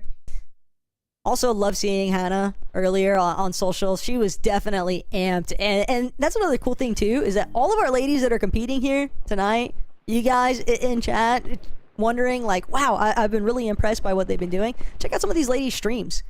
A lot of them are streaming their current performances and their current competition, as well as just various events throughout the year. And it's just great to go show them some support and love. Yeah, I might have to go back and watch the battle with Moxie and Regs, a couple of those games fighting for high ground. Just the uncanny ability to time and time again, whether they have the resources or not, have the confidence to make a play like that. It'd still be possible here in the final game of the day as Vanessa and Liz. Not too much reason for them to rotate, or at least not just yet. They are in the zone, and there is a couple of teams nearby that are on the mountaintops, but Hannah gets beamed down. Vanessa is able to get the knock, and well, that could be the green light for them to rotate on over and get that loot. That's the problem when you're dealing with some of these Spires. A legendary Spire glow up there for Vanessa. A little bit of a travesty, though, for Hannah, as now Stony, she is left by herself to try and prevent Vanessa and Liz from tackling her. And she's looking to try and build, looking to try and create a little bit of space. But as a solo, Jacob, you know that the duo knows that you're alone. That's always going to be a tough break. And the lobby's joining in for it too. Stony, I am so sorry. You are a victim of the lobby currently. But your participation will be heavily remembered, because Hannah and Stony, they always have great vibes, I think. And I think it's just really important to understand that when everyone is looking at you, there's only so much left to be done, Jacob. Yeah, and I feel like I would be a liar if I say I wouldn't have been in that same situation before, you know, especially during, you know, Star Wars season, when I got force grabbed into a box playing some of these scrims against some of these competitors and others. So it does happen to the best of us, so no worries there. But this is a good practice for them. Now they know what it's like in these competitions, and Regs finds another elimination there. Just trying to go ahead and clean that one up. It's only going to be a knock for now, fighting for piece control, but there's a lot of confidence there on that side, especially knowing that Regs does have your back. They're able to solidify that elimination. And I like how Taco, they're not getting greedy for the other. Even knowing that player is down there as a solo, they're just taking it one step at a time. Makes sense. They're aware that there's a couple other teams nearby. They don't want to get tunnel visioned onto a solo, especially when it's an elimination that they don't even need, Jago. They've already got a good amount of surge just off of that last elim. Arising, she just wants to wait it out, see if she can maybe recover. Haley, look for that reboot van opportunity. It's a little bit later than what most of these women would hope for in terms of finding that reboot, but better late than never when it comes to playing the end game.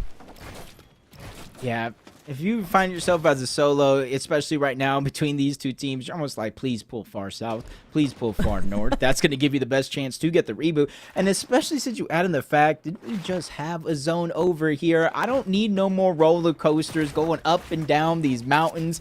You know, I get a little bit of motion sickness, Taka. It may not be the best for me, and hopefully these ladies can manage it a little bit easier because you already see Predators peak in the edge of zone. There's going to be one team positioned up on top, so for Dia and Yaz, they got to just be a little bit careful if they continue to move upwards. Dia and Yaz, they don't seem to really be too bothered.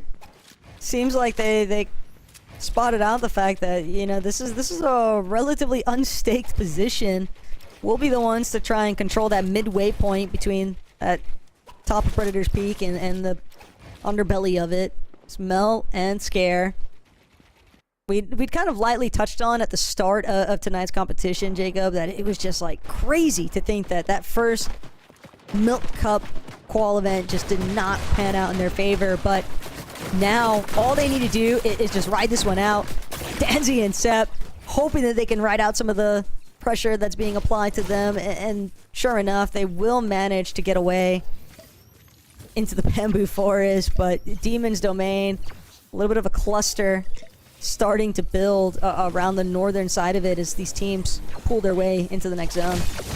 And where they're currently positioned at isn't going to be the most friendly for the, oh my, trying to make it in towards zone. Somebody's just waiting on the cliff. Talk about not going to be easy, taking some damage along the way, but you're seeing more and more teams lined up here on that same edge, future in their path, and there's even more on the top of the mountain, and we're continuing to pull towards the west.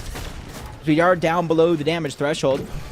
Nicole and her duo, they just got to heal up first. This is active surge as well, Taco. Every 7 seconds, 25 damage. Nicole needs to figure out a way to start getting that HP and shield back on up because they do still have a rotation in front of them. And this is the result of not getting that initial battle between Inspire and Kate over by Shogun Solitude. For at least 4 of the lobbies, we've seen those teams clash head on. We haven't really seen Nicole and Lori struggling with their surge though, Jacob. So the fact that they are 100 underneath, it's definitely surprising, but that's just the way that, you know, things can kind of shift so quickly when you don't have that initial off-spawn battle to rely on for your surge. Other teams, though, on top of the mountain face, they're just trying to take advantage of that height overview. And the Sausage Tag Team, they know there's a surge base right on the very tip top, so always got to be careful. Don't want to overextend your welcome. Sophia and Riprara right next to him as well during this rotation, and this is where you're really going to be put to the test, because that's something you spoke about, how typically they do like to fight while they're rotating into zone. I think Storm Surge dictates a good portion of that, as you're seeing some players just below Surge, others 108, and that's why they're trying to rotate in while getting damaged. Some already finding their way in, and for Kells and Lily, this is honestly a good push. You're not totally in the spotlight. You just got to be careful for the teams that do surround you with a little bit of elevation. Kells and Lily have also been packing quite a punch today. We've definitely seen them claiming their position by force and looking to do the same exact thing. They like where they're at. They got a bush for a little bit of natural coverage. Peeking out. Nina Vader, though, might be the wrong team to open up your wall towards, but Vader and Nina, they don't seem interested currently in trying to take a fight. They like where they're based at. So on this side of the mountain could be a blessing, especially since some of the teams may not have the current positioning over on that side, as Danzy, Sabrina just trying to continue to lay down the laws. They find another elimination over onto Emperor. It's a good amount of loot, but you're seeing very, very carefully calculated. Do we move over? Charlotte and Layla's moving over to try to steal that loot away, and that's where there's decisions, trying to taking it lightly. For Danzy, it might have worked out for you because she went on over by herself. Imagine, Taco, how disastrous that could have been. And yet, they're still just a little bit lower than some of those other teams boxed around the mountain, Jacob. They're not really fully committed to height. They're not fully committed to the low ground either. They're just committed to seeing who's actually going to roll through in front of them and maybe provide an additional refresh there. Vader and Nina, though, Zero interest still in fighting, and for good reason. 654 above the damage threshold. But if Powell's gonna serve it up on a silver platter here, running by Vader. More than happy to take a couple of shots there off those kill switches, and while she didn't get what she was after with a knock or an elimination, still enough damage application to pressure and clear a direct path for their next rotate. And this is my only worry about that side of the mountain is the different layered teams are already positioned on. Trying to hold on to that mountain just makes it easy for the ones at the tip top to target the ones down below. Eternity does go down just outside. You see in the northwest of the minimap, that little X did not make it in just yet. And teammate wasn't able to grab a little bit of resources that would have dropped and left behind. But good pull for a good majority of the lobby. You see it's all the way stacked on that western edge, all the way down the mountain. But it going down the mountain in itself, Taco, is going to be a blessing. I just saw Moxie and Regs absolutely battering Ava, who just came out of the mist form. Yeah, that top end of the mountain span, it's going to be a serious problem here in probably this next zone pull or two, Jacob. I mean, even once we get into the first moving, Vader and Nina are going to have to make a decision, but it's also just the teams that are overhead of them. And Moxie, Regs, they don't want to wait any longer. They just want to get a move on. Vader and Nina scouting out the fact that, hey, Ultimate Height is on the move. We want front side, and we're going to try to take it. Man, it's just a matter of seconds. You blink, and they're already there on the front side, but so are a few other teams starting to put pressure in that direction. Another one up above, and on the side, Maddie, Sophie Ann, they're doing the same thing. They're on that top 15 spot to kind of start this game. They're just trying to move up that threshold. Top 25 is where the placement points start to set in. So 4 teams going down. They have 4 teams worth of placement points, and this is where it starts to get interesting, Taco. All of those teams that are stacked together in and outside of the bubble, this is the most important match of their main event. Look at Vels and Cece. They're opening up the floors, but only momentarily. Trying to get some good shots and apply damage where possible. They're likely trying to set up for a refresh opportunity here, Jacob, because they're going to have to drop to the low ground soon enough if they don't find more materials to work with, especially with the way that these zones are just pooling so far towards that southern corner. It is going to be very difficult now for anyone else to actually break through. But at least for right now, Yves, Sarlet, Layla, they're all managing to hold on. Now, this is a big game for Sarla and Layla because they started outside of the bubble. I think around 25 points overall in this tournament, and they managed to start to make it into those placements. 6 teams worth so far. They have 3 points versus elimination. In main event 1, we saw Maddie and Sophie Ann wait till game 6 to clutch up their land spot. This could be another team, and they're definitely on my radar. As you look at high ground, it's Regs, it's Moxie. They're the ones that are making that first push for it this time around. Regs is fully tarped out. That's a big commitment. It is obvious that Moxie and Regs want to try and control high ground in this final lobby. Now, trying to see if they can get a couple more tags off onto Vader, but she'll manage to wiggle away. Down underneath, though, Liz still trying to do what she can to try and keep a little bit of coverage overhead. Panda and Natalie, though, still committing towards that mid, low ground turf. But Pau and Yves, they're going to be some of the first to try and overtake that front side. They might just pay the price forward. A lot of lobby focus now headed their direction. They can tell there's players being dropped right next to them, but they don't have a moment to pause. They need to just make sure that they stick towards that front side because everyone else has the same intention. I think they just got a down on the Canary as well. That's a big down, and for them, they are literally essentially the line of the bubble, so they need to be able to stay alive, get a few more of these placement points, even if it means letting the rest of the lobby do the work for you. It's going to be a big difference maker as Vader drops Melanie into her box, gets the elimination. Luckily for her and Scar, I think they did more than enough to secure their spot. Vader and Nina, they want the top spot, though, on that leaderboard. Not just a top 5, not just a top 3. It's all about the money for them, and they want to make sure to prove they're dominant throughout these Milk Cups. They are one of the only teams that I think we could expect to see make a real claim for repeat finishes, too, for the Victory Royales. But Game 6, it's nothing to mess with. There is so much noise taking place around Vader and Nina, head on a swivel, not really sure which direction to look, but first take a peek upwards because Regs and Moxie just spraying everybody in these lower layers. A sight we've seen so many times here today. Emma can't get away though. Tokyo was trying to claim the low ground. Instead, it's going to be Sophie Ann and Cease continuing to work their way through those lower layers. Regs, Moxie still tarping overhead. Still an ample amount of hard material to work with here too in comparison to where everyone else is stacked up. This is going to be a big game. Vader's just finally trying to make her appearance. Reunites with Nina on the other side. CC and Bell, both of them go down. And that's that miss that we're kind of talking about in the blink of an eye. If you're not on your toes, you do get fallen.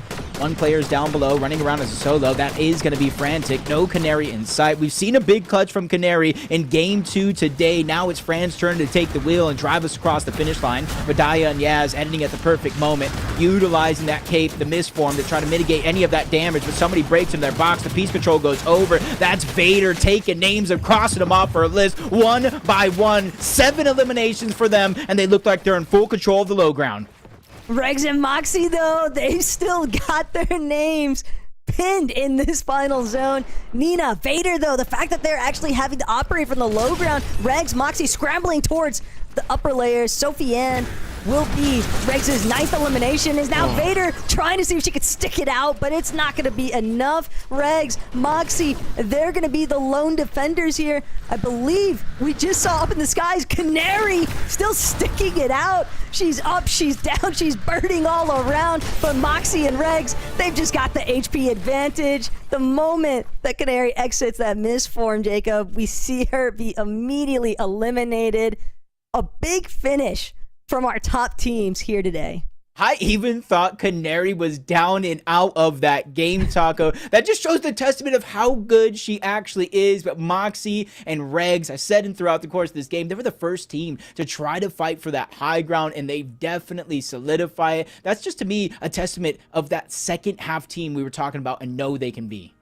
Yeah, the first half for Moxie and Regs when it comes to Milk Cup competitions, it's again just them kind of trying to feel out the lobby, trying to feel out, okay, what's the temps looking like? Is this going to be a true heat check? But then they just ramp it up so well in lobbies 4, 5, and 6, and now to find their victory royale in this final moment couldn't have come at a better time because the prize pooling is what they're after, and that's bound to help them out just a little bit. Yeah, and they got 15 eliminations to close out. What a better way to honestly close out the day, not just for themselves, but for the show as well. And then now I have my eyes peeled, not necessarily who got first on the leaderboard or even who's in the top 3, but who qualified for the Milkland Taco, because throughout the course of the entire day, I had the leaderboard up, watching how stacked it actually is. I might feel bad for whoever's outside of that bubble, but congratulations to whoever made it in. Look, it's not just us that want to find out what actually happened with the leaderboard, who's going to qual to LAN, and just how everything else shaped up. So grab yourself another glass of chocolate milk. Make sure that you stay tuned because the final hour has arrived. The leaderboard coming up hot right after this break.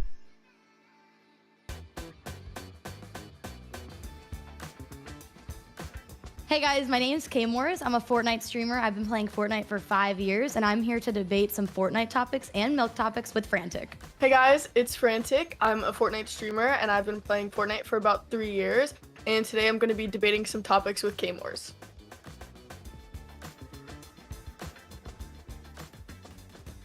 Oh, goodness.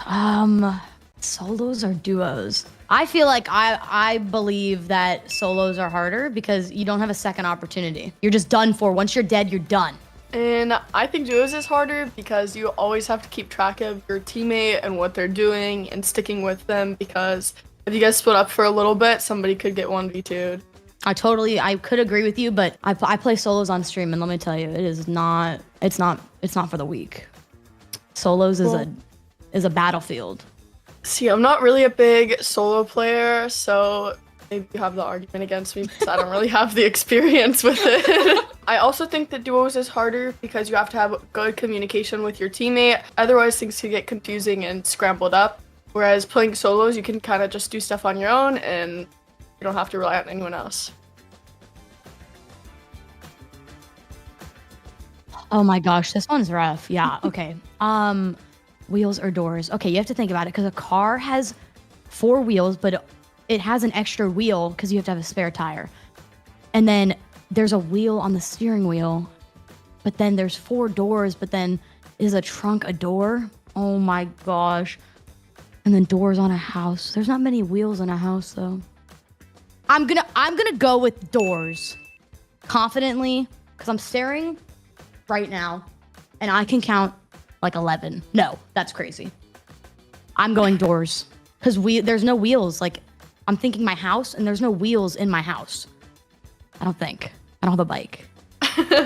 Okay, well, I'm gonna have to take wheels, and I think because wheels goes a little bit deeper than doors, I think like in a lot of stuff that we use, there are like wheels inside that help them operate, if that makes sense. Like, I don't really know how to explain what I'm trying to say, but I think that there's parts that have little wheels in them in other stuff that we may never know actually has them, on top of all the obvious stuff that we have, like cars and steering wheels and like stuff like that. I also wonder if like a door would include like an opening, like of things, if like tiny openings. I don't know. This makes my head hurt. No, it actually does, and I wish that we had like a real full answer. Wait, do you think there's an actual answer? There's gotta be. I don't know. I feel like that'd be impossible to have a good answer. Like Oh an my actual gosh, one. that actually makes my armpits sweat, that question.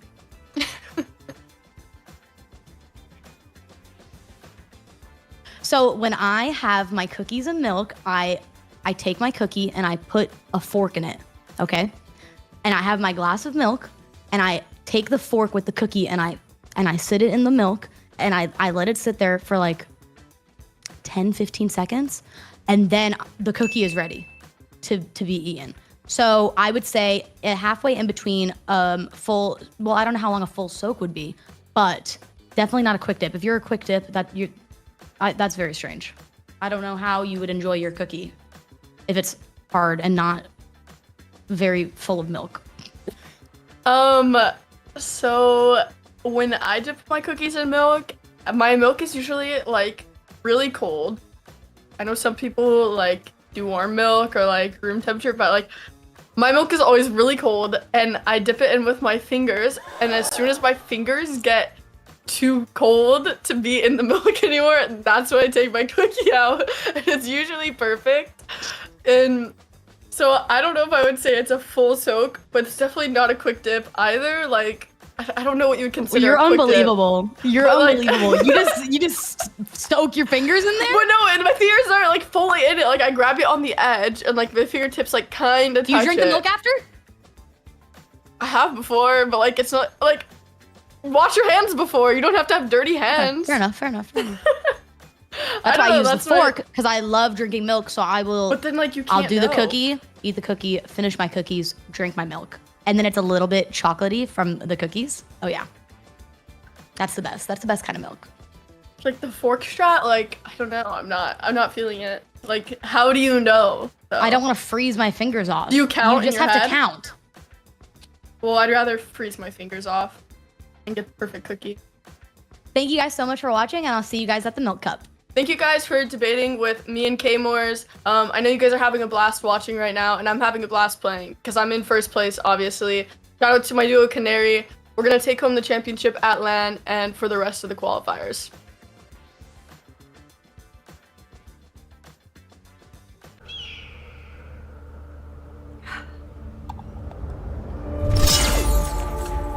I'm not late, am I? Don't miss the bus. Sign up for the Milk Cup now. What a day for the Milk Cup. All 6 games have been absolutely incredible. I love the little bits from the players in between too. Are you two a fork cookie dipper or like the finger strat? Like which one? Neither. Sticking your fingers in your milk or your cookie. Why don't you just hold the cookie on top of the milk for like a few seconds? But you know what? They had some crazy strats. They also had some crazy analysis on the doors versus wheels discussion, Monster. That was kind of throwing us for a loop too. Yeah, that one went really deep, and you know what? I like these content pieces. Let's have more of. I feel like they're personality quizzes, because like K-Moores, you should have seen her face when she saw Frantic say her fingers touched the milk. She was so grossed out. It's actually hilarious. Yeah, no, I'm with Frantic on that one. Go till they're like kind of chilly, I guess. Yeah, that's how we're doing it. I love the logic there. I don't know if I agree. I love the logic, but we got to hear from our players. We got to see so much from the players today here too. I mean, Frantic was someone who's been popping off during the day. Canary in that last lobby, Kelly. We got to talk about the victory here because, I mean, Moxie and Regs, we've seen a lot from them, and we get to see it again here in our final match. Our reigning champs plus Daya as well in that conversation, but Moxie and Regs finally showing up like we expected them to, getting the final victory royale of the day. You know, game one started off very rough for them. I don't know if it was an issue with drop spots or rotations, but I love to see the recovery. So many teams would kind of tilt a little bit and let their emotions control them, but Moxie and Regs are pros. They've been to LANs, they've been to events, so they understand that even after a bad game, you just got to kind of reset and go back into it, and that's why we see them get this victory royale. Best part about this too, like what you see, like what you watched right there, think back to that interview that we watched. Moxie and Regs are confident that they can win the Milk Cup LAN this year, and playing like that show what they are capable of. They're the first to get a 15 Elan victory royale, so a monster game for them. Congratulations. Oh, wait, we got the standings though. We're coming from the back here. Go ahead and creep our way up to find out who's called. You gotta make it suspicious, even though I feel like we got a pretty good idea. But as well, when a conversation has been all of these other teams as well, when we are looking at that qualification for that LAN, Kelly, that's the conversation as well. And of course, want to be able to give kudos across the boards for those who have really fought and contended. But here we get the list of people who've qualified. And of course, we get to see who our winning team is. Over 400 points. That is crazy. But big congratulations to Frantic and Canary. Oof, yeah, 405 points. That is definitely, I think, a record for this year of the Milk Cup, and they honestly deserve every point that they gained there. They played the high ground so smart, so patiently, but then also so dominantly once they did claim it. Canary and Frantic, you know, we've already seen them kind of dominate the Milk Cup or Women of the Arena, but to see them finally clutch out this first place position over potentially some more teams that were kind of regarded higher, I love to see it. There is a reason why this duo here is on everyone's like words right now. They are so competitive, so smart, and they can easily walk away in first place at the LAN.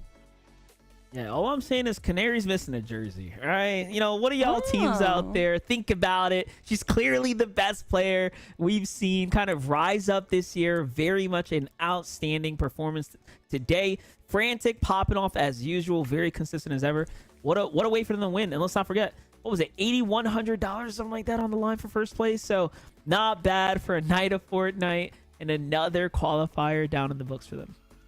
And a duo that is just looking absolutely so dangerous. The qualifiers, these have been so much fun. Still one more, but of course, going to be a lot of eyes on, a lot of pressure on that LAN Championship. And I mean, it's definitely a little too early to call, but when I'm looking at the performance today, these two are going to be pretty tough to be taken down, but unfortunately, that is it for our coverage today. Stick around, friends. We still have an interview, but before that, Kelly, Monster, goodbye. Any final words about how Series 2 has wrapped up? Incredible showing today, Sierra. It was an absolute pleasure working with you. Hopefully get to work with you again for the Milk Cup. And I'm just excited for Series 3 in the LAN, man. It's happening in a few months. Monster, it's right around the corner. Yeah, it's always been a pleasure to call a little bit of Fortnite here. This time on the desk, right? Just hanging out. So, Sierra, I'm sure you're going to be in for a wonderful interview with maybe Frantic, maybe Canary. We'll see who's going to go ahead and jump on with you, but I'm sure it'll be great. Well, thank you both, you two, for crushing it today. We have none other than Frantic on the line now to chat about this victory today. Hi. Congratulations. That was absolutely incredible. First place, a dominant performance. How does that feel?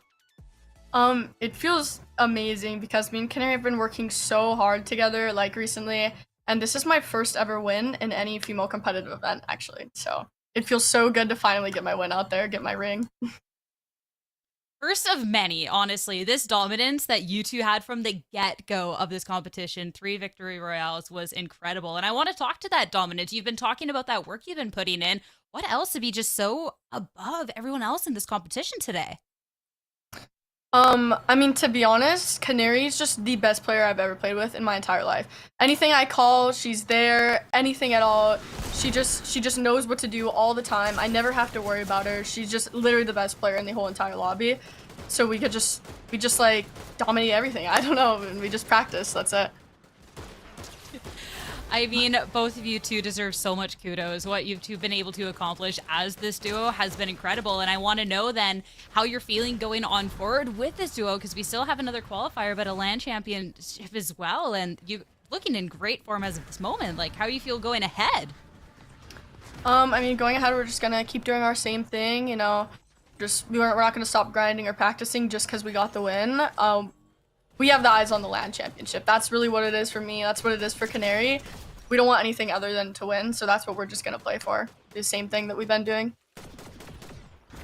Love to hear that. And I want to talk back a bit to this game, because we got to see in a lot of those replays that, especially considering this duo, there was a lot of fight for this high ground, a lot of the fight that you two managed to win a lot of this time. And I want to know how to always set yourself up to be in that position, because it seemed to be a really winning combination for you two. Yeah, we just kind of look for like a power point in the zone where we know that like we can't easily be overtaken on height, and we just kind of set ourselves up there and make sure nobody comes near us. We just basically spray anybody that gets close to us and try our best to stop them. Especially with the birds in this meta, it's really easy for people to come and steal height, so you just have to be super extra aware. And yeah, that's pretty much what we just do. Can't leak too many strats. No, that's fair. You got to save some for the LAN. That's right. And the final question here, of course, this is the Milk Cup. Everything has just been absolutely phenomenal. And I want to ask you as well, what does Milk's initiative to support women in Fortnite mean to you, being able to compete in this space? Milk means so much to me. Like, I love the fact that we're trying to empower women and get them into competitive itself, because being in a gaming space as a female is so hard already. So I'm so glad that Milk has allowed us to have this safe space to practice and play and meet other amazing competitors and women. It's just so amazing, and I can't wait to advance even further. It's been so nice, and it was so great to be able to see you compete today. Congratulations on this win. I'm looking forward to the next one. And Frantic, thank you so much for chatting. Have a good night. Yeah, thank you so much. You too. Thank you, thank you. So sweet and so good at Fortnite. Oh my goodness. I could not wait to see these two compete on further, because there is definitely a lot of great Fortnite ahead of this. Was only the second series. We still have Series 3 ahead of us. Qualify our final teams before we get into that LAN Championships at none other than TwitchCon San Diego. And of course, if you want to be in the know with everything that's happening for the Milk Cup, ! Discord in the channel. Great place to be able to have some games on a Friday night, be able to be entered in for exclusive giveaways. Make sure you join the Gonna Need Milk Discord. Virtually, that is it for us today. Thank you all so much for tuning in, to our wonderful production team and talent who worked so hard, our players for putting on a show, and of course, Gonna Need Milk for all the support here. Thank you all so much for tuning in. We'll see you back here for Series 3.